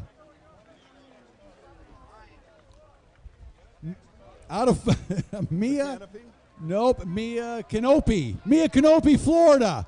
Oh, he's just making you say that. I said it right. Mia Canopy. He's making you say Riding that. for Jacksonville Power Sports, Absolute Performance in Naples, Live Ruthless, Thug Custom Cycles and Rhino Power, Matt Johnson. On the 295 out of Port Charlotte, Florida, as well as the 296 from Port Charlotte, Florida. They are both sponsored by Wade Chapin Performance, Rolling Stone Granite, Broward Motorsports, Tim Judge, Action Kawasaki, and Skeleton Motorsports. On the 295 is Taylor. On the 296 is Hayden. So it was Matt Johnson. Matt Johnson came up to me and grabbed me and said, "Hey, my mom says you're saying the name of our town wrong. It's Mia Canopy. So I got that right this time. Thank you, Mrs. Johnson. Yeah, good. D-Mac, awesome to see you, man. Hope you're healing up. Going to be out here again soon? Good to see you guys. Talk to you after a bit. Jennifer, always good to see you.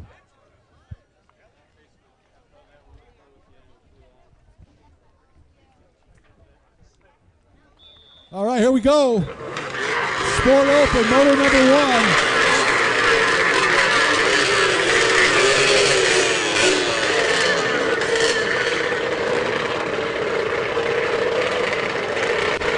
We got it fired up and they're off.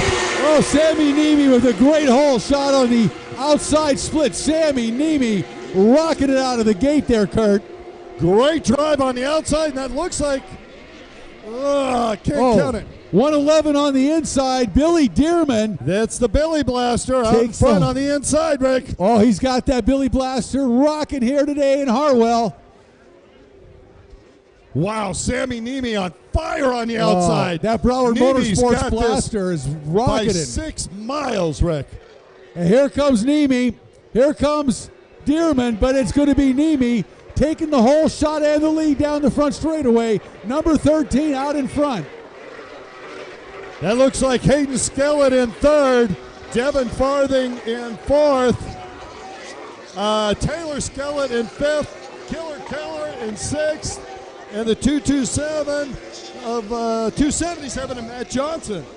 And Sammy Niemi absolutely on the gas. Wow. He ought to take that Joker buoy right now, man. He has built a lead up in front of Billy Dearman very, very quickly here on the first lap. Wow, that Broward Motorsports Yamaha Blaster is absolutely a rocket ship here today. Well, Niemi had that get off, and he was large and in charge. Just ran into that pump wash, we discussed it earlier, and he's out to prove, well, that was a fluke. This is how you do it. Sammy Niemi out front and leaving the rest of the pack right now. I believe Sammy's celebrating his 16th birthday right now. Yep, a couple days ago. So I think he's celebrating well at the moment. With Boy, the lead. Look at the battle there. Devin Farthing and Hayden Skellett are going at it. Yeah, those two no strangers to each other, to say the least. Taylor Skellett's right behind them. Oh, and here we go. Our race leader, Sammy Niemi, going out to take that Joker buoy right away. It's going to be close. Here comes Dearman. Dearman's going to take the inside of the lead over Niemi. What a battle. Niemi goes to the outside split. Dearman goes to the inside, but Dearman, having not taken that Joker buoy yet, got a ways to go. Let's see what Sammy does coming onto the front straightaway. Here comes Sammy with a head of steam. Billy Dearman making the turn. Devin Farthing on the gas behind Dearman. Here comes Farthing trying to work around Billy Dearman. And then here comes Skellett. Right, man, what a battle here at Hartwell. Sport Open. And I'll tell you what, Billy Dearman, multi-time national and world champion. And Billy, love you to death, but Devin Farthing is on a mission right now. Yeah, Billy That Dearman. child is doing inside, outside, jumping the pump wash, looking at any possibility to get by Dearman and hold that powerful blaster wide open. Here he goes, Rick. Dearman not on the Billy blaster here in this class. He's back on a regular blaster here today. Right you are. Thank you, Rick. And riding it very well, I might add. But Sammy Niemi right now has been the fastest out in front, but I got to say, Devin Farthing and Hayden Skellett, they are charging hard right behind him. And look at Skellett on the outside. But Sammy Niemi's already got that Joker buoy under his belt. Oh, I don't think the rest of them have yet. Nobody, well. At least not in the top 4. No. We shall look see. Look at this. Skellett got by Farthing. Wow. Both Skellets. Well, Farthing probably took the Joker buoy. I'm gonna guess right there. I'm gonna say absolutely. Farthing had to have taken the Joker buoy because both Hayden and Taylor Skellett got by him right there, as you mentioned. But Sammy Niemi, man, wow. Wowie, wow, wow, wow. Oh, is that Billy off over there? No, it's not.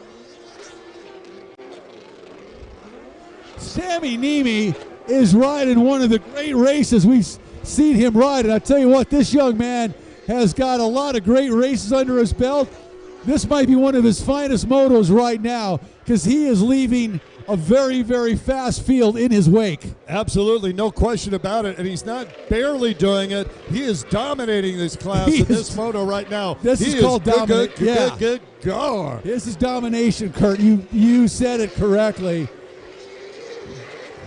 Dearman, Skellett, Hayden Skellett, I should say, and then Farthing.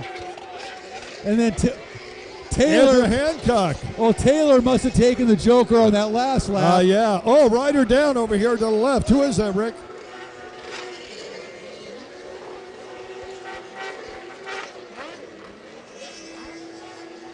Yeah, Sammy is absolutely dominating this race right now.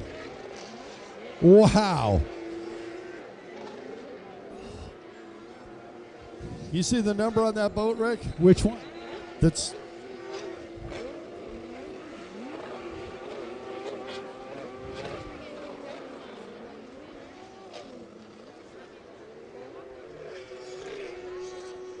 Niemi continuing to lead, taking that inside split course, making good use of it. Here comes your leader. White flag out, 1 lap to go for Sammy Niemi here in Sport Open. Absolutely waxing this fast field here at Hartwell. And I believe that was the 29 of Cam Powell out there. Yes, you're right, absolutely. They got the other number taped up, so I couldn't quite tell. Really good to see Cam back on a boat racing right now. Oh, exactly. We didn't talk about that, Fantastic. but we are pumped to see that. And here comes Devin Farthing, last lap to make a charge. Dearman in front of him. Now, who has taken the buoy and who hasn't? Looks like everybody. Who's heading out? Oh, no, that tells me that Devin already took it. Yep. So that'll throw Devin into I'll tell you, Kurt. second position, potentially.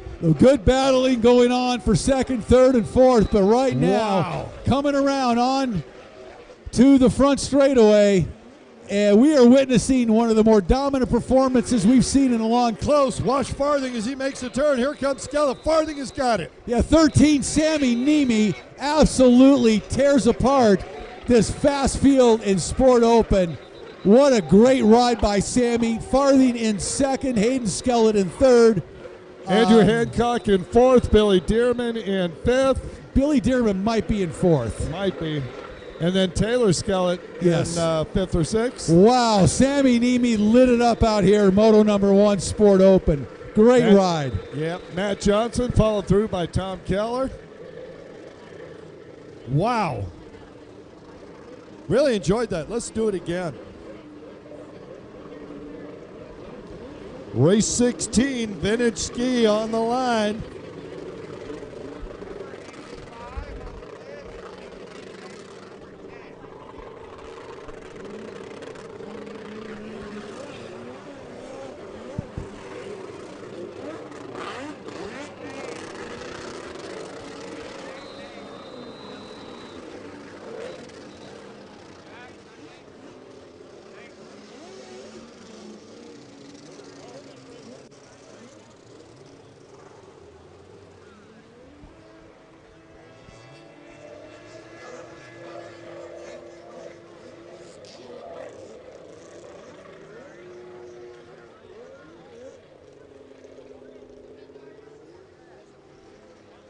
vintage ski. Well, Rick Lake, on the number 2 Kawasaki out of Cleveland, South Carolina, Sean Van Velser. Number 5 out of Fayetteville, North Carolina, Sierra Lambert. On the number 24 Kawasaki out of Yadkinville, North Carolina, Ethan Snow. Number 85 out of Ottawa, Tennessee, Jax Rowe. And we switched that to number 10, sir. Didn't get a chance to get it for you. On the number 95K out of Harrison, Tennessee, Kevin Rowe. Number 220 out of Mansfield, Ohio, Ryan Stevens. And on the 717 out of Taylorsville, Georgia, Lamar Weldon. There we go, vintage ski. Well, let's see what we got down. We've got a Yamaha square nose. We've got a 650 Cowie, a 650 Cowie, a 550 Cowie, and what's on the outside over there? Can't see that one. Looks like a round nose Superjet. That's not vintage. I guess it is today.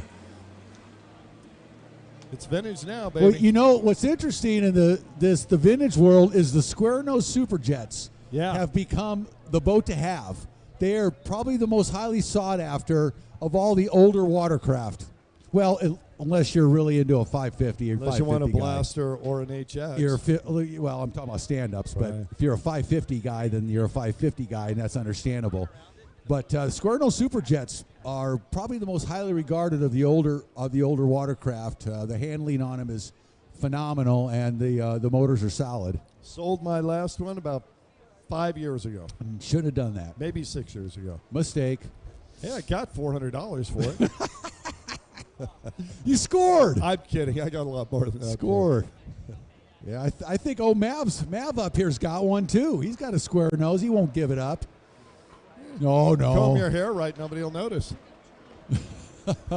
Out in front, though, we got a 550. That's 95, Kevin Rowe. Yeah. Well, Kevin's a good rider. We've seen him battle in Pro Watercross this season in a few stand-up classes.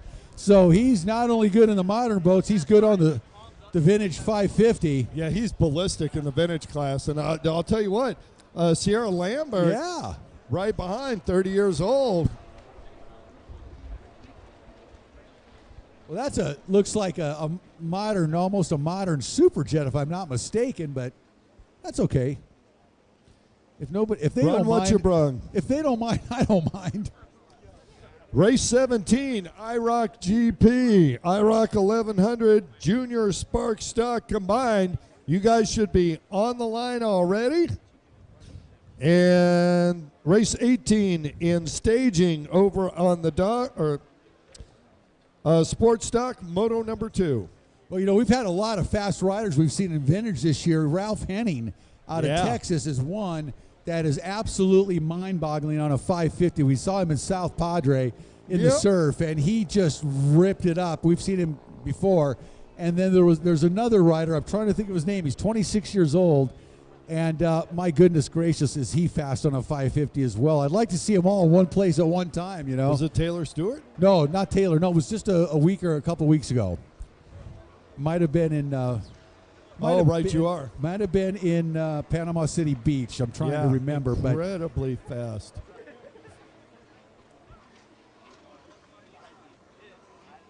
Caden Baldwin saying hello to the crowd. All his adoring fans. Caden will be autographing stuff for you later on. Your sense of humor is just... I know your sense of humor, dude. Don't look at me like that. Mav is got a very unique sense of humor, doesn't he? He is punishing us. Oh. Okay. Great job, as always. Richard Ignacio. We call him Maverick. Live streaming 247.com. See it. I try to think of that rider's name, but he is wicked fast, and we've seen him in different places. I want to see them all together on the starting line. All these guys that are really in the top. Last name Golden? No. Oddly enough, I remember his age, which is 26, which I thought was unusually young for a vintage rider. But right. Well, Lamar Weldon out there 717 on that 650 Cowie. Pushing the envelope. Good to see him out there. Look at this coming down the front straightaway, side by side. Oh, man. Oh, that was Kevin Rowe just wow. Shut the door? Well, he shut the entire side of the track down. Shut the front door right there, huh? Right there. Sierra Lambert trying to stay up, but not going to happen. Rowe shut the door hard. Who's this in third? Is that boat number 2? That is Sean. Sean, yeah. Yeah. Another Van Velzer. 650. Looks like my old 650. It does look like your old 650. Which I shouldn't have sold either, but what the heck. It was just absolutely clean and dialed, and I didn't ride it for years and years and years and finally sold it. Yep. You know, and it was perfect. And now And you shared the love of the sport with somebody who Totally. couldn't afford it unless they bought your machine. So yeah, it worked out great. Yeah, it worked out good. That's the way I felt about my square nose as well. It's like, here's somebody's going to use it more than me. You know, Yamasaki, huh? How be that? Oh, is that what that is? That's why he's in vintage. Is that legal?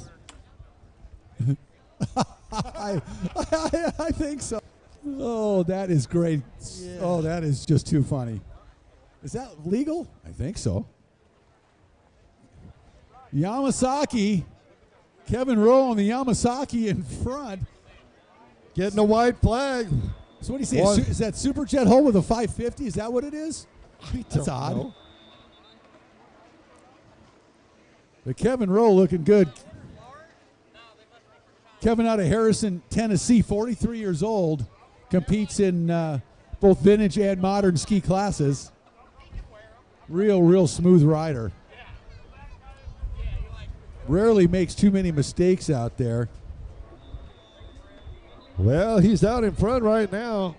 Once again, going to call him up. IROC GP, IROC 11, and Junior Spark Stock. You should all be on the line. And race 18, Sports Stock, moto number 2. You guys should be down on the dock, staged. For some reason, when I watch vintage ski, my back starts hurting. You too? It's deja vu all over again. I'm not even kidding. No, I just right. Oh. We've been standing for a while too. I'd probably have a 1500 SXR if I thought my back could take it, and I just don't think so. I'm thinking you need something cushy. I'm thinking. Me too. I don't want to say that though. I'll say it for you, brother. You don't want to give that up. I love the modern runabouts. Yep. For touring, oh man, phenomenal. Nothing like it. But there's nothing like riding a stand-up. And here you go, Kevin Rowe, going to get that checkered flag. Looks behind him, Sierra Lambert.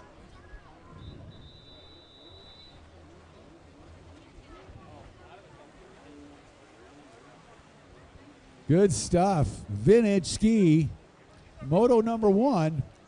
And Sierra Kevin Lambert in that second position. And I think we're going to mail in third place. We'll get that in about an hour. Yeah, these two separated themselves significantly from the rest of the field, didn't they? Yeah, they've got some now.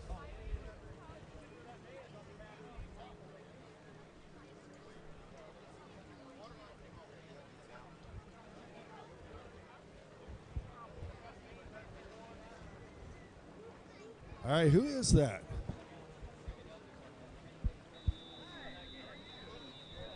Can't see him coming across there. Vintage ski. Oh, that's Jax Rowe. He's riding a different machine. And that's the square nose. I thought that was Richard Hickert. Richard Hurt?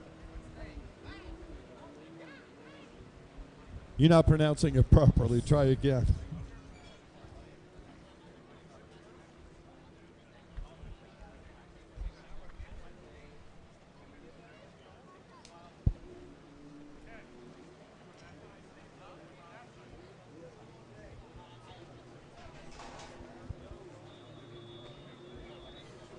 All right. Number 2, Sean Vassler comes in.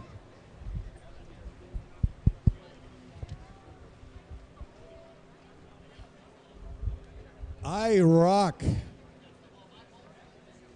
IROC GP, IROC 1100, and Junior Spark stock 13 to 15 coming up. Oh, man. Wow, vintage ski, a lot of fun.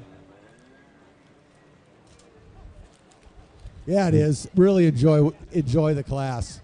Love seeing these vintage machines out on the water. Oh, I like the vintage riders. How about IROC GP? He's on that number 21 out of Charleston, West Virginia. He's sponsored by Hidden Trails AOMC, JetTrim, Kaza Racing, and Commander Industries, Cameron Frame. IROC 1100, number 514, Robert Bango. 729, Jeff Stanley.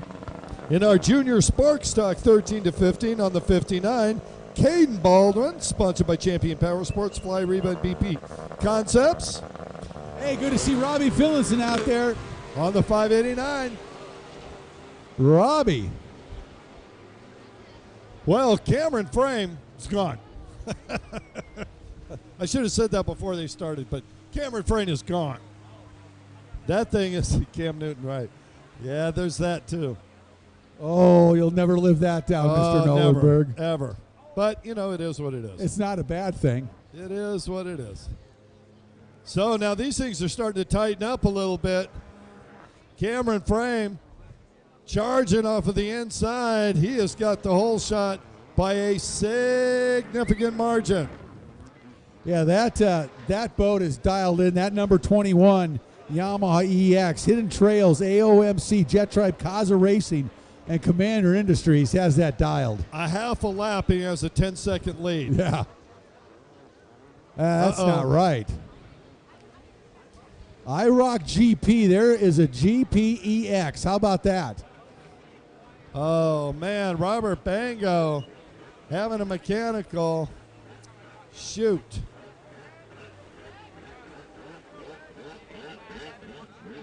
Mr. DeCote?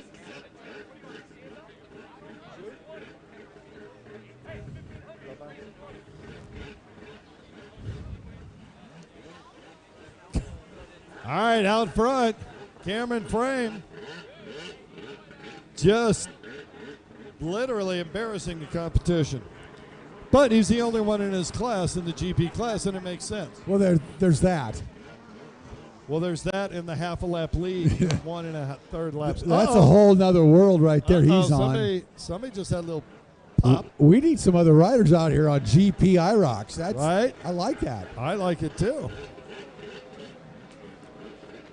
Then you've got the IROC 1100, which is the Sea-Doo XPs, and then Look Junior at this Sport battle stuff. with Caden Baldwin ahead of Finlinson. Wow, how about that? Yeah, and it's Robbie Finlinson. Seeing the old double nickel back out there again. Yep. The Syracuse Bessie. Mafia. Old Bessie back on the track. I wonder if they've changed the oil in it. I don't know. It just runs and runs and runs. If it ain't broke, don't fix it.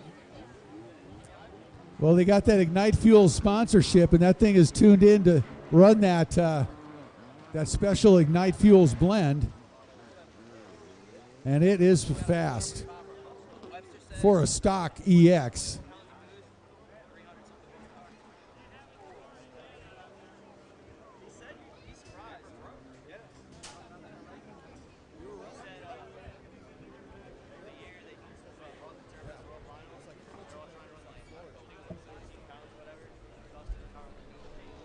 Caden Baldwin having himself a race with Robbie Finlinson. Yeah, they are. Finlinson charging hard.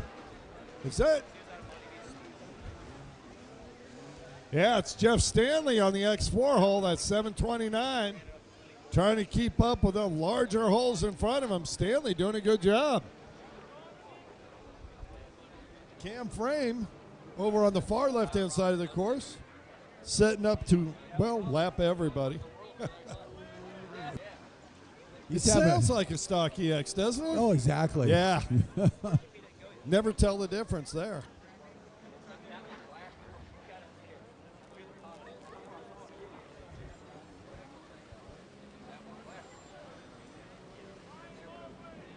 All right. Well, the battle is Caden Baldwin and Robbie Finlinson. They are going at it. Caden Baldwin, think getting the best of that. So far, Caden out in front. Oh, and there's Oh, Finlinson. look at He that. made the move. Now, I suspect Caden may have taken the Joker buoy. As do I. Weren't watching, but I'm going to make a wild guess, and that means if Robbie hasn't taken it, Yep. he's going to need to, and he's got enough lead to take it and probably maintain he's his not lead. even riding fast. He's backing out of the throttle, so I think he's taking it already. He was literally looking behind him, backed out of the throttle, so I don't know. See what I mean? Yeah, he is. Or he has a problem. Nope, he's going to it. Oh, this is going to be close.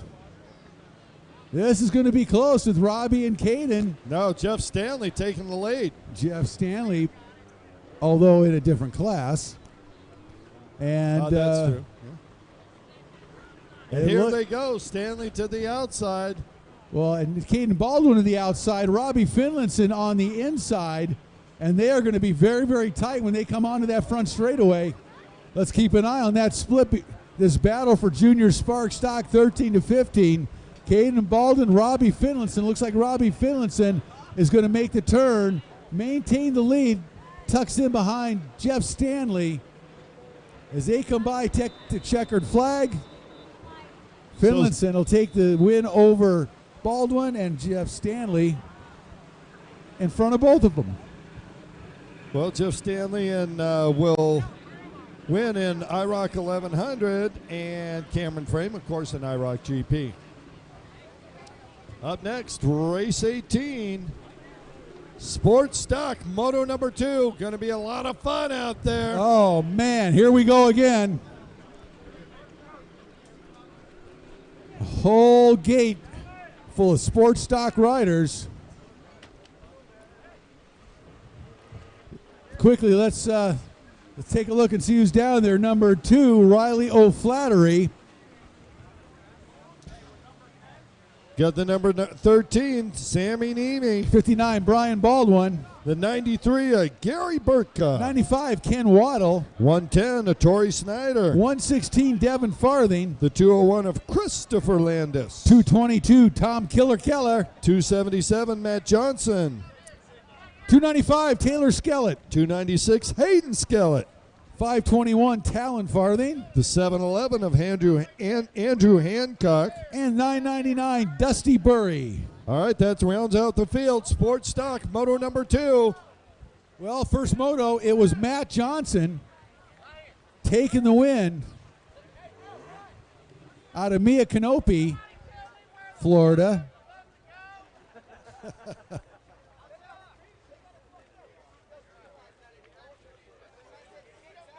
Brian Baldwin looking for his position. And our stager, Matt, looking for the paperwork.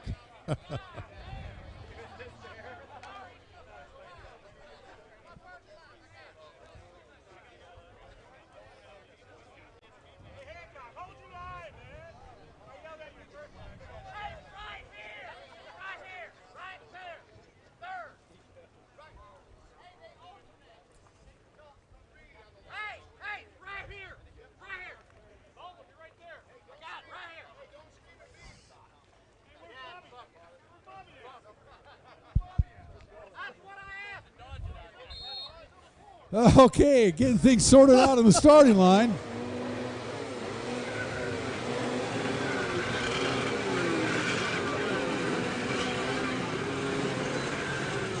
Matt Johnson, Christopher Landis, and Dusty Burry were running 1, 2, 3 in moto number 1.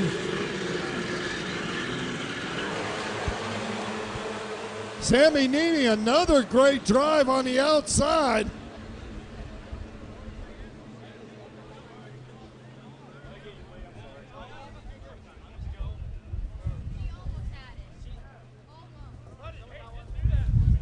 Looks like Dusty Burry edged Nemi on the outside. And 201 Landis on the inside, Kurt. Yeah, Christopher Landis got that drive again on the inside. Landis having a good weekend so far. And Dusty Burry on that outside on the HX with a great start. Burry's Here comes got it. Burry. Landis will take it. Yeah, Landis will get the whole shot and the lead here. Burry right behind him. Followed by Waddle. Brian Baldwin. Talon farthing. Talon, then Devin. Talon. Sammy Nemi back there in about 7th spot. Talon and Crazy. Devin running right by each other. Now let's see how that works out. By Nemi. It looks like he's trying to make a move on Matt Johnson as well. Wow, riding that blaster up in the pump wash. Woo! Hayden Skellett going wild out there. Wow. Christopher Landis out in front, Burry behind him, and they both elect to go to the inside split here, as do, well, a third rider as well. I have to check and see who that is, but kind of evenly split and choosing the outside and inside split here later in the afternoon here in Lake Hartwell. Well, Landis definitely got a drive on the inside. You check the outside. All right, so Dusty Burry in second. Here's a battle for third and fourth. Oh, Baldwin. Baldwin makes the move and just absolutely buries Ken Waddle. Just Roos Waddle. And Ken, to his credit, rode that out as he was getting hydro-blasted. Oh, he stuck man. with it. He did ride it out. You're right, absolutely. But out in front, it's Landis and Burry running 1-2. I don't think anyone's taken the Joker buoy yet. Let's see how that works out. Looks like Burry's going to get it under his belt right away. Here goes Dusty Burry. He's going to go take that Joker buoy. He's going to relinquish, gosh, one. I'm taking one. Only one spot. Good way Looks to like go. just one. Yeah, he's going to hang on. Not too bad. Not too bad a job by Dusty Burry. Got that Joker buoy under his belt early on here. Some of the other riders in the back of the pack also taking it. Let's check the front straightaway now. Race leaders coming by. I think it's going to be 201. Christopher Landis out in front. Landis with the race lead. He's still got to take the Joker buoy, but he's got a sizable lead now. Oh, look at this. Baldwin moved up into second position. Burry in third. Yeah, Dusty Baldwin. Burry of the Avon Park, Florida Burries. Well, Burry took that Joker buoy.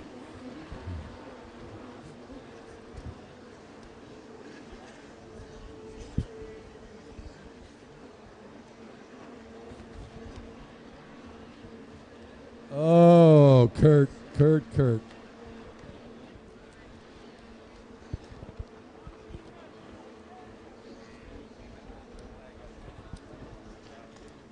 That's okay. Christopher Landis out in front.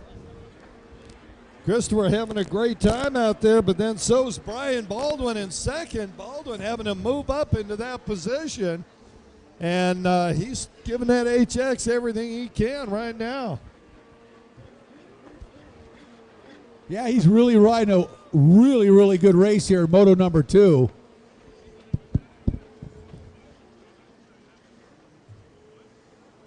Haven't seen a lot of Brian Baldwin in the sport class, but he's looking good. He's in the lead now, as Landis, I think, took the Joker buoy on that last lap.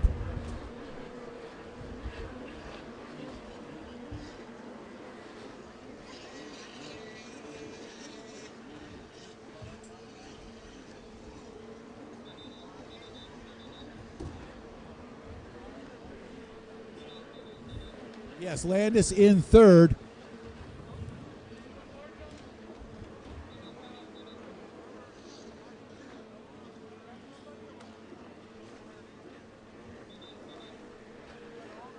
Yeah, Burry and Landis. Burry for sure has taken the Joker buoy. Landis, I'm reasonably sure, has taken the Joker buoy. And I don't believe Brian Baldwin has. And so we'll keep an eye on Baldwin's progress as he charges around the outside split on the left-hand side of the race course here at Lake Hartwell. And Baldwin charges onto that front straightaway one more time with the race lead on that number 59 Sea-Doo HX. Yeah, Burry behind him in second, but Burry having taken that Joker buoy already in a pretty good position, Kurt. Absolutely. As I look back in the pack, I see Riley O'Flaherty out of Schenectady, New York. It's her birthday month as well.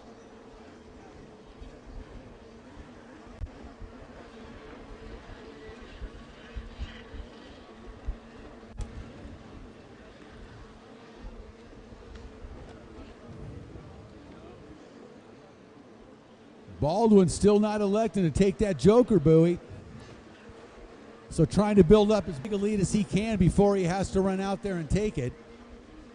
And I believe, is that Dusty Burry behind him on the outside? It is, yes. So Burry doing a great job. Looks like he's actually starting to reel in Brian Baldwin. Yes, he That's is. not good news for Baldwin because Burry has already taken that Joker buoy, and I think he's going to need a little bit more distance than that to take it and still remain in the lead.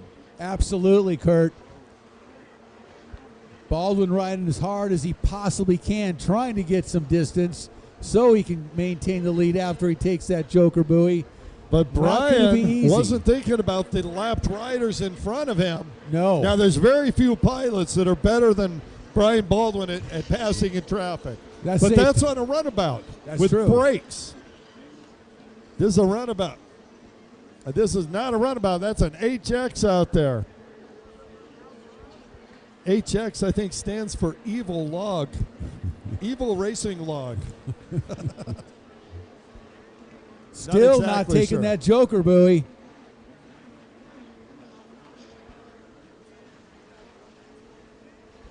So he's going to have to, he is going to have a reckoning here pretty soon. And Burry is reeling in Brian Baldwin. He's within one buoy right now. Dusty Burry is making it happen out there, folks. Dusty Burry, 38 years old, out of Avon Park, Florida, riding for Atlantic Industries and Stanley Racing on the 999 Sea-Doo. And you're right, Kurt, he is reeling in. Yes, he is. And Brian one Baldwin. lap to go. And we got lap traffic everywhere in front of them, which is going to help out Burry. Oh, Baldwin's got something hanging off the front of his Sea-Doo. It looks like It's just a loose that front bumper. spray guard. Yeah, that line. Saw it earlier. And it hasn't gotten better. No, it hasn't gotten better. His right blinker is on. Yes, correct. The right blinker, it's still on. Don't you hate that?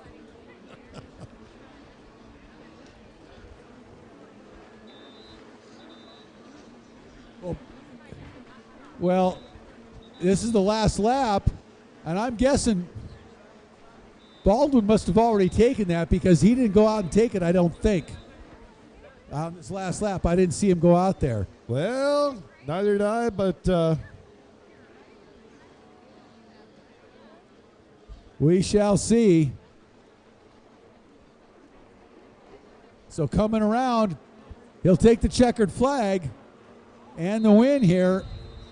he puts his hand up like, oh, where was the white flag? I think he missed the white flag. I think he missed it too. It was definitely up, Brian. Yep. And he knows.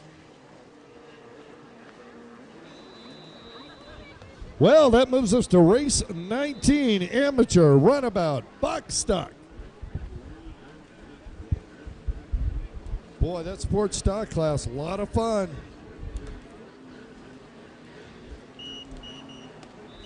Amateur runabout box stock on the 007 Sea-Doo out of Lavonia, Georgia, sponsored by Granite World LLC and Drippin' Performance, Jonathan Samuel. Number 8 out of Dallas, Georgia. On the Extreme Propulsion Sea-Doo, Chase Dutton. Sneezy for you to slay. Lick rake. On the number 57 Sea-Doo out of Hattiesburg, Mississippi, John Camino. And number 88, out of Beverly Hills, California, on the Cabrera Motorsports, Broward Motorsports, LIQUI-MOLY, Palm Beach Watercraft, Exotic Signs, WSR, Yamaha, Arnold Martinez. That wraps up the field. Amateur runabout, box stock, moto number 1.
And that looks like Jonathan Samuel, the local boy out of Lavonia, with a hole shot on the inside. And it is. That the 007 out there? Oh, yeah, Samuel on the gas. I'm going to keep an eye on him. Let's see his buoy selection. He had some issues earlier today.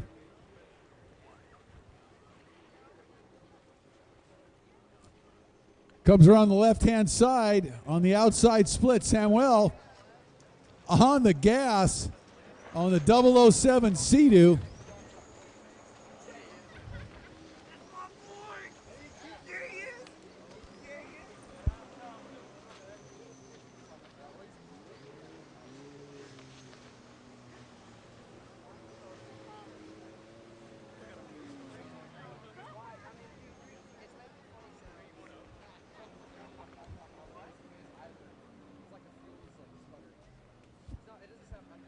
I think Chase Dutton in second place. Looks like number 8 on the Sea-Doo out of Dallas, Georgia.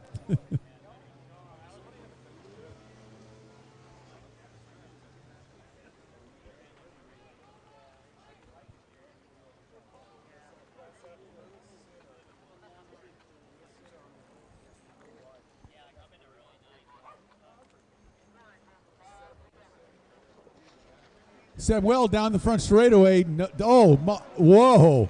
Gets completely sideways, making that right-hand turn onto the front straightaway at speed. Samuel a little on the wild side here this afternoon. Man, I'll tell you what. Talk about taking a walk on the wild side. And going around every buoy in succession on the correct side. It's a goal. Number 8, Chase Dutton in second. Looks like John Camino in third. And I don't see Arnold out there, Arnold Martinez. Not sure what happened to Arnold. I see him over there on the boat ramp. Well, maybe, yeah. Arnold, it's your 42nd lap. He's taking a pit stop. Yeah.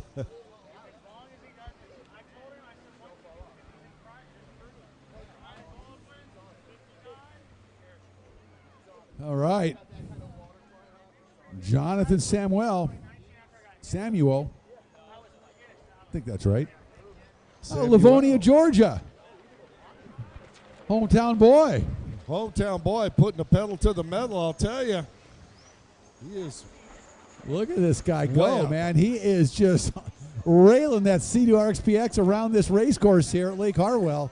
He is large and in charge. Tell you what, that's no slug behind him, though. No, he's Chase on the Dutton gas. out of Dallas, Georgia, using that extreme Propulsion. propulsing. well said. Not really, but Well, for you. exactly. Consider the class. Ooh! Oh, that was a little rough by Jonathan Samuel.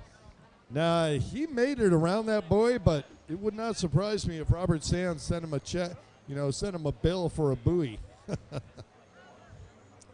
And he goes down to the makeup buoy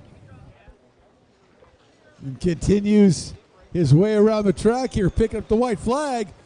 But check it out. Chase Dutton now has closed the gap on Samuel. He is on him, and I believe that they've both taken the Joker boy. I could be incorrect with that.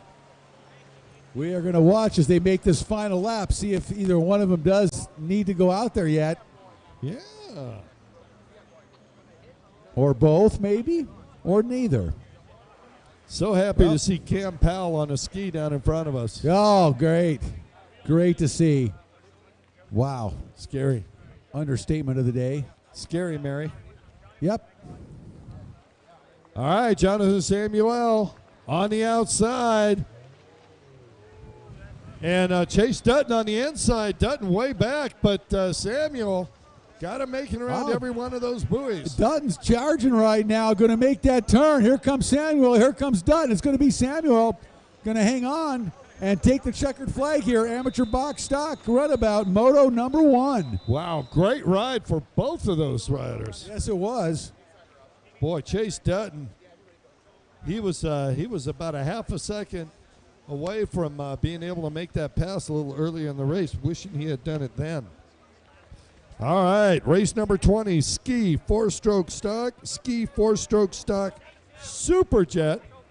And in that Superjet class, we got the 119 Yamaha out of Pomeria, South Carolina, sponsored by Race Lab Performance, Pickles, and Nemo, Kenny McKenzie.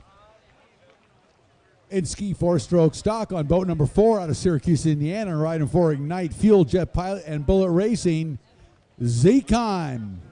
On the number 19 Kawasaki out of Pompano Beach, Florida, sponsored by Valet Racing Team and Aguamala Emsnuel Schnitz.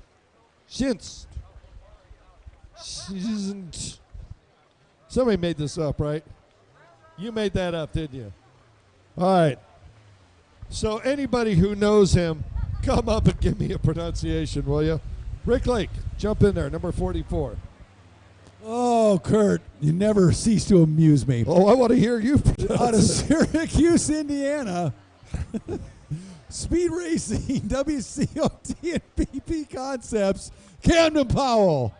On the number 51, Kawasaki out of Miramar, Florida. He is sponsored by Cabrera Motorsports, Broward Motorsports, Judge Motorsports, Exotic Signs, Tweak Studio, TMR, WSR, WCOT, JC Racing, David Cabrera. Boat number 55 out of Syracuse, Indiana on the JBR Racing Ignite Fuels Technical Services, Kawasaki, Jay Finlinson. On the 59, Sea-Doo out of Denver, North Carolina, sponsored by Champion Power Sports Concepts, Brian Baldwin. Ski 4-stroke stock on a Sea-Doo. This is going to be interesting. Number 78 out of Bedford, Virginia on the SML Signs and Wraps, STB Enterprises, Rolling Acres Farm, Kawasaki, Justin Bradley. On the 115, Yamaha out of High Point, North Carolina, sponsored by Richuck Motorsports, Easy Ski, Amsoil, SPT Racing, Fly, and JC Racing, Connor Richuck. Number 176 out of Miami, Florida, riding for LIQUI-MOLY, Miami Jet Ski, Riva, JetTrim, and Jonesy, Valentino Lescano. And on the 589 Kawasaki out of Syracuse, Indiana, sponsored by Ignite Racing Fuel, JBR Racing, Sure Track Trailers, and HPL Oil, Robbie Finlinson. All That's right. the lineup, Rick. Great class here today. Ski 4-stroke stock. Here we go.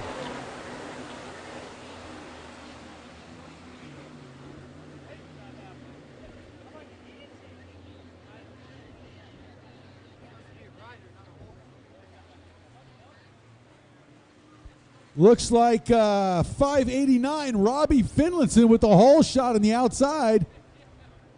Yeah, Finlayson had a great drive. I think that's Cam Powell on the inside. Oh, check that. Finlayson on the inside. On the outside,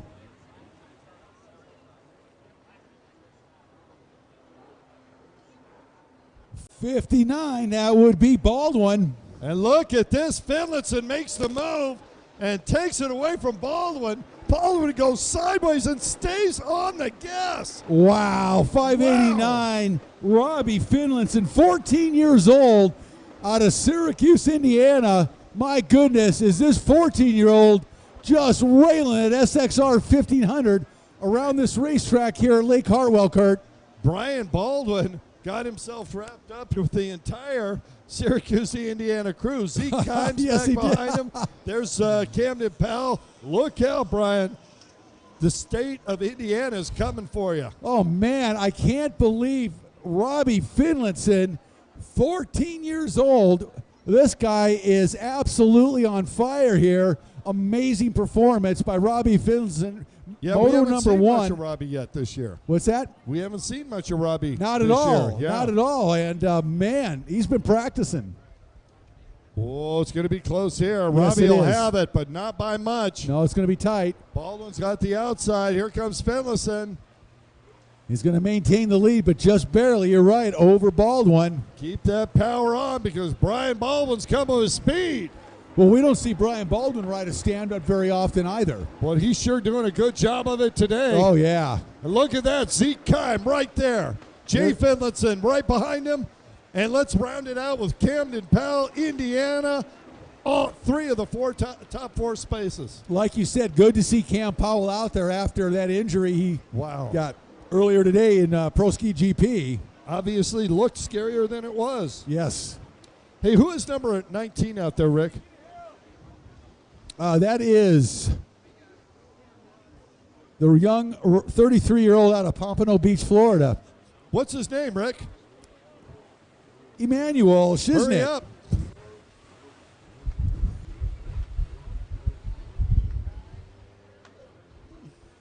Uh-oh. That didn't sound good. Robbie Finlayson going to have to use that makeup buoy. Yeah, he's riding for everything he's worth out there, cutting those buoys tight. He might have cut one a little tight, but kudos. And Zeke Kime moving into the lead here. No surprise there. Zeke Kime, a very, very talented rider on these SXR 1500s. He campaigns an SXR in the pro ski class against all the Commander bullet boats. Baldwin just Baldwin off the boat rolled completely. off that thing, and it just dropped him. So now we're getting back to the riders that we see normally compete in this XXR 1500 class, basically a ski four-stroke stock, which is a Kawasaki SXR 1500 class right now. And the riders we've seen compete in this class regularly now have moved up to the front. All right, looks like Brian Baldwin's okay. Yeah, he's fine. He's That's just going good. for a swim. Yeah. Everybody loves the taste of the water here at Lake Hartwell. Hey, hanging on to these SXR 1500s, if that's not your specialty, no easy task at this level of racing. Well, I'll tell you what, Brian was riding the wheels off of that thing. Yes, he was. But he did the same thing we saw many riders do when those boats first came out. He just rolled it over on its side. It just took him right over. And here comes Zeke Kime, number 4, 55. That is Jay Finlayson now behind him. Oh, yeah. And these guys got a lot of experience on these boats, these young riders out of Indiana. 44 Cam Powell, another experienced SXR rider. That's 589 behind Powell. That's Robbie Finlayson. So what is he going to do? What's Zeke going to do? Well, Take the buoy. Zeke's going to be tough to beat. Although, looks like Jay Finlayson. Oh, he's going to the Joker buoy. That's Jay, right? 55 out there. So he's going to go to the Joker buoy. Zeke Kime, tough to beat. Well, he rides these SXR 1500s exclusively. not just in the ski 4-stroke stock class, but also he races one in GP ski. Right, and does really well with it. Yes, he does, and he does it against the Commanders and Bullets. Right, and so exactly. He's a very talented young rider, a very talented athlete, actually, out of Syracuse, Indiana, a very fine tennis player. Right, exactly. As well, our race leader. Long way from the tennis court here in Lake Hartwell, but what an athlete he is. And look at this, Cam Powell up into second position now. Yep. Look out, Zeke. Cam Powell is on a mission to catch up. And we don't know if either one of them have taken the Joker buoy yet. That could decide it. Zeke's probably going to go for it on this lap. I think this is his time to take the Joker buoy. I think so as well, but... unless he has already, which I don't think he has, and there he goes. He's headed out. Headed Watch out this. is right. That's what it feels like, doesn't it? Yep. And what's Cam going to do? Cam's diving in there. I think he already made it. I think so, too. But, you know, Zeke is a very, very fine rider, as we said, and he's going to maintain the lead here as he goes to the inside split. Cam, though, right behind him now. Surprising, but he's not that close to getting into too much pump wash. Wow. Cam is really starting to reel in. Yes, he Zeke. is. Man. Well, Cam definitely one of the top pro riders in the sport. But then again, Zeke is just spectacular on this hole. And these riders all train together. You're watching the Syracuse Mafia in action here at Lake Hartwell. All friends. They train together, ride together in Syracuse, Indiana all year long. And or at apparently least when they the take- ice is melted. Apparently they take the podium together too, because it's 1, 2, 3, 4 right now. Amazing. The top four, the Syracuse Mafia here in Lake Hartwell. Good to see them out here competing again. Brian Baldwin back up and running. David Cabrera still circulating. I have no idea what the number on that boat is.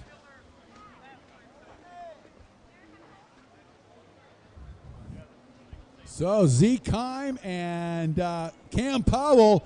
Zeke goes to the inside split. Cam on the outside split here. On the final lap, this is gonna be it. It looks like Zeke's got a comfortable lead, but here comes Cam Powell. No, Cam Powell's going to make the turn. He's got the Cam's speed. on the gas. Zeke better hang on here. Oh, Zeke makes the turn. Oh, here comes Cam on the outside. Zeke's going to take the win. Cam Wow. almost missed that. Made it interesting. Good racing, Syracuse Mafia. Way to go, guys. Look at this. Let's see who comes in 55. It's going to be Jay. Jay's going to come in third. And Robbie fourth. Wow.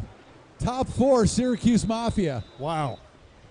Good job. And Brian Baldwin spectacularly falls off that thing again. Boy, and when Brian goes down on a stand-up, there is definite separation, Rick Lake.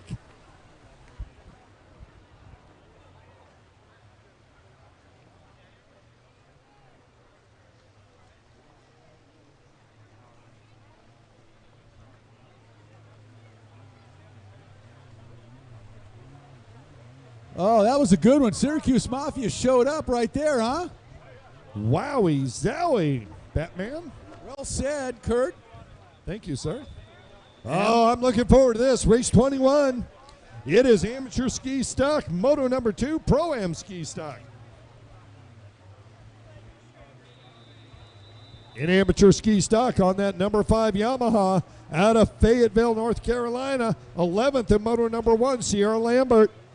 Number 18, first moto winner out of Rutherford in North Carolina, 13-year-old Tegan Hill. On that double 2 out of Buford, Georgia, Kawasaki mounted Kirsten Frost. He was 6th in Moto 1. Number 13 out of Naples, Florida, Stephen Hayden. On the 85 out of Harrison, Tennessee, Kawasaki mounted Kevin Rowe. Number 85W out of Chattanooga, Tennessee, Dustin Higdon. On the number 99 out of Social Circle, Georgia, 38 years old, Danny Newman. Number 101 out of Chickamauga, Georgia, Will Scruggs. On the 182 out of Macella, Georgia, Brock Harris. Number 220 out of Mansfield, Ohio, Ryan Stevens. On the 221 out of Madison, Georgia, has his own band, Zach Brown. Yes, he does. 315 out of Marietta, South Carolina, Taylor Stewart. On that 712 Kawasaki out of Cornelius, North Carolina, sponsored by Hurricane Racing, Amsoil, Shea Catering, Taped Out Cycles, maybe that's tapped out. My Wallet, it's Nikki Turner. Number 716 out of Villarica, Georgia, Matthew Nolan. And we're going to move to Pro-Am Ski Stock on that 315 Yamaha out of Marietta, South Carolina. Glad to see him back, Taylor Stewart. And I am checking to see before we get going here, is the Pro Watercross booth still have merchandise for sale? I'm looking down at Pro Watercross right now. Is the merchandise still for sale down there? I believe so. So if you haven't picked up the 2021 LIQUI-MOLY Pro Watercross National Tour powered by HydroTurf merchandise, you better get over there right now before it goes away for the day. Merchandise available at the Pro Watercross booth. Your last chance of the day, ladies and gentlemen. Rick, you know who can't do that? Who? That Yamaha rider on that 702 out of Raleigh, North Carolina, Jeb Zarzauer, because he's in this race. And that'll do it. Race 21, we are ready to rock.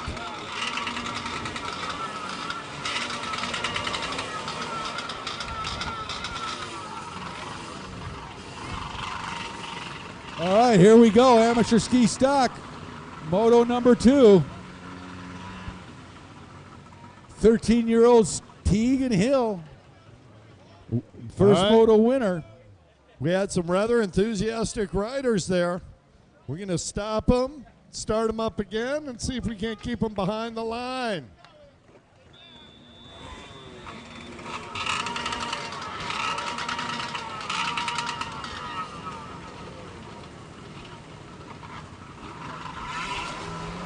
Oh, what a good start.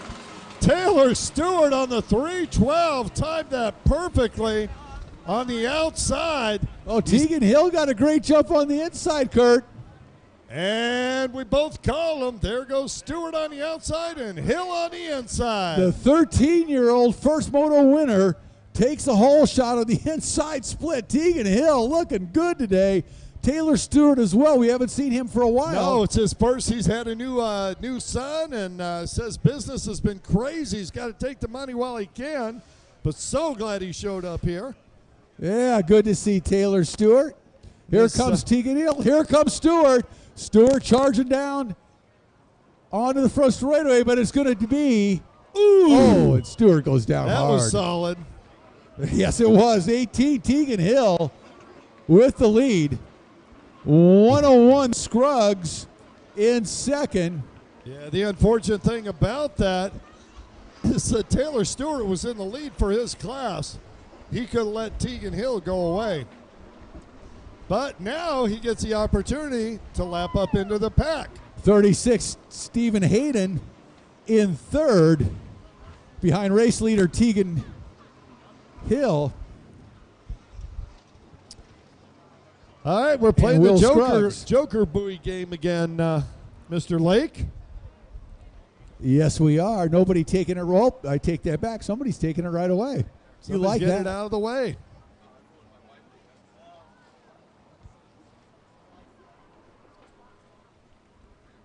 The Kurt Nolenberg School of Racing right there.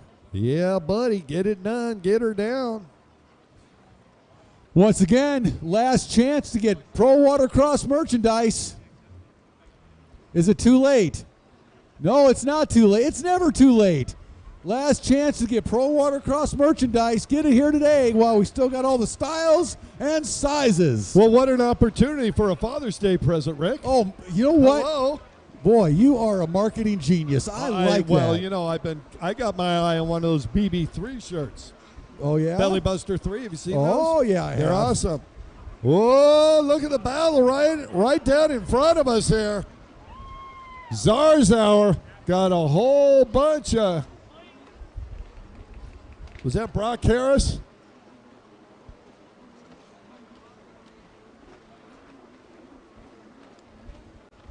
Short stroke Stevens on that 220, that red ski. Over into the far right-hand side of the course. There's Taylor Stewart trying to move up. He's moving up little by little. There's a double 9 and Danny Newman in front of him. Stewart doing everything he can to get around him, and he is by him. All right, we got somebody else just took that, Rick, the Joker boy out there.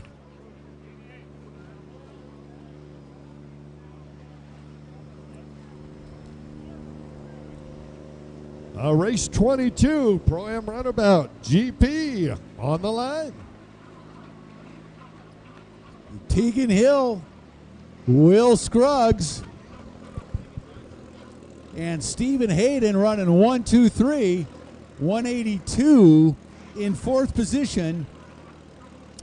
That is Brock Harris, who had a really good race in Moto number 1 in third place. He had a good ride. I thought he won, actually. He must have missed a buoy or something.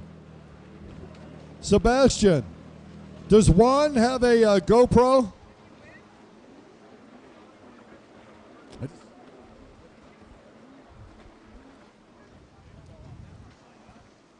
Andre Edmondson, up here. Yeah, he does. Does Juan have a GoPro? Yeah, he's got it on. All right. We need that card when we're done. Lescano, GoPro. Can we have that? Okay. Gracias.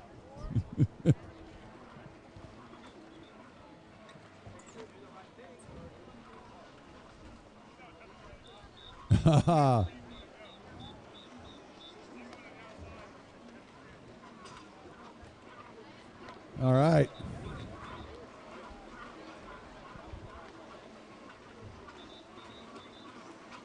All right.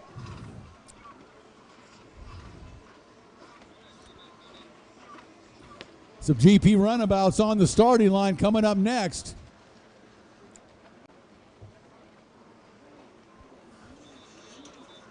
Claude Clayton, is that a Casa Hall? Yes, no?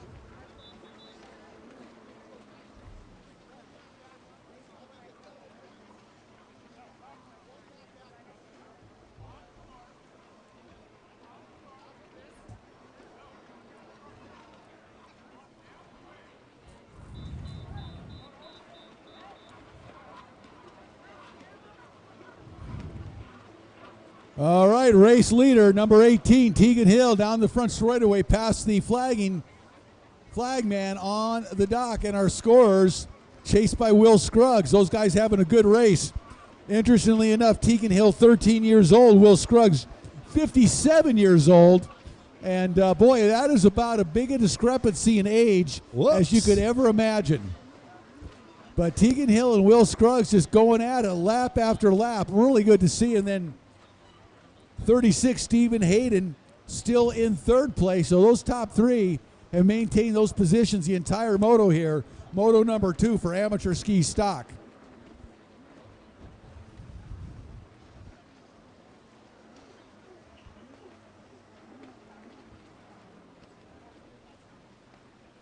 Remember, Tegan Hill took the win in Moto number 1, the 13-year-old out of Rutherford, North Carolina. That was Rutherford. Yeah, that's how you say it. That's how you bubble it.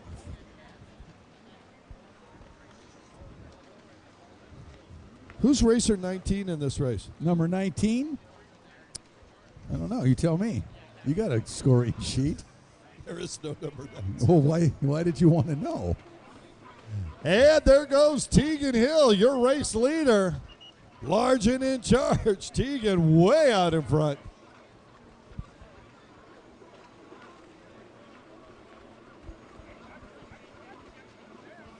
There's the 101 of Will Scruggs.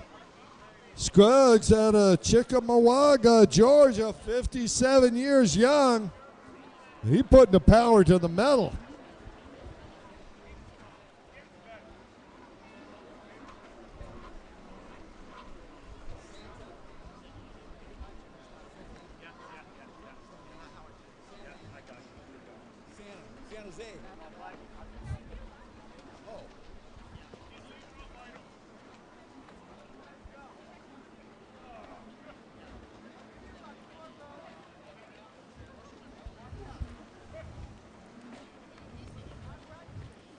Well, we got the battle of the carbon fiber hulls down there coming up next.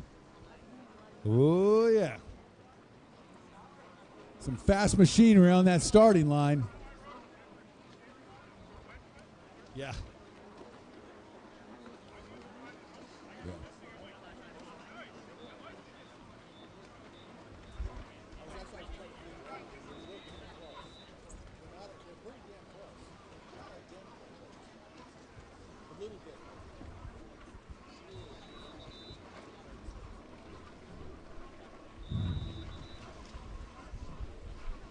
Now,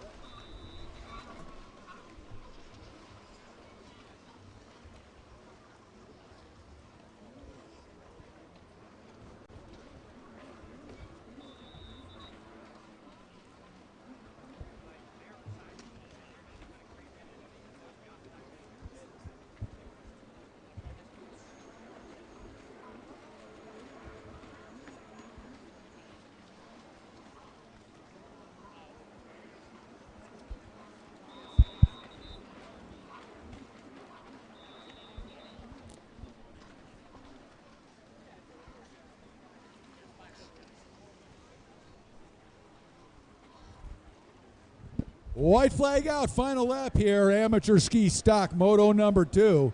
So far it's been Tegan Hill leading the way with Will Scruggs right behind him in second, keeping him honest. Boy, 13-year-old Tegan Hill versus 57-year-old Will Scruggs. Kurt, I don't think you get much of a bigger discrepancy in racing as that. I'll tell you what. It's absolutely crazy. Isn't it wild? That Jeb Zarzauer going through there. Here comes Tegan Hill. Checkered flag coming out. So, I don't know, but I just saw Jeb Zarzauer get the checkered flag. Yeah, I saw some other guys get it. So Not sure what unofficially, happened. we don't know what's going on.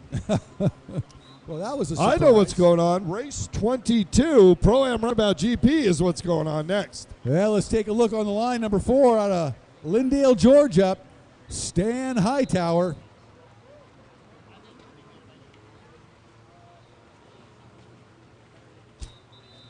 On the 88 out of Beverly Hills, California, Arnold Martinez. Number 110 out of Bradenton, Florida, Tori Snyder. On the 114 out of Tupelo, Mississippi, Claude Clayton. And 777 out of Miami, Florida, Juan Lescano. Here we go, Pro Runabout GP. Moto number 2. So on the left 2 boats on the starting line, you'll see some very, very trick machinery with those aftermarket. I believe they both look like Kaza hulls, I believe. And I know that Juan Lescano's running a turbocharged 1800cc Yamaha motor there that's putting out a whole heck of a lot of horsepower, Kurt. Possibly in the 600 horsepower range. I believe they call that a buttload. And yes, that's what they call it. And Claude Clayton, not sure exactly what his engine setup is, but it's got to be right there as well because he was brutally fast as well in moto number 1. Now, Juan got a third, interestingly, in moto number 1, even though he crossed the finish line first. I believe there may have been a buoy missed somewhere along the line. But he had it. He was so fast, he still got third place. That's right. It's kind of nutty. So Claude took the win. So and Tori Snyder in second. So this is going to be interesting because you not only have to have the speed, but you got to maintain control and make the buoys, and and sometimes that's a question mark for the rider whether they made it or not. There's a lot of, Oh, yeah. arguments over that from time to time. Well, Rick, you said earlier that they're on these boats, but I believe Claude Clayton is on a supercharged boat. I believe so. And what a great opportunity to see the difference between a turbocharged boat. Yep. That turbo of Juan Lescano is an absolute monster. Probably 600 plus horsepower.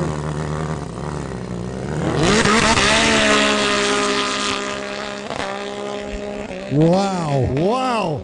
So Clayton got off the line first, but Lescano just turbos on by. It didn't dropped matter. it by 4 boat lengths just between here to the first turn. It did not matter. Claude did beat him off the gate, but that horsepower of that 1800cc turbo Yamaha powered Lescano into the first turn in a very impressive fashion.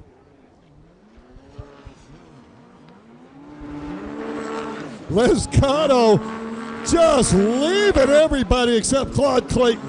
Clayton on that 114. On fire in second position. Juan Lescano. Oh, we got a buoy moved a little bit, I think. That yellow buoy moved in. If I were Andrew, I don't think I'd get that close to that. Well, he's telling them, hey, move over, Rover. Get that close to that line right there. I don't know. That's okay. The really fast boats won't be back for 20 seconds. Exactly. Wow. Lescano. That is so impressive. Yes, it is. It Seriously. really is amazing. It's ridiculously fast. But the amount of skill and athletic ability to control these GP boats is absolutely amazing. Wow. Anybody else feel that? Just like, wow. That is 600 horsepower, give or take, out there on a very, very lightweight hull. Yeah, and Claude Clayton's back there with only 575 horsepower.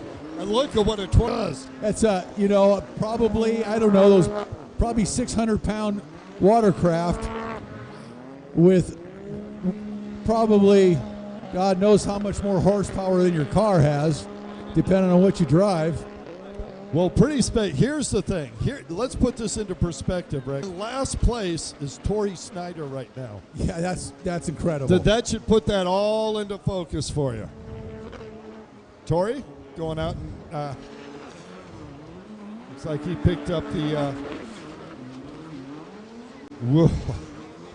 the violence that is riding the machine that Juan Lescano is on right now.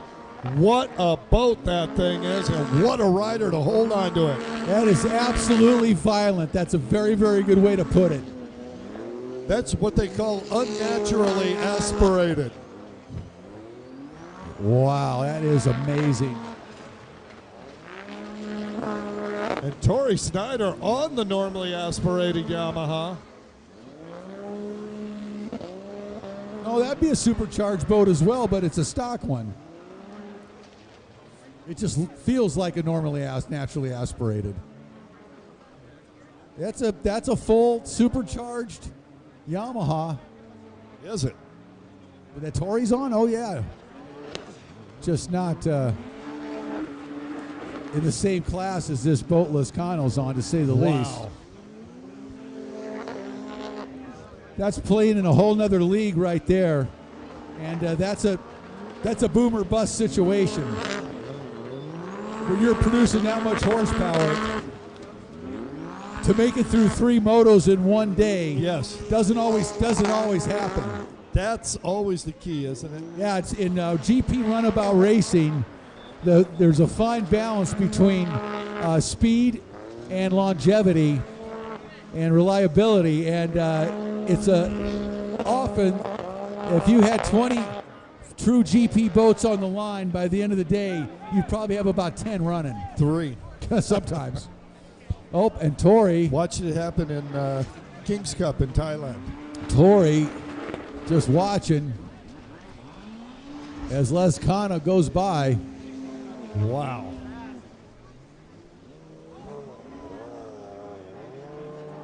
Tori, going to take it easy on the machinery. Obviously got an issue.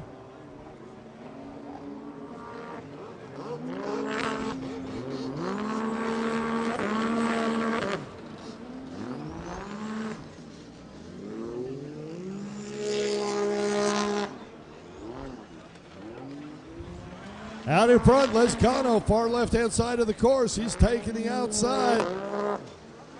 I'll tell you what, fishing around here is going to be miserable for a few weeks because they're scared.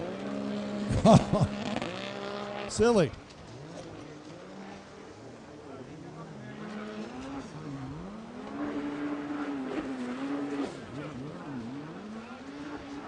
So the thing with Juan Lescano now, lap after lap is, will it survive, Rick? That's the bottom line. It really is. It's so fast that you're pushing that engine as hard as it will possibly go with a turbocharger. Yeah, I'm thinking if you could turn down that turbo right now. And they do have settings on that. They have a low and a high setting. And I'm not even sure he's on the high setting. He may be, but not necessarily. Sure looks like it at the start. Wow. Yeah. No need for him to run it on high after that. Well, no question, Claude Clayton had the whole shot off the line. He was about 2.5, 3 feet in front of him for sure. Yep. And boy, by the time he got out there, he lost like 5 boat lengths. Made no difference at all, did it? Just spectacular. White flag out, last lap.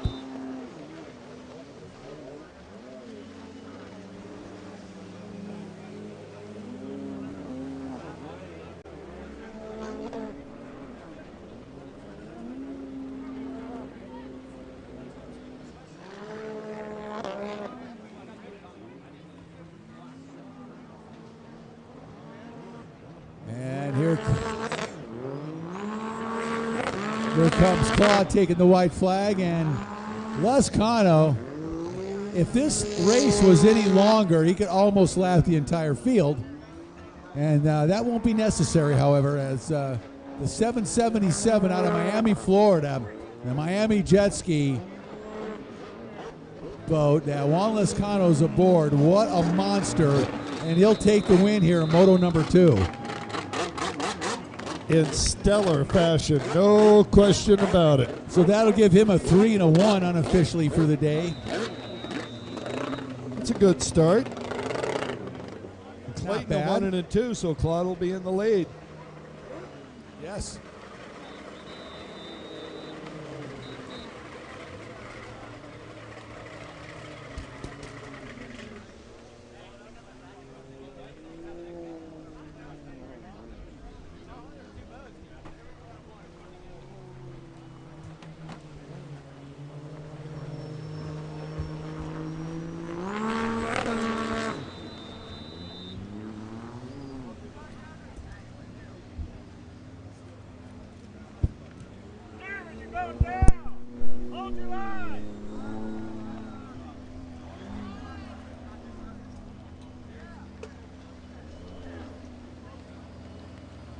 All right, here we go. Race number 23 on the schedule. Sport GP, Moto number 1.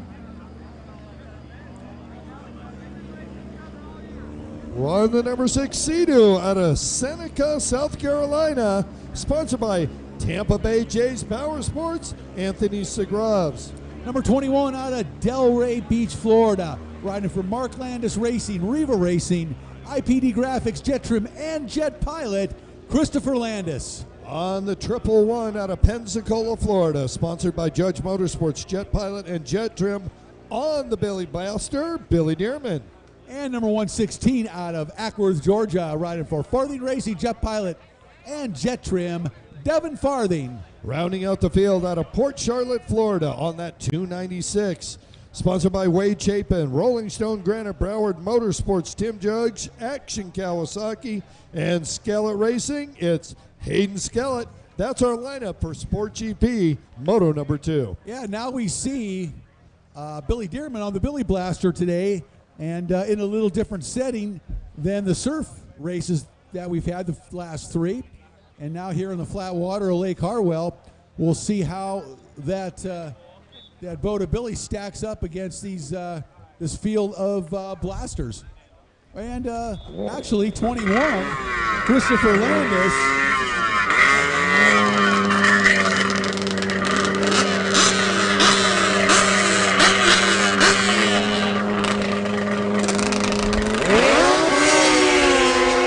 Well, Hayden Skellett great jump out of the gate. It looks like Hayden Skelet may lead this thing into the first turn. Long ways to that first turn, though. Nope. Wow! Rick Lake, Devin Farthing had the whole shot. He was gone, and the Billy Blaster just went by him. On the inside, Woo! it looks like Christopher Landis on that Team Faith Huracan. Oh, this is going to be close. Here comes the Billy Blaster from the outside, but the Huracan's got position on the inside. The Billy Blaster and the Huracan. Here we go. Good setup for racing here at Lake Hartwell. And we got the two prototype holes out in front with Devin Farthing coming up strong in third position. Interesting racing, to say the least. Yeah, these prototype holes, the Huracan R and the Billy Blaster, well, we call it that. I don't know if he has an official name for it, if we've kind of named it that. So Devin out there on a stock hole Yamaha, according to our paperwork. Or maybe a or maybe not. Aftermarket hold Yamaha Blaster. That's tongue in cheek. I'm going to guess. But wow, yeah. Christopher Landis on that Huracan putting it down. Yeah, he is. Look at this. Devin charging hard on the outside. Devin Farthing on fire following Christopher Landis, and he's going to stay in second. Billy Dearman's going to get pushed back to third, I believe. Ooh, maybe not. Nope, not yet. Able to hang on to second in front of a hard-charging Devin Farthing. Billy Dearman on the Billy Blaster. Looks over briefly and gets a face full of Devin Farthing. Meanwhile, out in front, Christopher Landis on that Team Faith built Huracan R. Wow, I'm watching Devin Farthing right now. He is doing such a good job of jumping over the pump weight. He's changed his line so he can keep accelerating through. And look at this, Devin Farthing going to get that buoy right now. Yeah, he went out right away, got the Joker First buoy. one. So now he's got the race in front of him the rest of the way. But I'll tell you what, this Huracan R of Landis is absolutely flying out here in Georgia today. Yeah, that's a Team Faith Huracan R specialized machine. And Landis is putting it to good use right now. Yeah, somewhat based on the Polaris Hurricane of the past, but a completely new creation. And watch Devin Farthing. He took that buoy. He is already starting to reel in second place. Devin Farthing is on a mission, folks. Yeah, he's in a good position right now, having taken that Joker buoy. Landis not going there yet, and neither is Billy Dearman. So really, Devin Farthing's got this race right in front of him. He's going to need to work up a little closer to Landis, though, if he wants to take over the lead once Landis heads out to the Joker buoy. He would get by Dearman right now without question. Wow, Devin loves that inside split. I'm thinking I would have tried the outside not to be behind Billy Dearman right now. Yeah, that's a tough call either way. Oh, and Dearman makes a mistake. Farthing goes by. There's Dearman spinning out in that corner now. Farthing goes by into second. Now that's going to give him a perfect shot at closing the gap on Landis. And when Landis goes out to take that Joker buoy, Farthing's going to have a real good opportunity to take over the lead. Christopher Landis should have taken it earlier, buddy. Just saying. He had the distance. He could have done it. I think he should have taken it. Your strategy is earlier. correct. I agree with you. Yeah, he's not going to want to take it now. He's going to be D and done. Your strategy would have worked very well this time, Kurt. I would have to agree. Wow, Devin Farthing charging. Yeah, now he's got clean water on that inside split. That's going to help him immensely as he works hard. He can really carve amazingly tight corners on that trick GP Blaster. And you'll see right here, Farthing just absolutely on the gas. And he may just take over the lead. He's taking it. It's his. And Devin Farthing takes over the lead. Amazing racing by the 17-year-old out of Ackworth, Georgia. He didn't even need Landis to go around the Joker buoy. Spectacular riding by Devin Farthing. As good as it gets right there. He is. Nobody's taking that away from him. That is as good as it gets, ladies and gentlemen. The 17-year-old Devin Farthing plays it masterfully, takes that Joker buoy early on, has the leaders in front of him, and dispatches with them fairly quickly. And now Landis goes out to take the... and just like that, Devin Farthing's got a half a lap lead. He's just gone. Literally a half a lap.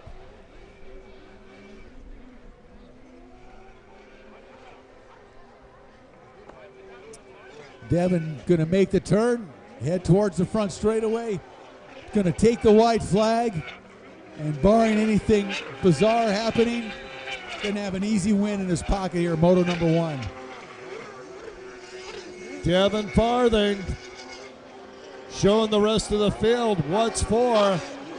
He gained the lead. He's driving hard. He's already taken the Joker buoy. It is his race to win easily.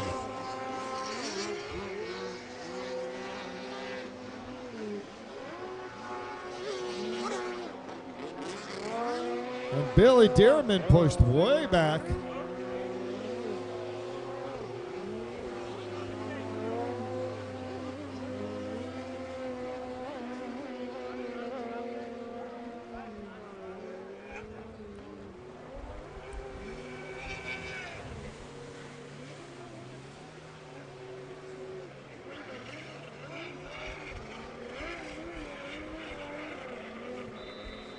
Checkered flag comes out. Devin Farthing with an amazing ride here. Moto number 1, Sport GP. And this young man just keeps getting faster and faster. Wow. What a day he's having. He has just crushed it in ski and now in Sport GP. And that is Hayden Skellin in second position on the 296, the green boat. So, great ride for Hayden. And after a strong start by both the Billy Blaster and the Huracan R, it was the same old, same old. Wow. With the Blasters taking over. I gotta say, I love the different holes in that class. Yeah, it adds absolutely. a lot of drama. Yeah, and I mean, I enjoy it. Like the, well, I thought the ski class was going to turn into that, but the commanders have shown to be so dominant that the Bullet and the Pro Force, they've got some catching up to do in that world. But this way too. I mean, they're out there. I love it when I see a gate with a lot of different holes on it in it.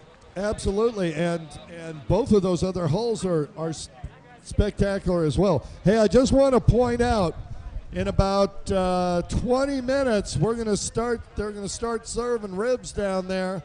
And if you haven't purchased your raffle ticket yet for the X4, the red, white, and blue patriotic X4 Sea-Doo down there, now would be a great time. All right, here we go. Pro-Am Runabout Box Stock, Moto number 3. This is for all the marbles. Arnold Martinez not making the lineup. Torrey Snyder with a 3 and a 1. Van J. Ramgee with a 1 and a 3. Troy Snyder with a 2-2. And that is going to be the lineup here for the third moto, decisive moto in Pro-Am Runabout Box Stock.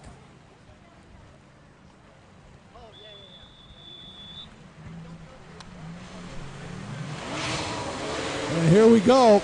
Boy, really equal start. Very tight start here into the first turn. Who's it going to be?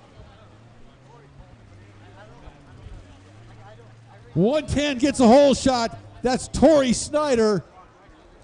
Torrey riding back to back, out of Bradenton. Absolutely, Torrey on fire here.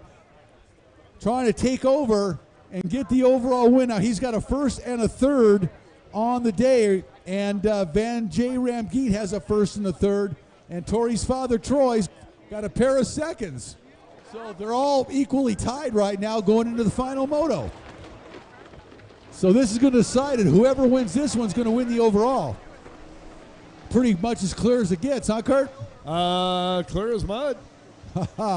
Tori out in front. Looks like Troy in second. And Vanjay Ramgeet, the young rider out of the Grand Cayman Islands, in third. But Tori Snyder now really putting the hammer down on that Tim Judge-tuned Snyder-built Yamaha out in front. Wow, and he is just distancing himself from the rest of the field immediately, Rick.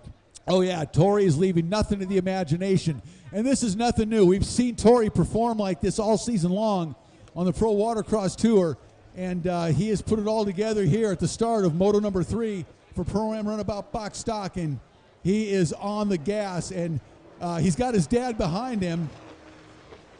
Yeah, he's got everybody far enough behind him. You know what I'm going to say, Rick Lake? Yeah. Get that Joker boy behind you. Exactly. Well, you ought to just take it right here, and that'll be that. He's got enough distance already in front of Troy, I believe. It would be very close, though. He may stretch it out a little bit more. When this young man is on fire, which he has been most of the season, he is pretty untouchable in this class. He truly is, and at this point, I think everybody behind him needs to get that Joker boy. Well, we saw the first race of the year in Sebring. Tori came out, and we weren't expecting anything, but he really laid to waste all the top riders in the field. Right, no question about it. And it was an impressive outing to start the season, and he's never looked back. He's had a couple of serious get-offs. Wow. And survived them amazingly. I guess that's what 18-year-old body can do. Yeah, buddy. They would have taken me out on a stretcher and a body bag a long time ago. Right, we would have airlifted you and me out, yeah. Good Lord. And but Tori, no, in fact, one of those bad get-offs came earlier today with Seth Nema. Both of them, thank God, are absolutely fine. Talked earlier, said, yeah, kind of got rid of a kink in my back. Kind of beat it out of you, I guess. Oh, man. Tori Snyder just showing the rest of the field what he's got now.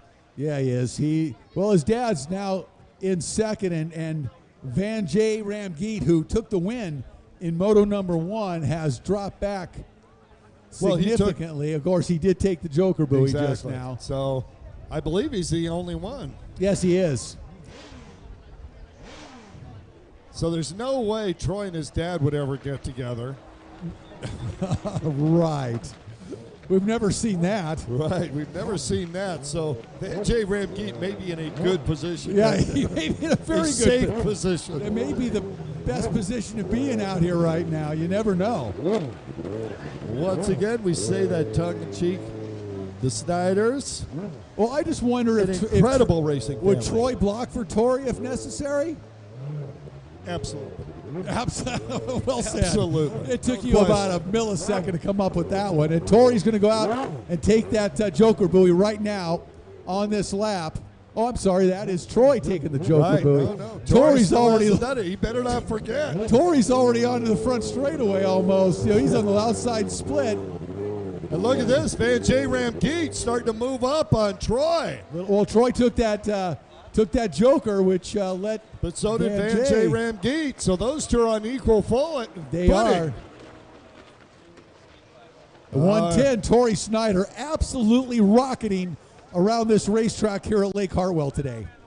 Vanjay Ramgeet right behind Troy Snyder. Now we got a battle, folks. Oh, yeah, we do. Vanjay Ramgeet has ridden well. He's got some D-Mac back in there. Oh, he must. We miss seeing Dennis Mack out here, that's for sure, as Tori Snyder out there on the outside of the track goes and takes the Joker buoy. So Tori now with this one well in hand. But great to see Dennis Mack and Jennifer Illing here today. Haven't seen them for a while, and always a pleasure. As Tori Snyder makes his way around the outside split on the left-hand side of the racetrack here. Oh, what a beautiful day here at Lake Hartwell. Wow. We have been very fortunate weather-wise. Yes, we have. Vanjay Ramgeet starting to put on the pressure on the inside. Troy still got a lead, but Vanjay, look at Vanjay. He is moving up. It's a long final moto here, moto number 3 for Pro-Am Runabout box stock. And Tori Snyder equally up to the task. But what a battle for second. Van J. Ramgeet, Troy Snyder, the Grand Master in Pro-Am Runabout racing here on the Pro Watercross Tour, is holding off the young Charger out of the Grand Caymans, 25-year-old Van J. Ramgeet. Troy, the Grand Master at 49 years old, still recovering from a serious leg injury last year. Probably still not at 100%. Yeah, I'll tell you, Troy's doing deep knee bends, and it's scaring the life out of me. Earlier this week, I'm like, Troy, you don't have to show me, dude. Just it's going to take a while for that knee to get back to where it really needs to be. Unfortunately, as you get older, the longer it takes to recover. Just the name of the game. 110 taking the white flag. 1 lap to go for Tori Snyder. Well, yeah. Whoa! Oh, what a battle for second here. Ramgeet making a move on the outside. White flag out. Troy Snyder in second. Ramgeet setting up, going tight. Oh, bumped it out just a little bit. Van J. Ramgeet has got to get by that pump wash and keep the speed up. Well, I don't think Troy's going to open the door at all. He's going to have to get around the outside of him one way or another, probably in the split if he can make it happen. That's the only way. Yep. Meanwhile, out in front on the left-hand side of the track, it is all Tori Snyder here, working his way the final time on the outside split here at Lake Hartwell. And, quick question, Rick. Did you see Tori take the Joker buoy? I did see him take it. Oh, okay. Good. He absolutely took it. And he is in fine shape. Coming on to the straightaway.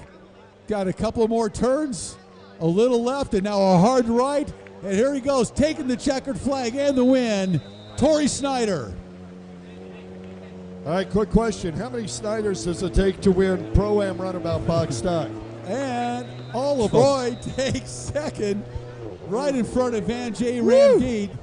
So the Snyders finished 1-2, and that's what they came here to do. Boy, Van J. was really putting the pressure on Troy there. Pro-Am Ski GP. Moto number 3, Rick. Gonna be fun.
All right.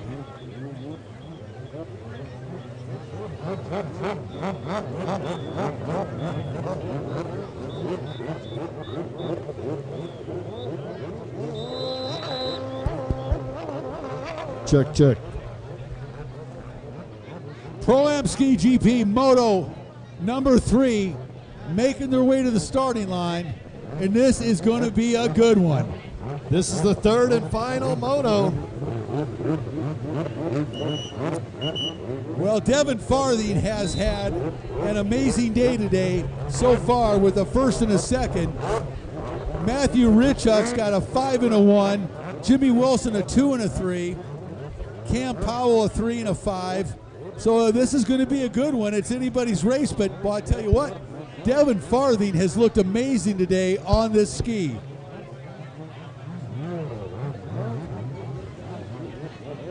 Well, let's take a look real quick down the starting line for Moto number 3 on the line. Number 1, out of Indian Trail, North Carolina, Jimmy Wilson. On the number 3, out of Davie, Florida, Sammy Nene. Number 4, out of Syracuse, Indiana, Zeke Kime. Out of Pompano Beach, Florida, on the 13X, Louis Valet. Number 15 out of High Point, North Carolina, Matthew Richuck. On the number 19 out of Apex, North Carolina, Callaway Turner. Number 43 out of Dawsonville, Georgia, Wyatt Hayes. On the double 4 out of Syracuse, Indiana, Camden Powell. Number 51 out of Miramar, Florida, David Cabrera. On the 85 out of Biloxi, Mississippi, Jules Hopkins. And 116 out of Ackworth, Georgia, Devin Farthing. Here we go. This is it, the final moto of Pro Ski GP.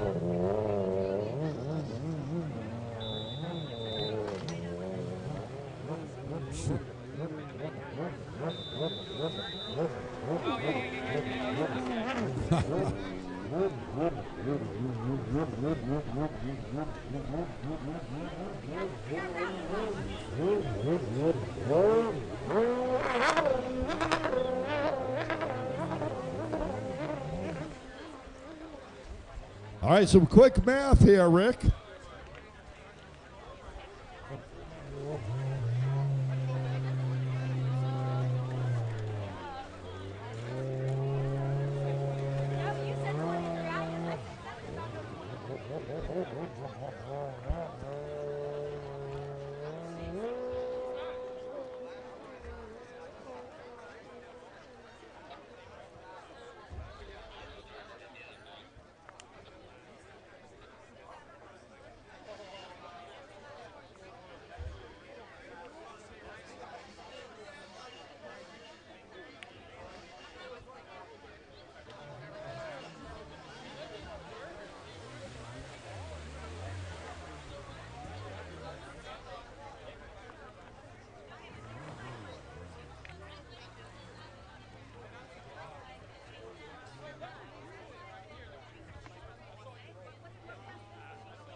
Okay, we have a little riders meeting going on down there. Oh, yeah. Race director Robert Sand having a little talking too. Looking forward to this one. CBS Sports cameras ready to go. Up here on the tower, Kurt Nolenberg with Rick Lake. We are ready to rock and roll, my friend. Oh, it's been a great day so far. We're kind of winding down now. We got seven more races total. And we're into Moto 3 here in Pro-Am Ski GP. Look at those ribs cooking down there. Woo! Carolina Watercraft Club's got it going on. A lot of ribs on that grill down there.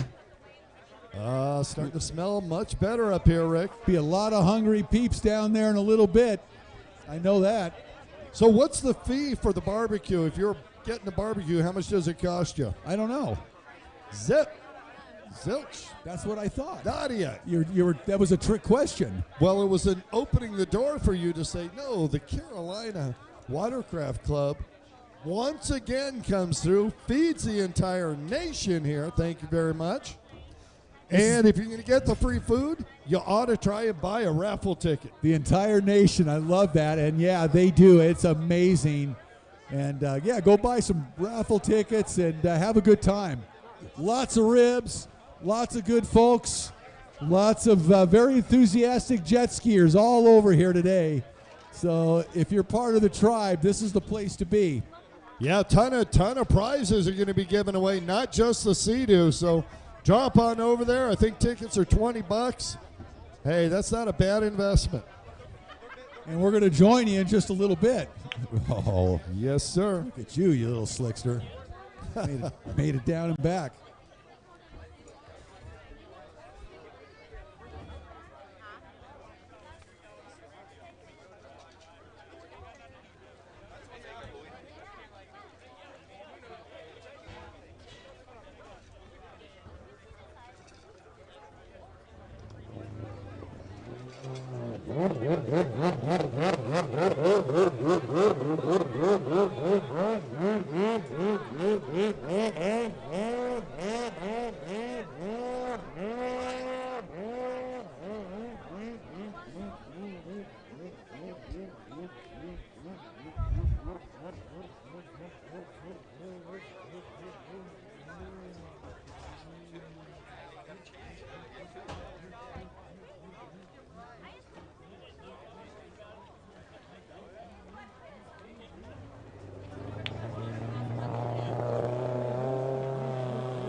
going to be serving ribs here in just a few minutes.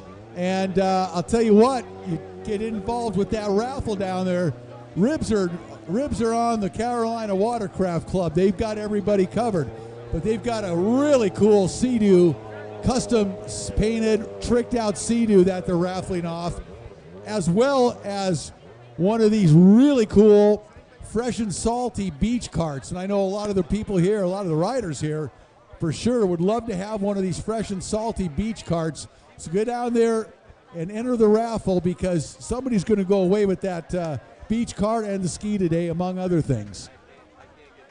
If I'm not mistaken, that is a really expensive beach cart. What do those things go for?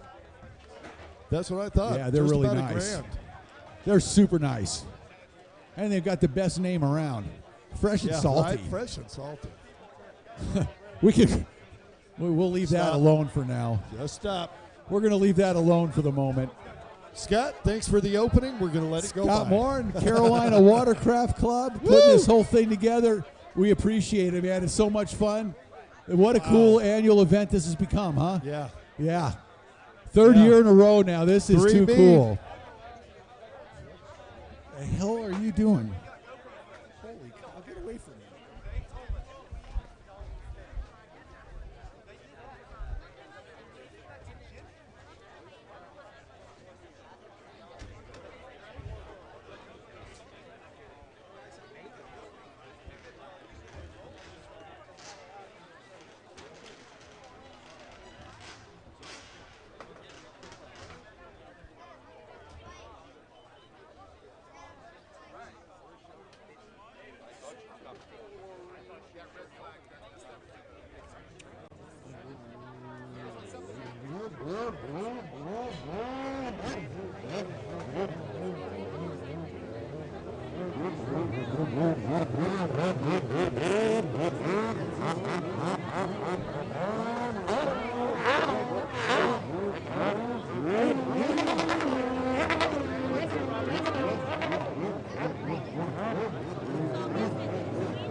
Check. Well, looks like we're getting a little more perspiration from the sky, a little bit, not much. Drop here, a drop there.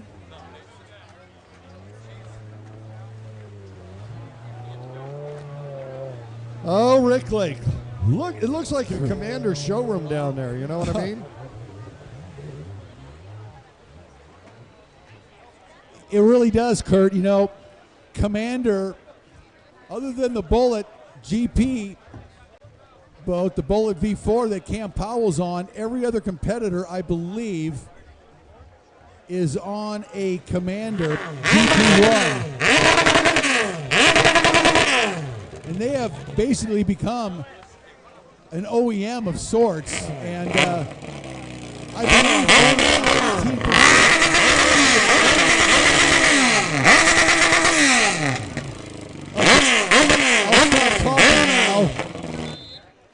Okay, I'll stop talking now. What? What'd you say? Wow. All right, let's make it happen.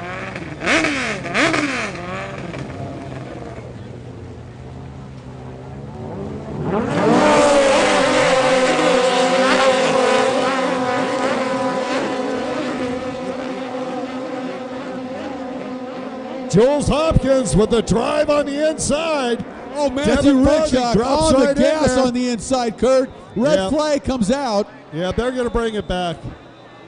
So a couple of things happened there, Rick. Red flag came out. So a couple of things. First of all, somebody went under the band. They were last. They might have let that go. But Jules Hopkins took away the inside position out there when he did not have a full boat length lead. Now, I don't know that that's a call, but those were two things that I saw. The jumping the gate part was self-policing. That rider penalized himself because everybody else took off. I would let that go. I'm not the race director. So the call is they're going to call it because the 13 went underneath the band and caused everybody else to jump. So they're going to start it all over again. That's fair. That's fair.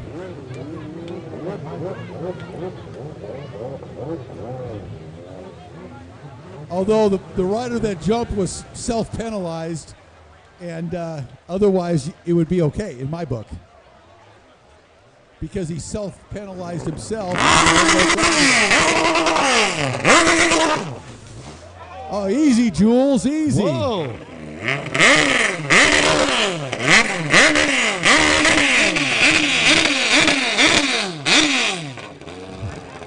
I think they just like to hear those. Hey, I do. Jules, save Dad's arms, will you? Man, poor Gary. Gary just got his shoulders stretched out a couple of inches. You know, you look down the line, there's a lot of father and son combinations going on here. Yeah, there are. Well, Matthew Richock got a great start that time. That number 15 was out there in the lead, and I'm looking for a good ride here in Moto number 3 from Richock. Well, I'll tell you what, Devin Farthing had to jump off the line, but Richock was able to power by him. It's going to be different. Oh, Wilson had to go behind Richock. Interesting move. Wilson had to duck behind Richock off the gate. That was something you rarely ever see from Jimmy Wilson as Richock. Oh, that is Farthing on the inside split. Farthing with a great jump once again. Farthing on fire here today in Pro Ski GP. Devin's got to drive, but on the outside, coming with a head of steam. It's going to be close. Oh, look at Jules Hopkins. Jules Hopkins, buddy. Wow. Still in the lead. Hopkins on fire here, Moto number 3. It's Hopkins, Farthing, Richock, Cabrera, Wilson. Wow, what a great Zeke ride by Jules Hopkins here, number 85. The 24-year-old out of Biloxi, Mississippi, just came charging onto that front straightaway. You already know what I'm thinking, don't you, Mr. Lake? Oh, I know. He should be on that Joker buoy already. I'm wondering why he didn't. Not a bad strategy, Kurt. I could not argue with you, but the way he's riding right now, boy, Jules has found some kind of magic here because he is on fire. And we know how fast Devin Farthing has been all day, and he is separating himself right now from Devin Farthing down the front straightaway. Look at the race leader, 85, Jules Hopkins on the gas. And Matthew Richock just rips it away from Devin Farthing. Richock moves over, Farthing looked over, and it was not going to stop. I figured Matthew Richock was going to get a good ride here in Moto number 3. I kind of felt it. He has been chomping at the bit all day, and he already has one win under his belt. He won the last Moto. And look who's going out there. And there he goes. Richock going to bring it home. So Hopkins goes around the Joker. Here comes Richock. Richock inside of his buddy. Those two guys are good friends. But on the racetrack, a little different story. Richock goes to the outside split. Hopkins on the inside split. Richock on the gas right now. He's really charging hard. Well, Hopkins has already taken the Joker buoy at this point, so he is way out in front. Jules Hopkins making it tough for anybody else. He's got the lead, and he's already hit the Joker buoy. And he maintains the lead over Matthew Richock when they come out of that split. Great race in this moto by Jules Hopkins.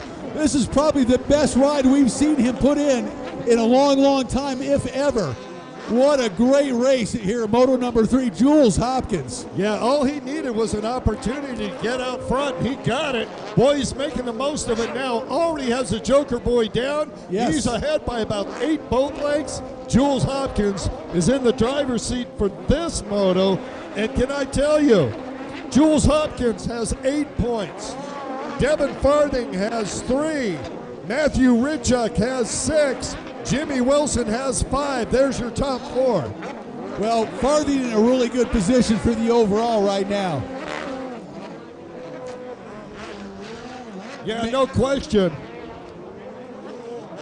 But right now it's all Hopkins out in front. Jules Hopkins putting in a brilliant performance here in Moto number 3, the 24-year-old out of Biloxi, Mississippi, riding for Performance Jet Ski and Cycle, Commander Industries, and Jules Hopkins showing the way around to a very fast field of pro ski GP racers here today, Kurt.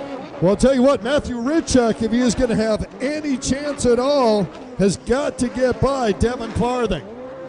I'm thinking Ritchuk took the Joker buoy that last lap, unless he made a mistake, because he is in third now with Devin Farthing charging hard behind Hopkins. And I'm not sure if Devin has taken the Joker buoy or not, but I'm guessing Ritchuk probably did that lap. And here goes Farthing. He's going out to take the Joker buoy. That's going to put him now behind Ritchuk once again in third. Well, I don't believe Matthew has taken the Joker buoy yet. I don't think so either. I'm not sure, but I think you're right. Jules Hopkins, though, not looking back, man. He is charging. No, not at all. Boy, he got the fire lit here right off the start of Moto 3. I'll tell you what, I don't know what they did between motos, but it sure worked on that start. Oh, he is looking good on that Commander GP1. Oh, yeah. Out in front here, Jules Hopkins, and such a fine young man. And look at this, Ritchuk made the pass. Wilson now moving up on Farthing in fourth. Our race leader, Jules Hopkins. Matthew Ritchuk in second. Devin Farthing in third. Jimmy Wilson in fourth. Cam Powell in fifth. And Zeke Kime in sixth place. Boy, Ritchuk really has to make the move here. If he can get by Jules, the points could be interesting, especially Jimmy Wilson is pursuing Devin Farthing right now. Just not sure if Ritchuk has taken that Joker or not. That's going to play a big role. If he hasn't, that'll change everything. But nonetheless, it's all Jules Hopkins right now. Wonderful man, wonderful young man out of Biloxi, Mississippi. Just the most likable young guy you could ever know. Absolutely. Him and his dad both, just a racing family. His dad a fine rider in his own right. And 85 down the front straightaway. Look keeping out. the rest Here of the field comes behind Matthew him. Ritchuk, Rick. Ritchuk on the gas. And look at this, Jimmy Wilson trying to make a move around Devin Farthing, trying to set him up. He does, cannot cut underneath him. Watch Jimmy Wilson and Devin Farthing. They are having a side-by-side battle. And Ritchuk trying to close the gap on his buddy, Jules Hopkins. Those two guys are pretty good friends. Matthew Ritchuk, the winner from Moto number 1, the 20-year-old out of High Point, North Carolina, trying to track down his buddy, Jules Hopkins, who is leading this thing from the beginning. Made a bold move onto the front straightaway to get by Farthing and has never looked back.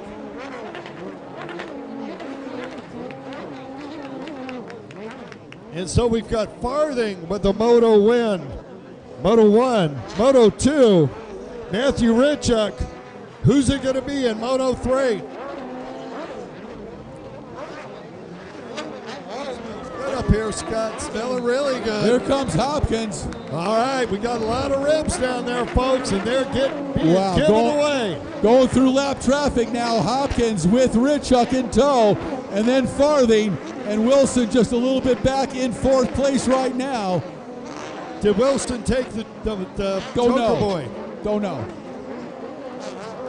Honestly, don't know. I know Hopkins has. And here comes Matthew Ritchuk now, working his way up behind Jules Hopkins.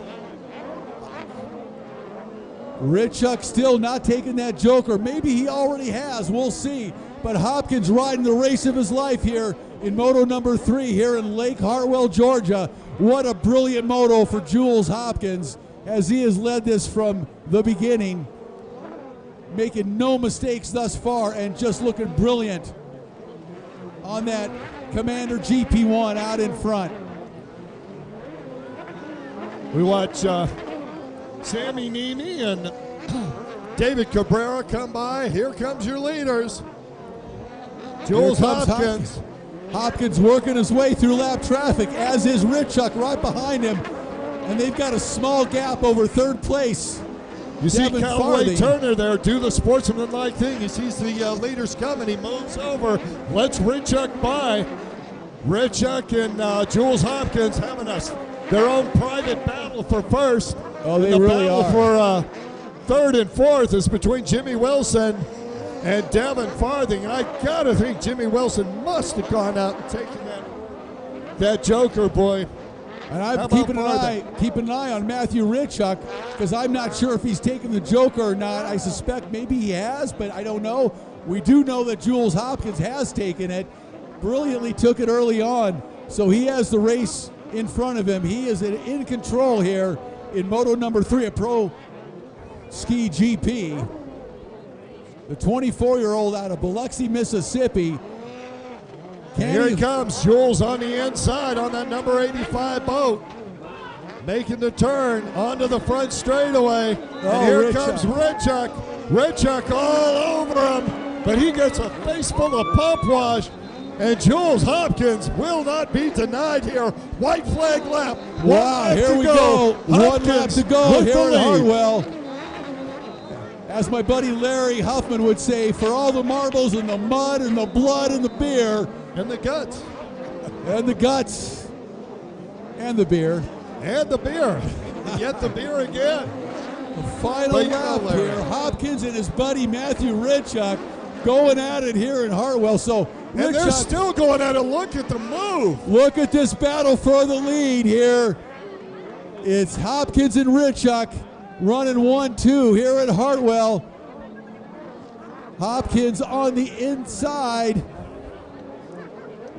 Richuk following.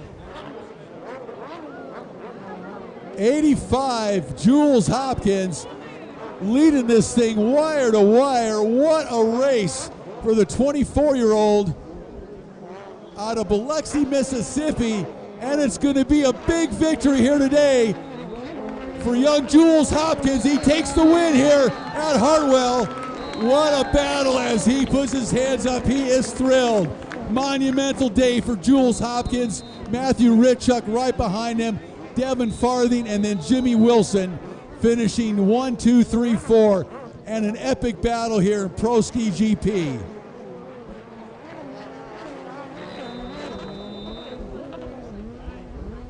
Boy, these guys rode their tails off.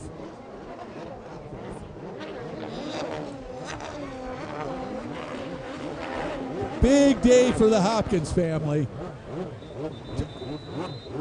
If I'm not mistaken, this is Jules' first moto victory in Pro Ski GP. Well, I did the math real quick, and unofficially, overall winner, Devin Farthing. Second position, Matthew Richuk. Third, Jules Hopkins. Fourth, Jimmy Wilson. And in third and fourth, we're tied on points. It's the earlier finisher takes the match. So unofficially, congratulations to Jules Hopkins on the moto win and Devin Farthing on the overall. This is unofficial. We don't know the official scoring, but for Kurt and I up here in the booth, that's what we have as far as finishes are concerned.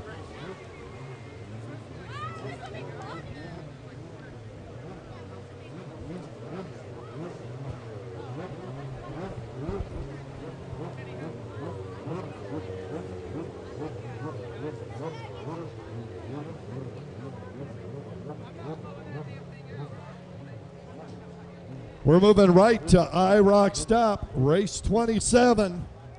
Super man. Chicken was canceled. is a super chicken or a slow chicken. I'm not sure. But I know there's a lot of ribs, though. There is a ton of ribs over there. Well, 650 pounds to be accurate.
Came here to see.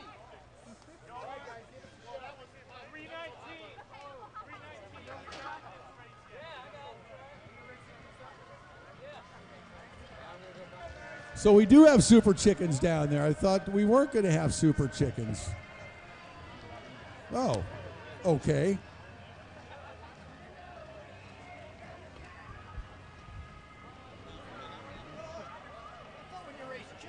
All right, we got, all of a sudden we've got 3 of them. 113, Ricky Lee. Ricky, where are you down there? 113. Can you hear me? No? Graham Hunt's not down there, I don't believe. 319. That's not a super chicken. And 77. Okay.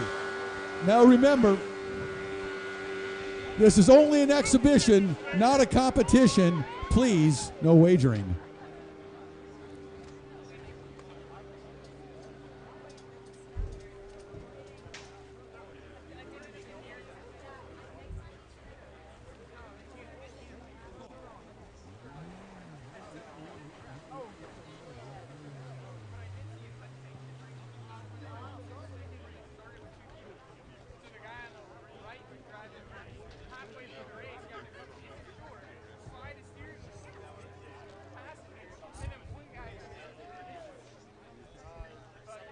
All right, Super Chicken Moto.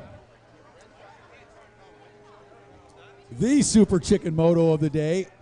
Oh boy, we got some heavy sliding going on there.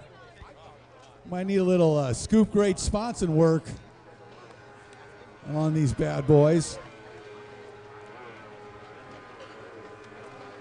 So we go from Pro Ski GP to the Super Chickens. It feels as though this could take forever, if not longer. Sorry, just a simple joke. Super Chickens. Yeah.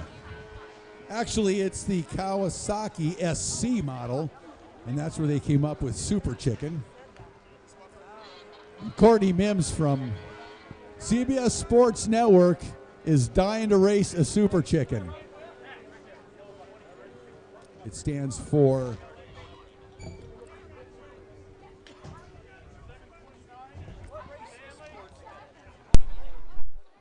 We got a taker here. I love it.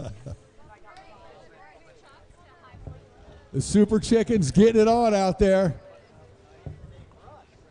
I know there should be 2 on those boats. Why is there only a single rider?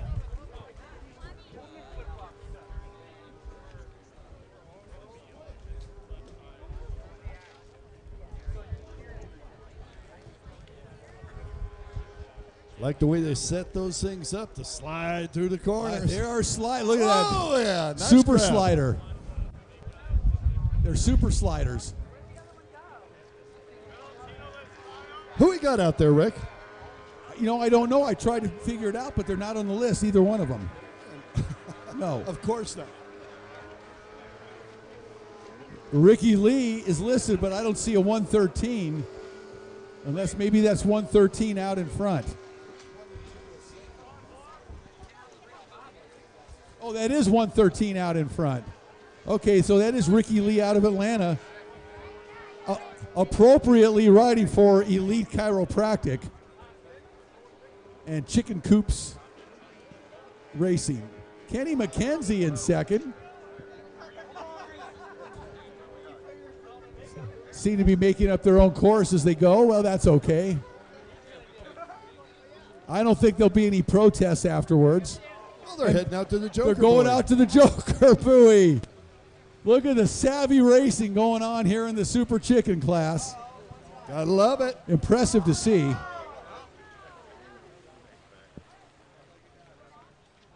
Oh, we lost a lanyard momentarily. This is really should be a 2-up class. Think. Yeah, I think that would be right. And All right, you take one, I'll take the other. Let's go. And they can trade steering mid-moto. Right. You know, you can take turns steering it.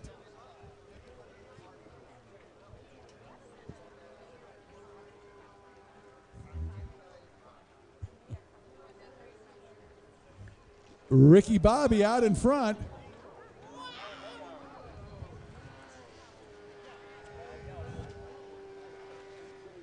Feather to feather in the Super Chicken class. Richard Ignacio, I got to give you credit for that one. It's feather to feather. See Ricky Lee sporting that wing on the back. That gives him a little added traction. Checkered flag comes out. And 77. It's the only way to hold that thing down, man. Got to have that aerodynamic wing on the back.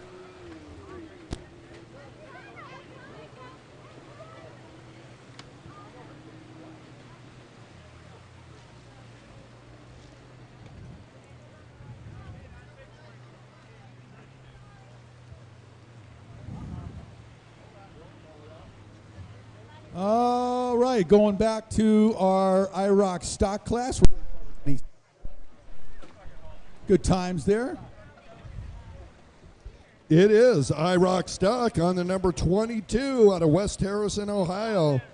59 years young, sponsored by Judge Motorsports and Champion Power Sports, John Block. Number 55 out of Syracuse, Indiana, riding for JBR Racing Ignite Fuels and Technical Services on the Yamaha, Jay Finlinson. On the 176 Yamaha out of Miami, Florida, sponsored by LIQUI-MOLY, Miami Jet Ski, Riva, JetTrim, and John Say, Valentina Lescano. Number 215 out of Canton, Georgia, riding for PWC Muscle, not out there. P3 Labs, LIQUI-MOLY, Seth Nema. On the 319, Shelby Warman, and the 729 of Luana Stanley. Woo-hoo!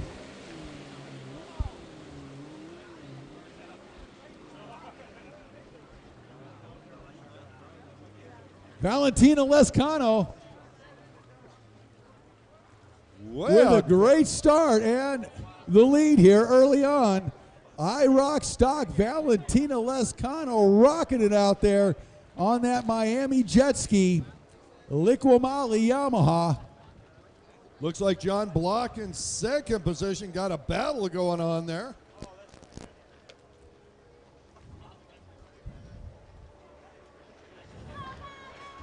Valentina on the gas down the front straightaway with the lead. Block in second, 55. That's Jay Finlinson in third.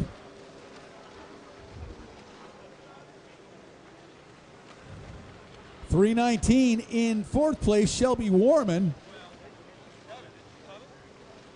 Oh, I see a Warman down there on the starting line, I think. Isn't that a Warman down there with the LIQUI-MOLY shirt on? Yeah. How you doing? Good to see you. He's like, I'm concentrating on the races. I know, man, I'm leave me sorry. alone." Sorry, turn it back Got around. it. Didn't want to disturb you. You got business going on here. Yeah, Shelby Warman out of Schenectady, New York. On the LIQUI-MOLY Bomber Hydro-Turf Watercraft Network. PWC Doctor, Fresh and Salty Yamaha. Watercraft Network, I've heard of that. I love this IROC stock class. 3 women, 3 men going at it. How about right that, now, man? Valentina Lescano, large and in charge. She is out front. She got the whole shot early, and she is running away with this one. John Block in second, but he's got a battle with Finlayson, Jay Finlayson.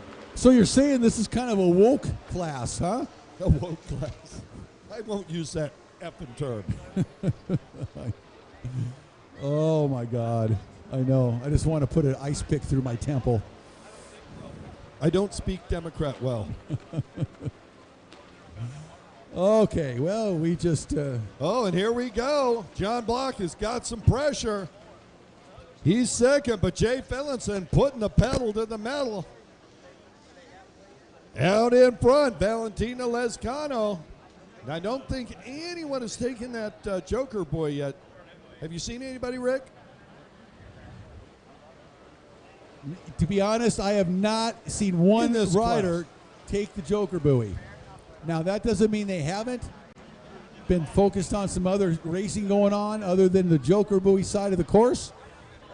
But I'm just impressed with Valentina Lescano. She is getting better and better. Man, she's riding this Yamaha EX well as she has for a while now. Yep. And we saw her earlier on an SXR 1500 stand-up. Amazing. I mean, this young lady is a really multi-talented rider, and we haven't seen anybody with skills like this in the female class in a long, long time, Kurt. Yep. No, it's and it's fun to watch. I mean, it just no matter what she gets on, she's pretty darn fast.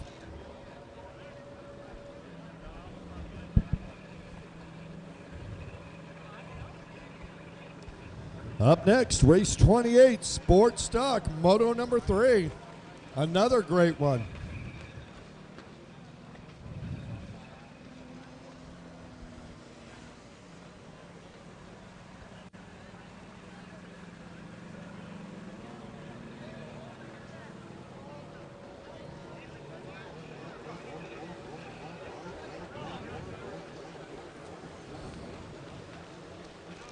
So, top 2, taking the Joker boy, Rick. Valentina Lescano and John Block just went out there and picked it up.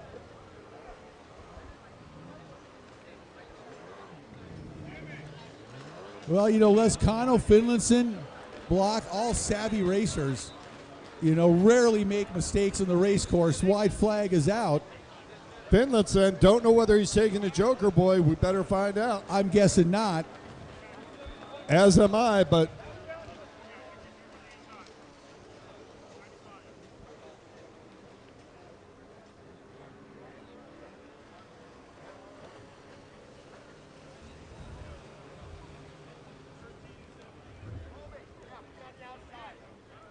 And there we go, Rick.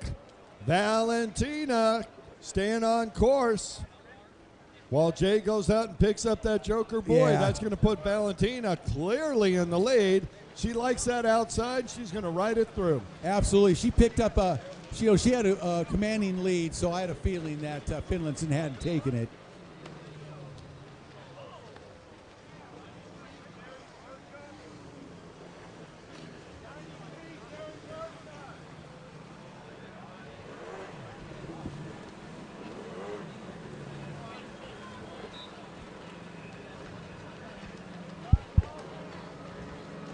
And there she is, Valentina Lescano with the win.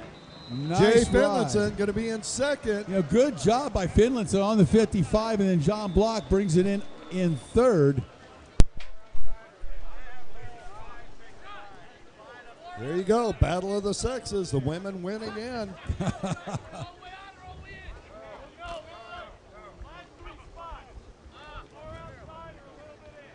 Oh, this might be some fun. Rick Lake, this might be a lot of fun.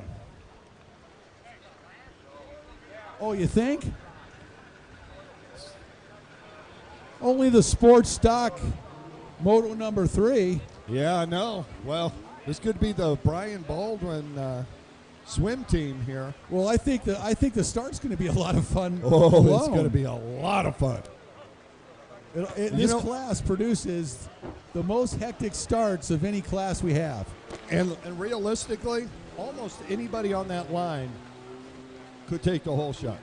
Totally. Seriously. I mean, the boats are close enough that yes, it could be almost anyone.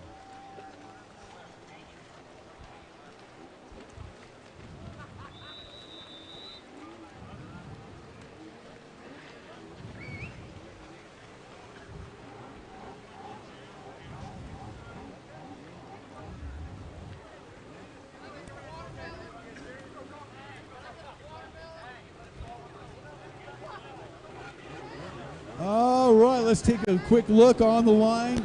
Number 2 out of Schenectady, New York, Riley O'Flattery. On the number 13 out of Davie, Florida, Sammy Nemi. Number 59 out of Denver, North Carolina, Brian Baldwin. Out of Rolling Meadows, Illinois, on that number 93 Sea-Doo, Gary Burtka. Number 95 out of Davie, Florida, Ken Waddle. Out of Bradenton, Florida, on the 110, Tori Snyder. Number 116 out of Ackworth, Georgia, Devin Farthing. On the 201 out of Delray Beach, Florida, Christopher Landis. Number 222 out of West Park, Florida, Tom Killer Keller. On the 277 out of Mechanipe, Florida, Matt Johnson. Number 295 out of Port Charlotte, Florida, Taylor Skellett. On the 296, also from Port Charlotte, Florida, Hayden Skellett.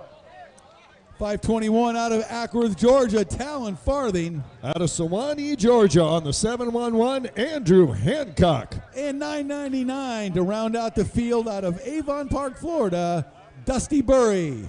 That is Sports Stock Moto number 3 on the line. We are locked, cocked, and ready to rock. Well, we got Landis with a pair of seconds. We've got Dusty Burry with a third and a first. And those two look to be in the best position for an overall today. Matt Johnson's got a first and a fourth.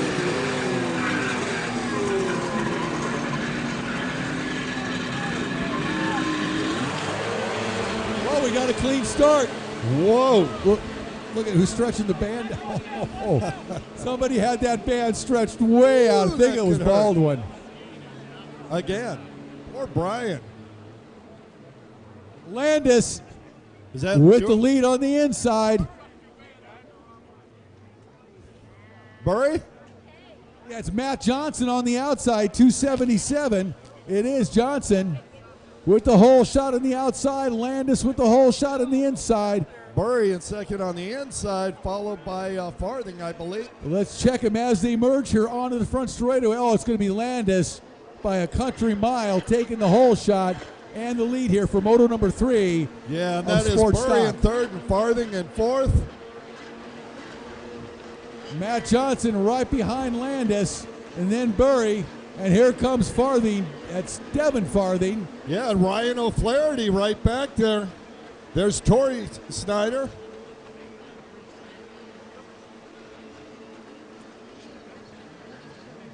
Heading out to the back part of the racetrack now, the race leader, Christopher Landis, on that black number 201 Yamaha Blaster. Johnson behind him in second. Burry in third. Yeah, Baldwin comes around now, way back. I think he had that rubber band wrapped around him or something. Sure, it kept stretching and stretching all the way about halfway to the first turn. The scoring staff was ready to jump in the water there when that thing released. Wow, Landis really doing a good job out front, driving hard. And he's trying the best he can to open up a lead over Johnson and Burry. So it gives him an opportunity to take that joker buoy without relinquishing the lead. We'll see if he can do it. Right now, it's not going to happen.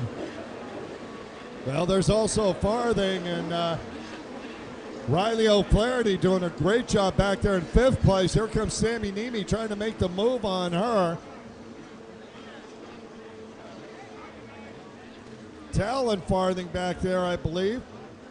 And then Tori Snyder, Ken Waddle, Andrew Hancock.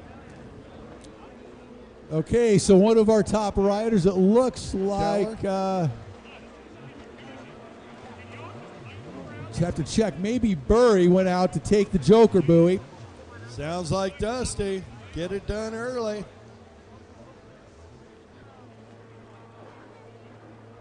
And he'll really rejoin in the 4th position, which is not bad when nobody in front of you is taking it. Yeah, that is right. Burry did take the Joker buoy, so he's in a pretty good position right now, but it's Landis and Matt Johnson who have not taken it, and they are having a heck of a race here for the lead. 201, Christopher Landis out in front, but right behind him is a hard charging, quickly closing in Matt Johnson. And Devin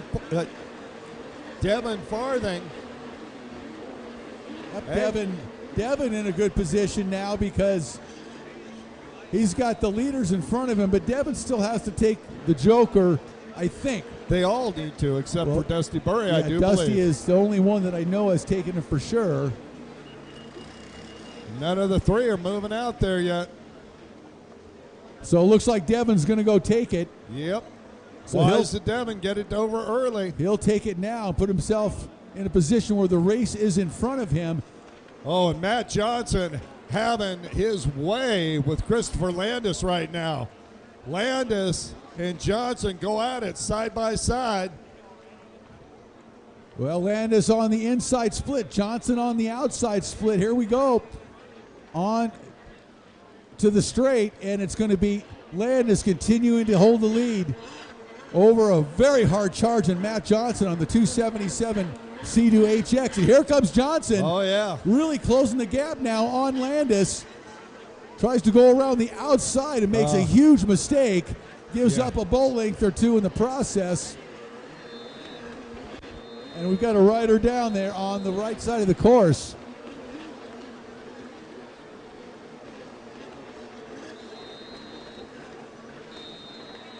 I think they're going to red flag this race. They are. They are going to red flag the race as we have a rider injured on the racetrack. The red flag comes out. Stop, guys. Yeah, that is Riley O'Flattery, the 18-year-old out of Schenectady, New York, down in the water.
We are still looking for GoPro footage to be used for the CBS lap of the day.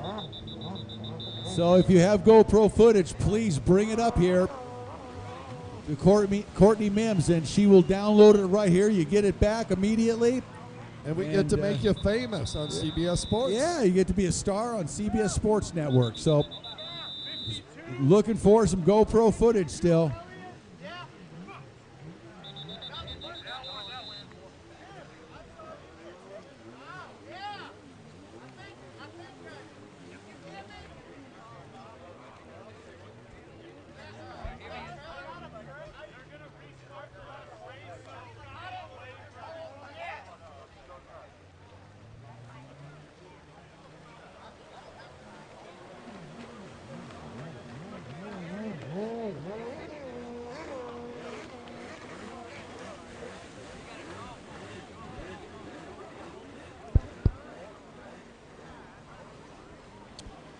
Want to give a big shout out to our scoring staff out there. My lovely wife Doreen, Lisa Simpson, thanks so much.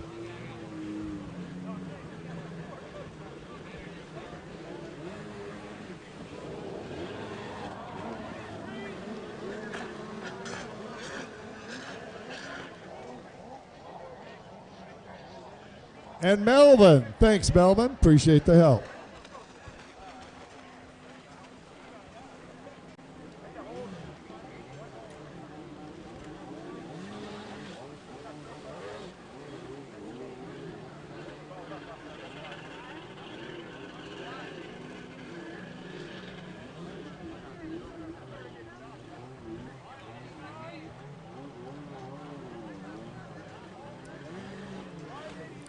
So I think everybody's having a good time here today. We certainly are up here on the Tower of Power.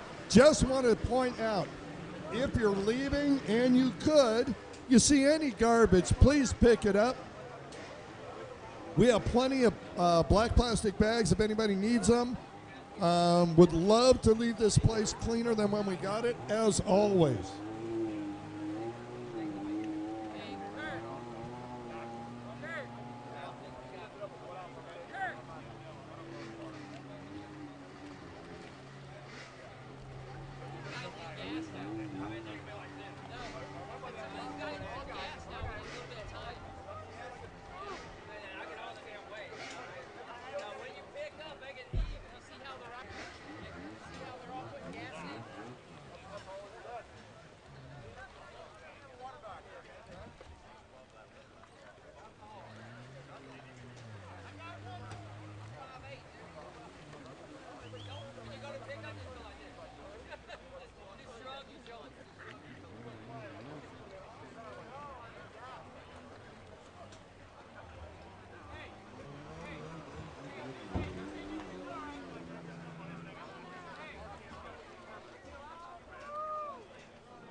Okay, we're going to line them back up.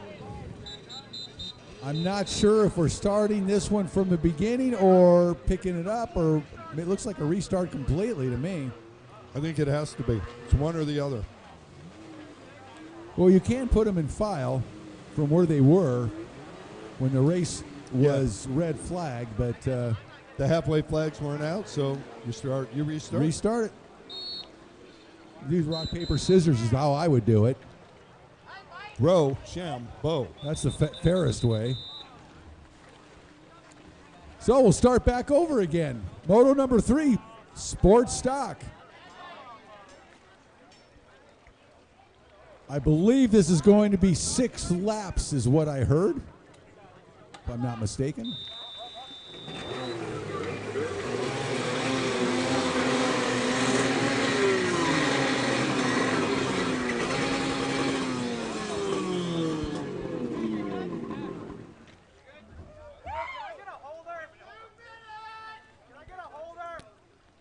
Need a holder down on the line. Anybody can help out holding one of the skis. There we go. Thank you, Seth.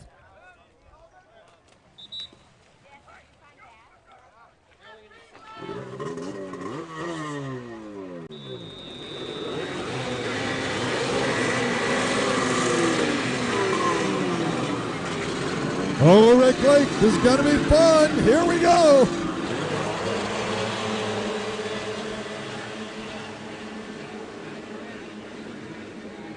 Looking close. Looks like Devin Farthing running pretty strong on the outside. Dusty Burry looks like got the inside. It looks like Matt Johnson on the outside. Looks Boy, like the these two Ski-Doos yeah. really making it here. The HXs taking the hole shots in the respective splits. See where they come out. Burry on the inside, Johnson on the outside. Here we go. Looks like Sammy Niemi. At the merger, side by side. Here we go. Burry, Johnson, Sammy Niemi. 110, I believe that's Snyder. Torrey Snyder, Devin Farthing. Wow. Brian Baldwin, Tom Keller, Andrew Hancock, Talon Farthing. Christopher Landis. So Wow. bad break for Landis this time. He got the worst of the restart. Wow, from first to last almost. That is a shame for Christopher Landis, and that's a tough break right there. But by the same token, Matt Johnson, Dusty Burry, they were out front in the top four when the red flag came out, and they are on the gas here early in Moto number 3, the restart of Moto number 3 for sports stock. And we'll see how this shakes out as they look pretty evenly matched on that split section. I think it's going to be Dusty Burry is going to stretch that lead out a little bit more over Matt Johnson. Burry on the gas here. Number 999. Hanging with those guys, and right behind him, Devin Farthing. Yeah, Farthing's gotten by Snyder now into that fourth place position. Snyder in fifth. Look out, Torrey. You got Brian Baldwin coming at Mach 7 behind you, brother. He looks over and sees Brian Baldwin. I didn't know they could hear us out there. All right, well, it's an HX battle right now at the front. Oh, and Burry goes out to the Joker buoy immediately. He did the same thing last moto, and it was working pretty well. See if he gives up a spot. He is able to take that Joker buoy and not give up a position. Good racing. Sorry, Rick. That thing was sliding sideways. Dusty held on and kept it upright. Sammy Niemi on fire on the outside now. Niemi trying to make a move up. Niemi might be able to do it. It's going to be close. So Dusty Burry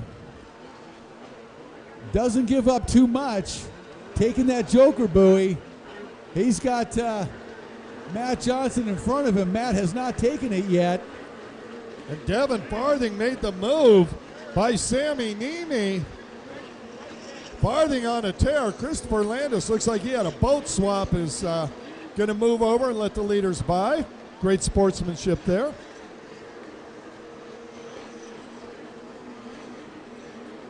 All right, so now Devin's got clear line between first and second.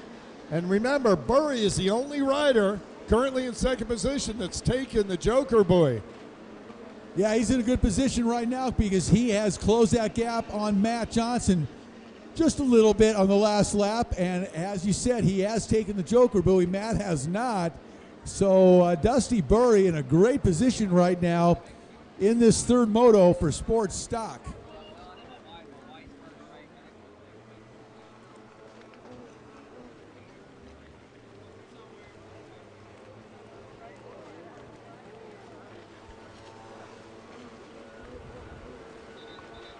Halfway flags come out for a race leader, Matt Johnson. Dusty Burry behind him in second, and they have really gapped the rest of this field. There is considerable distance back to third place right now which is Torrey Snyder.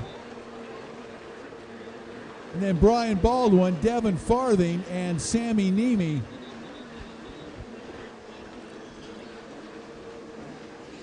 Top three all within one buoy at this point. And we got riders starting to move into that front group. Starting to tighten up just a little bit, Mr. Lake. Well, the two leaders are really in a race by themselves out in front. They have put a huge gap between themselves and third place. Now, Dusty Burry, as we talked about, has taken the Joker buoy. Matt Johnson has not. But nonetheless, it's not going to matter if things stay remotely the same, because those two have gapped everybody significantly after dominating the starts in their respective splits. So good racing right now by the two Sea-Doo riders. Well, listen to the points between them. Dusty Burry, 4 points. Matt Johnson, 5 points. Christopher Landis, 4 points. Devin Farthing, 8 points. Yep, very tight. The white flag is out, final lap.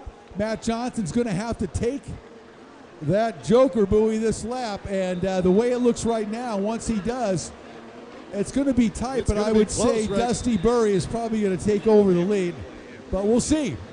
It's going to be really close. Johnson looked over his shoulder like, I hope he's further back. Exactly right. Trying to wish him back, and that's not going to work. Burry's going to take the lead easily. He'd be gone. Yeah, you got to have a bigger lead than that. So Dusty Burry now looking good. Third. And Burry's going to take that inside split, protect the lead. Johnson's going to go outside, and those two are going to finish 1-2, barring anything crazy happening here on this final lap. Boy, they have just run away from the rest of the field. Well, you know what? Matt Johnson putting the pedal to the metal. Dusty Burry better wake it up a little bit. This is by no means his. You've got to get here. And Dusty does. Oh, yeah. Make that one more buoy. He's pumped. Dusty Burry takes the win here. Moto number 3. And Burry is pumped. Matt Johnson finishes in second. A strong finish by Johnson. Great riding by the two Sea-Doo HX riders. Baldwin comes in third unofficially, number 59. Although he may have been down, I'm not sure. He was down a lap, so third is going to be Sammy Nemi. And then Tom Keller, Devin Farthing, Talon Farthing, and then Devin Farthing. So we'll check on the overall results. Ribs are ready. The ribs are ready. The people are in. Go down and grab some ribs, ladies and gentlemen. Enjoy the last few races. Enjoy some ribs. And most of all, enter that raffle. Take home that beautiful Sea-Doo, red, white, and blue Sea-Doo. Hey, it's almost 4th of July. That's a 4th of July boat right there you can take home from the race site today, as well as the fresh and salty beach card. Beautiful, beautiful beach card. One of the sponsors of Pro Watercross, Fresh and Salty. And you can win a brand new Fresh and Salty beach card in the raffle today. That sounds like it. Okay, I'll do that. It sounds fresh and salty. I'll do that. Oh, sweet ribs. Oh, I know where I know where our CBS Sports cameraman's going. Right. I know where we're all going. We've been smelling those ribs all afternoon up here. It's killing us. Yeah. We still got to work. Man, we still got to work. Courtney's going to really make us do our stand-ups, and it's going to be a while. Jeez. We're doing it today.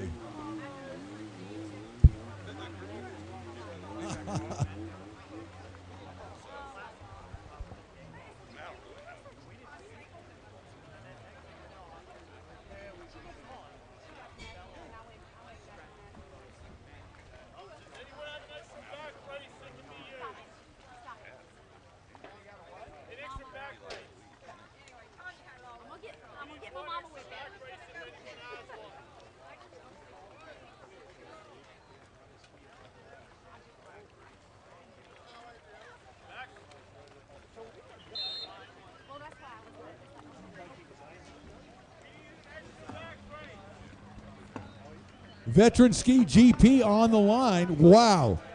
do we have a lineup for Vet Ski GP Moto number 1? Outstanding. Well, let's go ahead and go through it, Rick, on number 10. Out of Cumming, Georgia, sponsored by Hurley & Company Appraisals, HMG Realty, and Gary Lamb Racing, Mike Hurley. Number 43 out of Tarpon Springs, Florida, right for Commander Industries, Pete Natchigo. On the number 52, out of Ooltewah, Tennessee, Glenn Elliott. Number 55 out of Dundon, Florida, Michael Ashley. On the 77, out of Pomeria, South Carolina, Kenny McKenzie. Number 85 out of Biloxi, Mississippi, riding for his own performance jet ski and cycle, Gary Hopkins. On the 85Y, out of Chattanooga, Tennessee, sponsored by Team 332 Racing, Dustin Higdon. Number 145 out of Dallas, Georgia, on the LPW Commander, Chris Wolsthal. On the 589, out of Chicago, Illinois, Martin Barrett. Number 627 out of Moneta, Virginia, Jonathan McCreary. On the 811, out of Niceville, Florida, sponsored by Action Sports Direct New Zealand and Commander Industries, Aaron McConkey. And number 55 in the amateur ski GP class, out of Syracuse, Indiana, Jay Finlinson. So here we go. Nice lineup today for Veteran Ski GP. And boy, see if Gary Hopkins can keep it running here in the family as his son Jules took the final moto. I like the way you think. In Pro Ski GP. Well, we've seen Gary look really good on that SXR 1500. You know, I talked to him a little bit after the races in South Padre about that. And I asked him about the Commander, and he said those boats turn so hard, there's absolutely no slippage whatsoever that it puts too many G-forces on his knees to ride it. Can't take it, but he can get on an SXR 1500. He rides the heck out of an SXR. Whoa.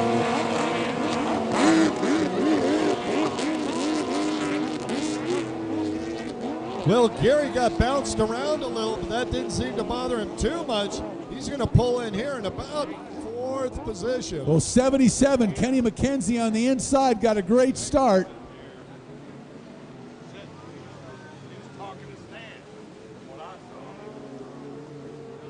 The outside split 145, that's Chris Wolsthal on that Commander GP1. So we got veteran riders on some very, very fast GP equipment. Wow, Kenny McKenzie coming off the inside, and he is right on the band, man. He is rolling. He's one of the youngsters of the veteran class at 43 years old out of Pomeria, South Carolina. Jay Finlinson in 3rd position. He's in 1st in his class. And then Jonathan McCreary, 627, 85 is going to be Gary Hopkins. Check. Check, check. Is it working? I think it's working for a second.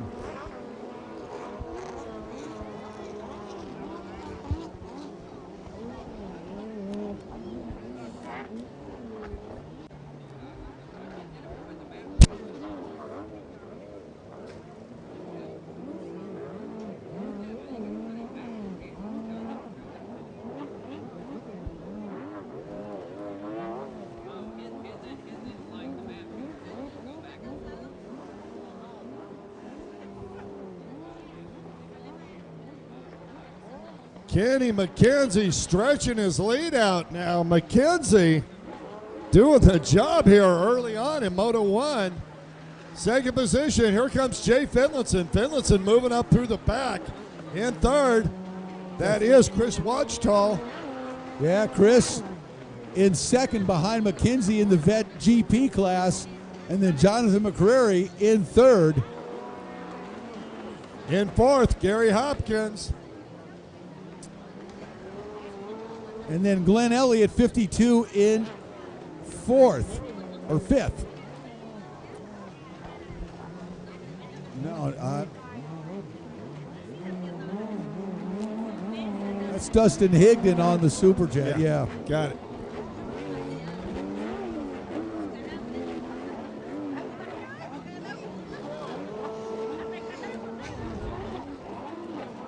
Wow, Kenny McKenzie putting the pedal to the metal. And as he's doing that, Now, I didn't watch. I see some other riders coming back from the Joker Boy, Rick, so I think that McKenzie went out there and took it, and that's allowing Finlayson to make his move in front. So Jay Finlayson started out in 4th position, and he's already in the lead. I'll tell you what, Jay has looked very, very good today on that SXR 1500. Shockingly so. He has gotten so much better. We really haven't seen him on that big Kawasaki much. And boy, he came here today and opened up some eyes. Well, I think what the difference is he's grown like 18 inches. It's amazing, these kids. Like, Definitely. Wow. I think they had a spring growth spurt or something. See Caden Baldwin out there? He's almost up to your belly button now, Rick. Yeah, they do have this habit of growing, don't they? Yeah, they do. When you don't see them over the winter time during the break, they come back the next season, it's like, goodness gracious, they put on about a foot. Some of them are starting to bulk up a little bit here. Their voices change. What? It's funny. Really good to see, though. It's a lot of fun. It really is. Pete Nonstall going by, looking strong over there. And look at this. There's the change.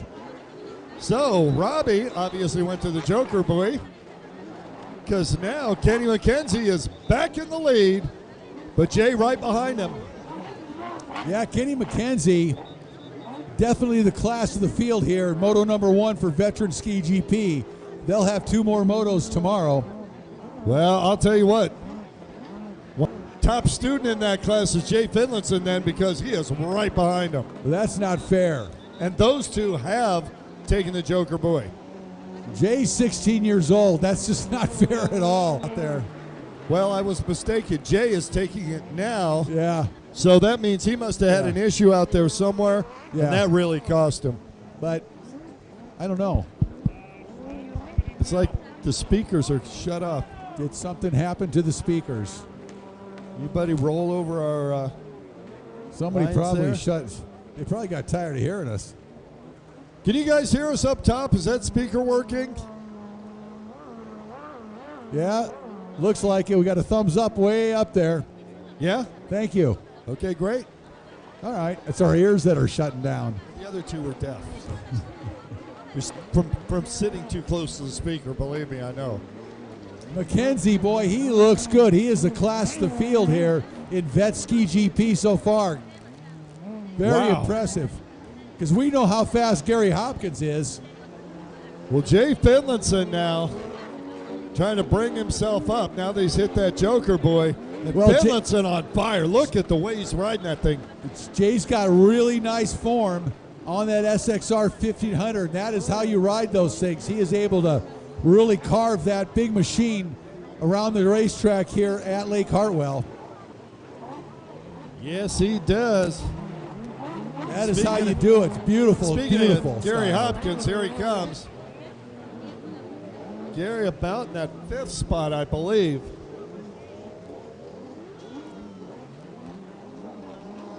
Yeah, it was really interesting talking to Gary about the difference between the SXR 1500 and the Commander GP1 and how hard that Commander turns with absolutely no slipping whatsoever.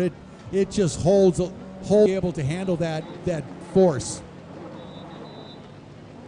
McKenzie lapping up into the field now. Dustin Higdon going to be a victim. His next victim. Here comes Jay Finlayson. He's looking good. White flag out. Final lap for McKenzie and Finlayson now. Boy, Finlayson looks good on that SXR. Boy. 16 years old, just flying, and that's how you do it right there. Hey, Kenny McKenzie at 43, I'm impressed. Oh, my goodness. All the vet riders I'm impressed with, every single one of them. That's a whole nother story. Right. You know, Pete Natchkell out there, 62. The oldest, I think Gary is about 55, 54. Michael Ashley, 55. Glenn Elliott's 56. Mike Hurley, 52. Kudos to these riders out here racing in close course today. That is a great testament to your ability and fitness. Gary Hopkins trying to chase down Glenn Elliott. Elliott on that black 52. And these riders will have 2 more motos tomorrow.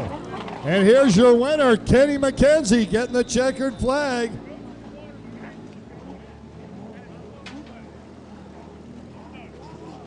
I believe that's Dustin Higdon. Might be a lap down. And it's a long way back to second position. It looks like Jonathan McCreary going to take that second position.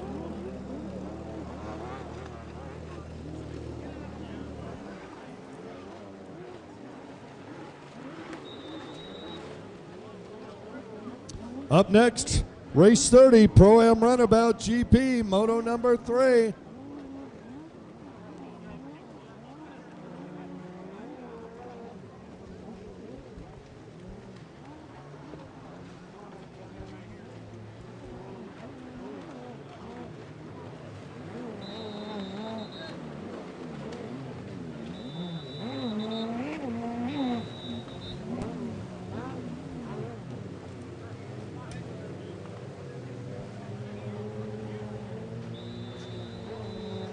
Courtney Mims. Courtney Mims.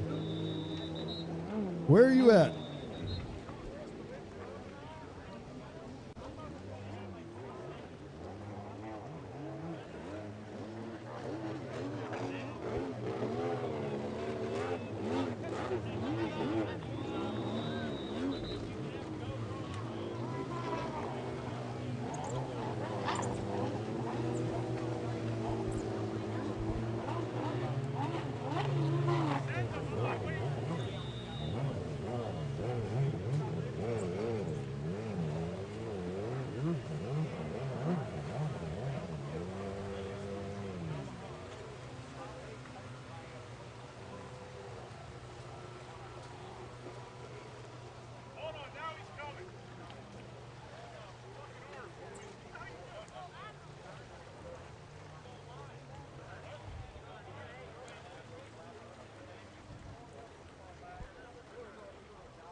Pro-Am Runabout GP. Oh my goodness, the holders. You guys took a beating down there. Oh my goodness. All that horsepower blew our holders backwards into the water. It probably feels good. Everybody okay down there? Rick, which Lescano is out front? The fast one. They're all fast. Unbelievably fast on this boat. Ron Lescano on that Kaza carbon fiber hulled Yamaha 1800cc turbocharged power plant. And that thing is absolutely ballistic. It's spectacular. Behind him, Claude Clayton with, I believe, a supercharged, also Kaza hulled machine. So that turbo Yamaha that Lescano's on is probably putting out somewhere in the 600 horsepower range. Think about that for a second on a 600-pound craft. Most people's cars put out I was just a couple thinking, hundred horsepower. That's 10 Volkswagen Bugs. I'd rather. Yeah, we don't like to have a Bug anymore. I'll take a bus. I used to have one. A bus? Just like your 650. Shouldn't have sold it. Yeah, that was a mistake. Okay, Lescano making short work of the racetrack here at Hartwell, and here comes Claude Clayton. Claude on a little more of a traditional Sea-Doo. Believe that's a supercharged Rotax motor with a Kaza hull, it looks like. Well, look, Rick, I'm doing the math here, looking at it. If Lescano stays where he's at, Claude Clayton stays where he's at. And notice Lescano taking the Joker boy. Yeah, he did. And there so goes Claude Clayton. Yeah. Torrey Snyder probably going to take it too. But if those two stay that way, they will be tied on points. But Lescano will get the win, the third and final moto. Thank you, my moto sensei. Say. Konnichiwa, Ricky-san. See. Yes. Time he comes through, it's just awe-inspiring. The way his body moves around, he reminds me of a body. You know, the great French rider.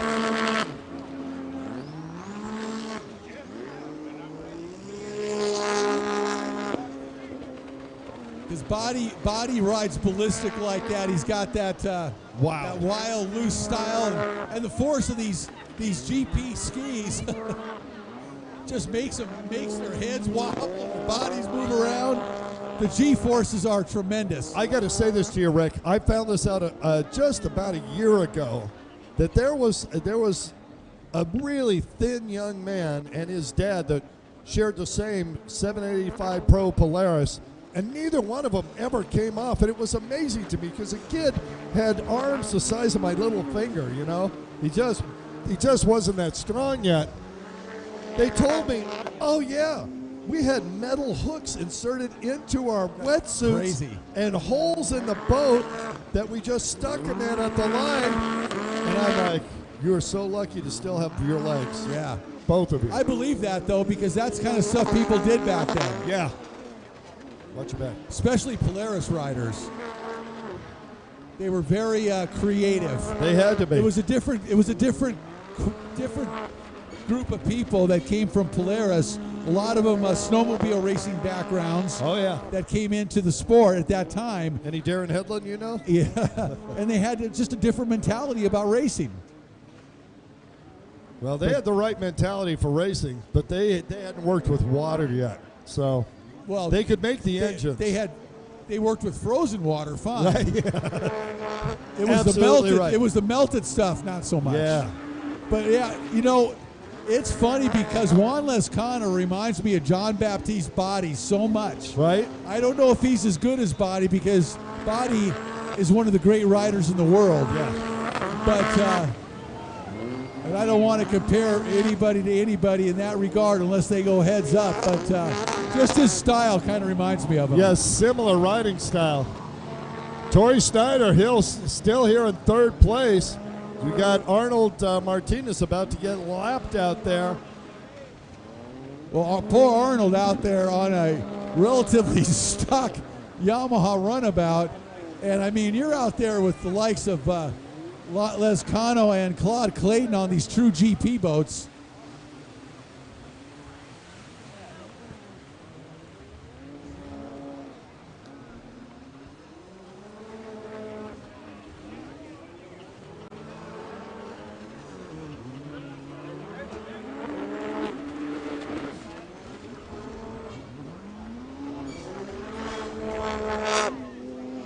One more time.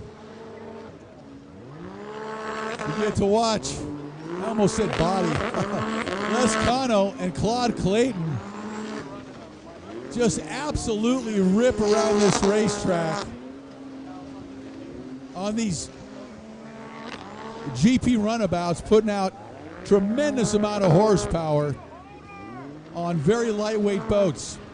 And they are a treat to watch, because this is the upper end of pro watercross racing runabout style you're seeing right here. These boats get it on. Need a holder down in the line, please. Can we get a holder? Anybody want to step in and give this? Yeah, thank you, sir. Good job. Real treat to watch these high-end runabouts race at this level, because the horsepower these guys are putting out on these lightweight boats, and you can see how hard it is for them to hang on to them. They've got a big bolster in the back of the seat so they can stay on the boat. Otherwise, it's really difficult to hang on.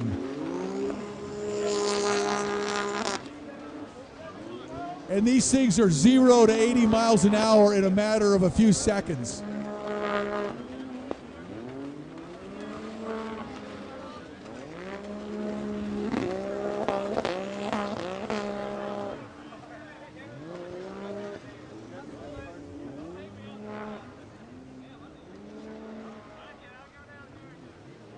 Juan Lescano, 777, riding for the Miami Jet Ski LIQUI-MOLY Hydro Coco team on that absolutely wicked Yamaha powered watercraft that's a turbocharged 1800cc Yamaha.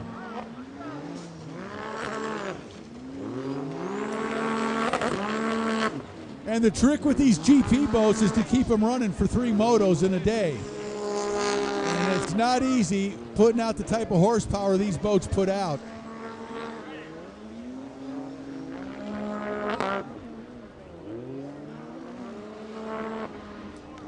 You know, you hear a lot of talk on forums and on, online about how fast my ski goes, how, all that stuff that everybody likes to engage in. And when you come out and see something like this, it just is a game changer completely, and the whole perspective changes.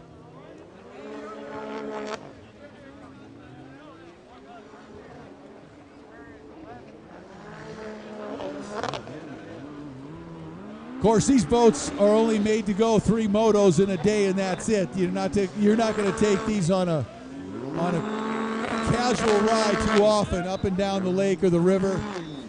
White flag out, 1 lap to go for Lescano. Claude Clayton trying to maintain the pace behind him. Claude, a very fine rider out of Tupelo, Mississippi, riding for Pacifico Beer, Slippery Wetsuits, Oakley, and Judge Motorsports. But it's been all Juan Lescano today on that violently fast Yamaha GP boat. 1800 cc's of turbocharged horsepower. Coming around the final turns. Got 1 left, 1 right, and he'll take the checkered flag, unofficially the overall win for today in Pro Runabout GP, Juan Lescano. Claude Clayton going to take second.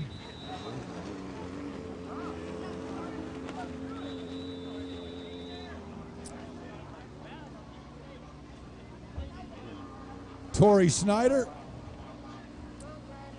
And wow, that is amazing.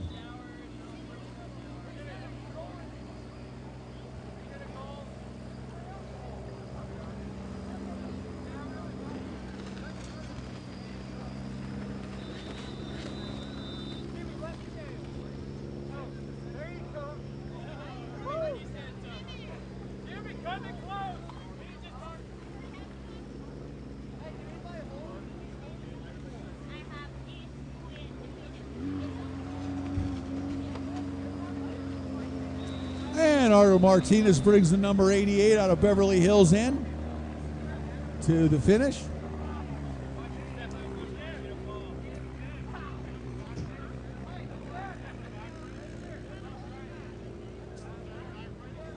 All right, on the line, amateur ski stock, moto number 3. Wow, these guys got 3 motos in today. Let's take a look down on the starting line. We've got number 5 out of Fayetteville, North Carolina, Sierra Lambert. Number 18 out of Rutherford, North Carolina, Tegan Hill. Number 22 out of Beaufort, Georgia, Kirsten Frost. Number 36 out of Naples, Florida, Stephen Hayden. Number 85 out of Harrison, Tennessee, Kevin Rowe. 85W out of Chattanooga, Tennessee, Dustin Higdon. Number 99 out of Social Circle, Georgia, Danny Newman. 101 out of Chickamauga, Georgia, Will Scruggs. 182 out of Musella, Georgia, Brock Harris. 220 out of Mansfield, Ohio, Ryan Stevens. 221 out of Madison, Georgia, Zach Brown. 315 out of Marietta, Taylor Stewart. 712, Nikki Turner. 716, Matthew Nolan. In Pro-Am Ski Stock, 315, Taylor Stewart. And 702, Jeb Zarzauer.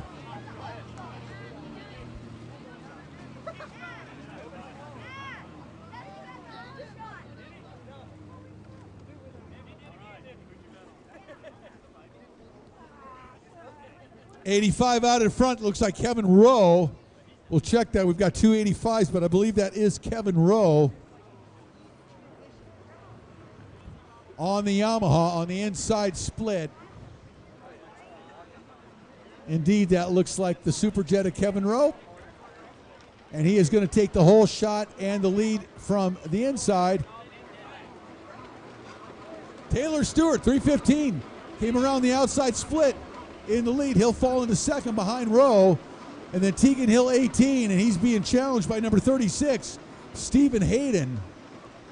So, good battle set up here for moto number 3, amateur ski stock, but it's been Tegan Hill with a pair of wins so far on the day that is in the driver's seat for the overall here today in Hartwell.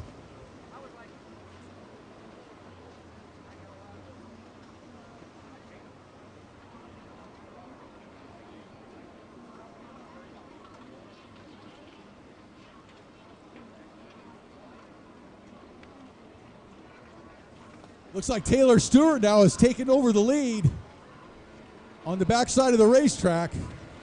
Taylor going to the out. Oh, we got a, okay, that's fair.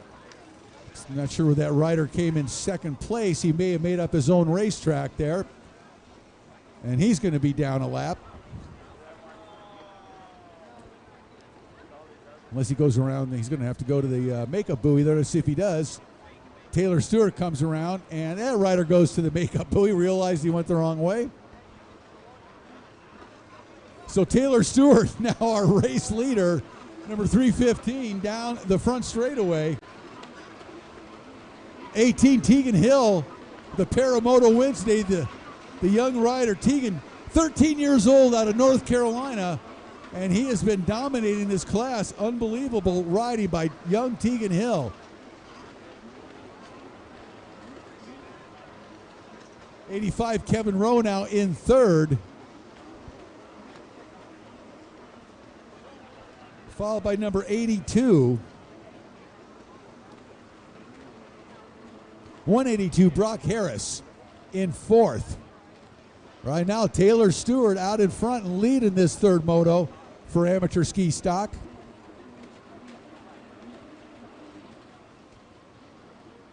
Haven't seen Taylor all season. Good to see him here at Lake Hartwell. Taylor out in front going to that outside split. Tegan Hill going to the inside split. As I mentioned, Tegan with a pair of wins in the first 2 motos here today. So he is in the driver's seat for the overall. Taylor Stewart continues to lead this third moto, but Tegan Hill takes that inside split and overtakes Taylor Stewart for the lead here down the front straightaway, our race leader, Tegan Hill. Stewart now in second. An 85 Rowe in third. 182 in fourth. Brock Harris. And then I believe 85 is Dustin Higdon behind Harris.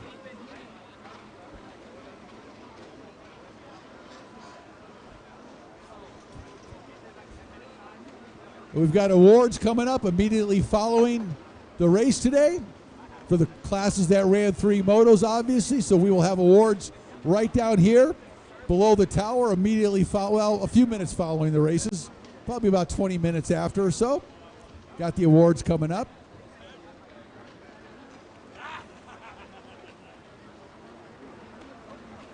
All right. Tegan Hill, Rutherford, North Carolina, 13 years old, riding for Power Sports Supply, and he is in the driver's seat. The Paramoto win's already under his belt and heading to the 3rd win of the day for young Tegan. As he comes down the front straightaway with the race lead now, open it up over the rest of the field. Kevin Rowe now moving into second.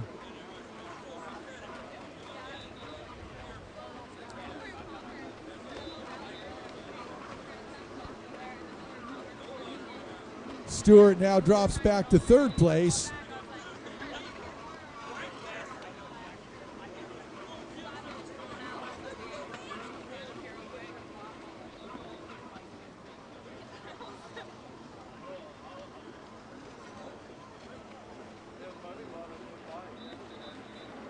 Oh, Pro Watercross. LIQUI-MOLY National Tour powered by HydroTurf. Round number 5 here at gorgeous Lake Hartwell, Georgia. Winding down our first day here. Of course, we'll be back tomorrow with some more racing. Gonna get ready to eat some ribs here after a bit. Gonna have awards. We're gonna eat some ribs. Kurt and I are gonna do a little TV and then eat ribs because we can't do TV with barbecue sauce all over our face. Well,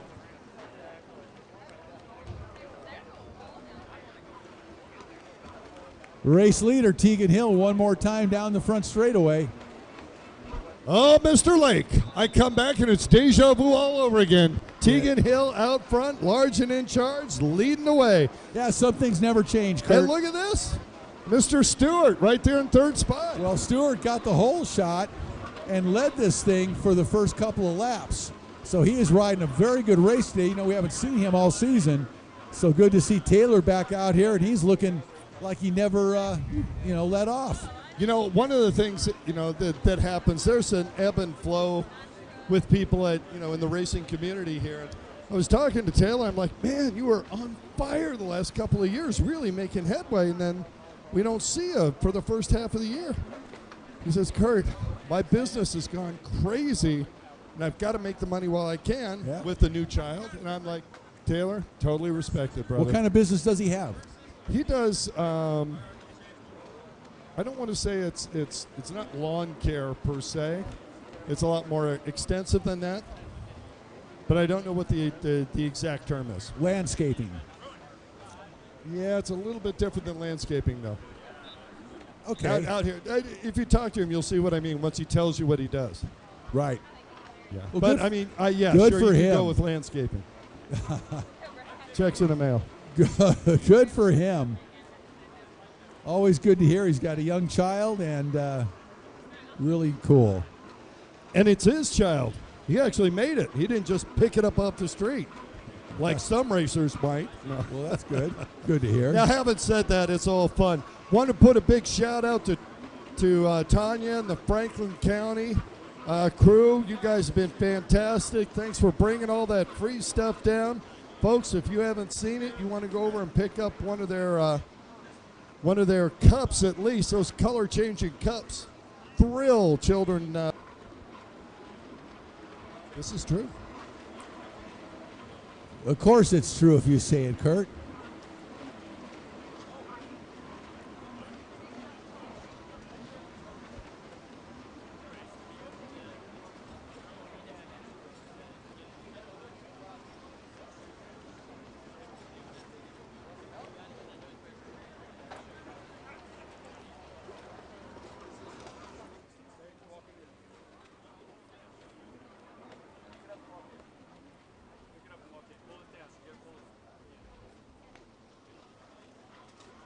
Again, if anybody has GoPro video, we would love to get your GoPro footage for our CBS show for the lap of the day. Going to make you famous on CBS Sports Network all over the country. I get calls from all my friends that see the show. They're like, hey, I just saw you on the Pro Watercross show. We loved it, you know. And so, hey, you can make it on the show as well. All we need is your GoPro video. I get a lot of that, too. It's like, hey, I was watching the show. I saw Rick Lake there. You know him, don't you? I'm like, yeah, I don't want to be a name dropper. Yeah, I know Rick. It's pretty cool. I've got friends, you know, they'll be in different locations all over the country. And high places, low places. Yeah, very much so. And they'll send texts or calls, and it's like, oh, that's cool.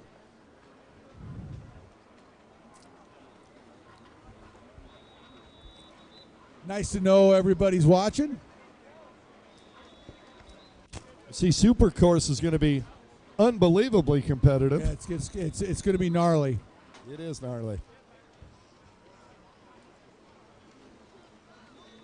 And don't forget, we'll do awards here just a little bit after the conclusion of the racing. Looking forward to that. We're going to be right back here with the ribs, doing the Belly Buster 3. That is it. Checkered flag comes out. Tegan Hill makes it a clean sweep. The 13-year-old out of North Carolina dominates amateur ski stock today. Congratulations, Tegan Hill, and Brad Hill as well, your father. Super pumped for you.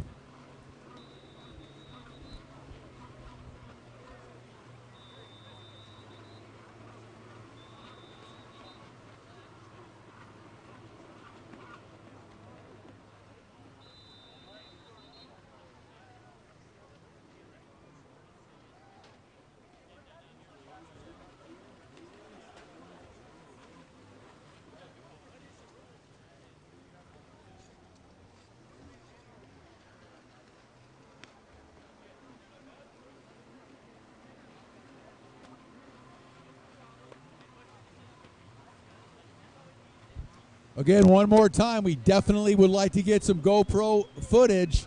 If any of you riders have GoPro video that we can download, please bring it up to the tower,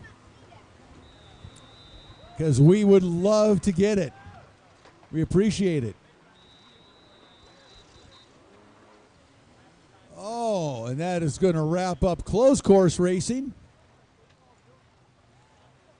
And I believe that is going to wrap up racing.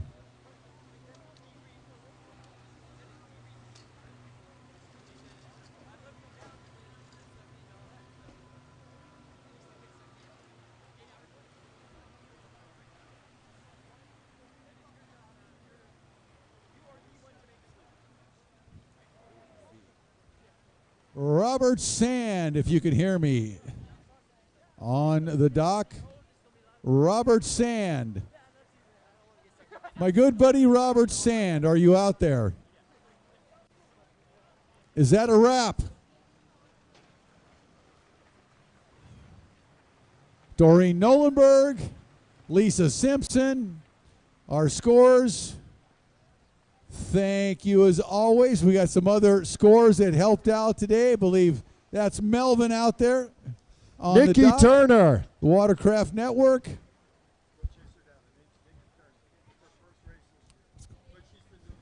Kevin Scott, great job today out on the dock, flagging the race. And Robert Sand, can you look at me, please? Robert Sand. My good buddy Robert Sand. Hey, Robert Sand, can you hear us down there? Guess he can't hear. Okay. I think that's a wrap. Yeah. That is a wrap. Okay, that's a wrap. Well, all of you out there in the World Wide Web, I'm still Kurt Nolenberg. He's still Rick Lake. We're here at Lake Hartwell, Georgia. We had a phenomenal time. We look forward to seeing. And yes, that was Richard.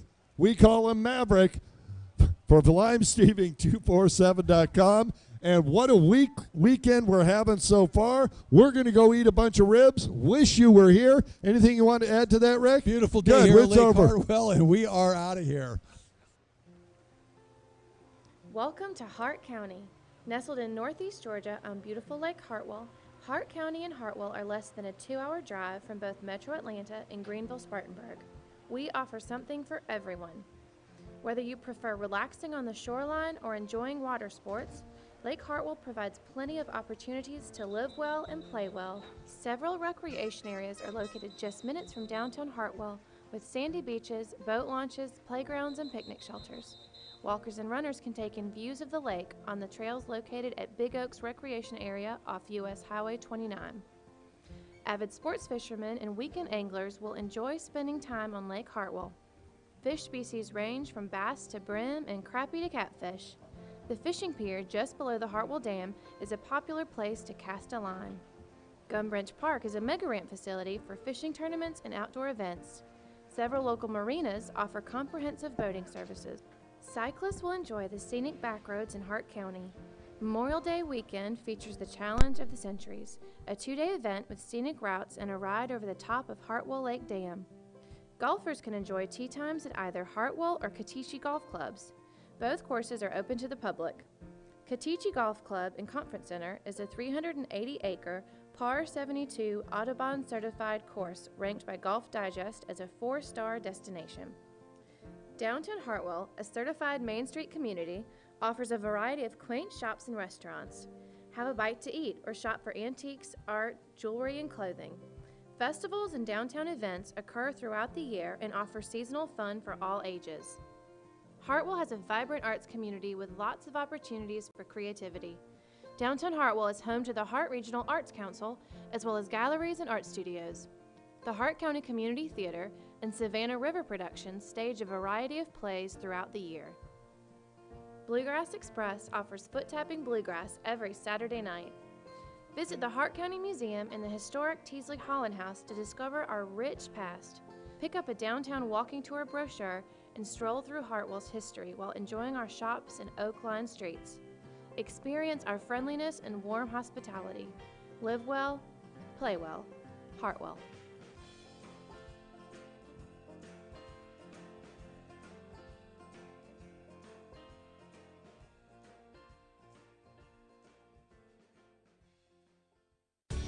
Escape the grind and explore the deep roots of Franklin County. Hike through the heavenly hardwoods. Catch the epic untold story of an American icon at the Ty Cobb Museum, or hit the Old Corner Hardware Store for a legendary lunch. Are you longing for the delight of a simpler time? Think Franklin.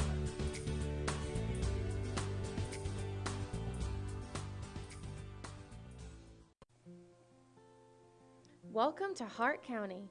Nestled in northeast Georgia on beautiful Lake Hartwell, Hart County and Hartwell are less than a 2-hour drive from both Metro Atlanta and Greenville-Spartanburg. We offer something for everyone. Whether you prefer relaxing on the shoreline or enjoying water sports, Lake Hartwell provides plenty of opportunities to live well and play well. Several recreation areas are located just minutes from downtown Hartwell with sandy beaches, boat launches, playgrounds, and picnic shelters. Walkers and runners can take in views of the lake on the trails located at Big Oaks Recreation Area off US Highway 29. Avid sports fishermen and weekend anglers will enjoy spending time on Lake Hartwell. Fish species range from bass to brim and crappie to catfish. The fishing pier just below the Hartwell Dam is a popular place to cast a line. Gum Branch Park is a mega ramp facility for fishing tournaments and outdoor events. Several local marinas offer comprehensive boating services. Cyclists will enjoy the scenic backroads in Hart County. Memorial Day weekend features the Challenge of the Centuries, a 2-day event with scenic routes and a ride over the top of Hartwell Lake Dam. Golfers can enjoy tee times at either Hartwell or Katishi golf clubs. Both courses are open to the public. Katishi Golf Club and Conference Center is a 380-acre, par 72 Audubon certified course ranked by Golf Digest as a 4-star destination. Downtown Hartwell, a certified Main Street community, offers a variety of quaint shops and restaurants. Have a bite to eat or shop for antiques, art, jewelry, and clothing. Festivals and downtown events occur throughout the year and offer seasonal fun for all ages. Hartwell has a vibrant arts community with lots of opportunities for creativity. Downtown Hartwell is home to the Hart Regional Arts Council, as well as galleries and art studios. The Hart County Community Theater and Savannah River Productions stage a variety of plays throughout the year. Bluegrass Express offers foot-tapping bluegrass every Saturday night. Visit the Hart County Museum and the historic Teasley Holland House to discover our rich past. Pick up a downtown walking tour brochure and stroll through Hartwell's history while enjoying our shops and oak-lined streets. Experience our friendliness and warm hospitality. Live well, play well. Hartwell.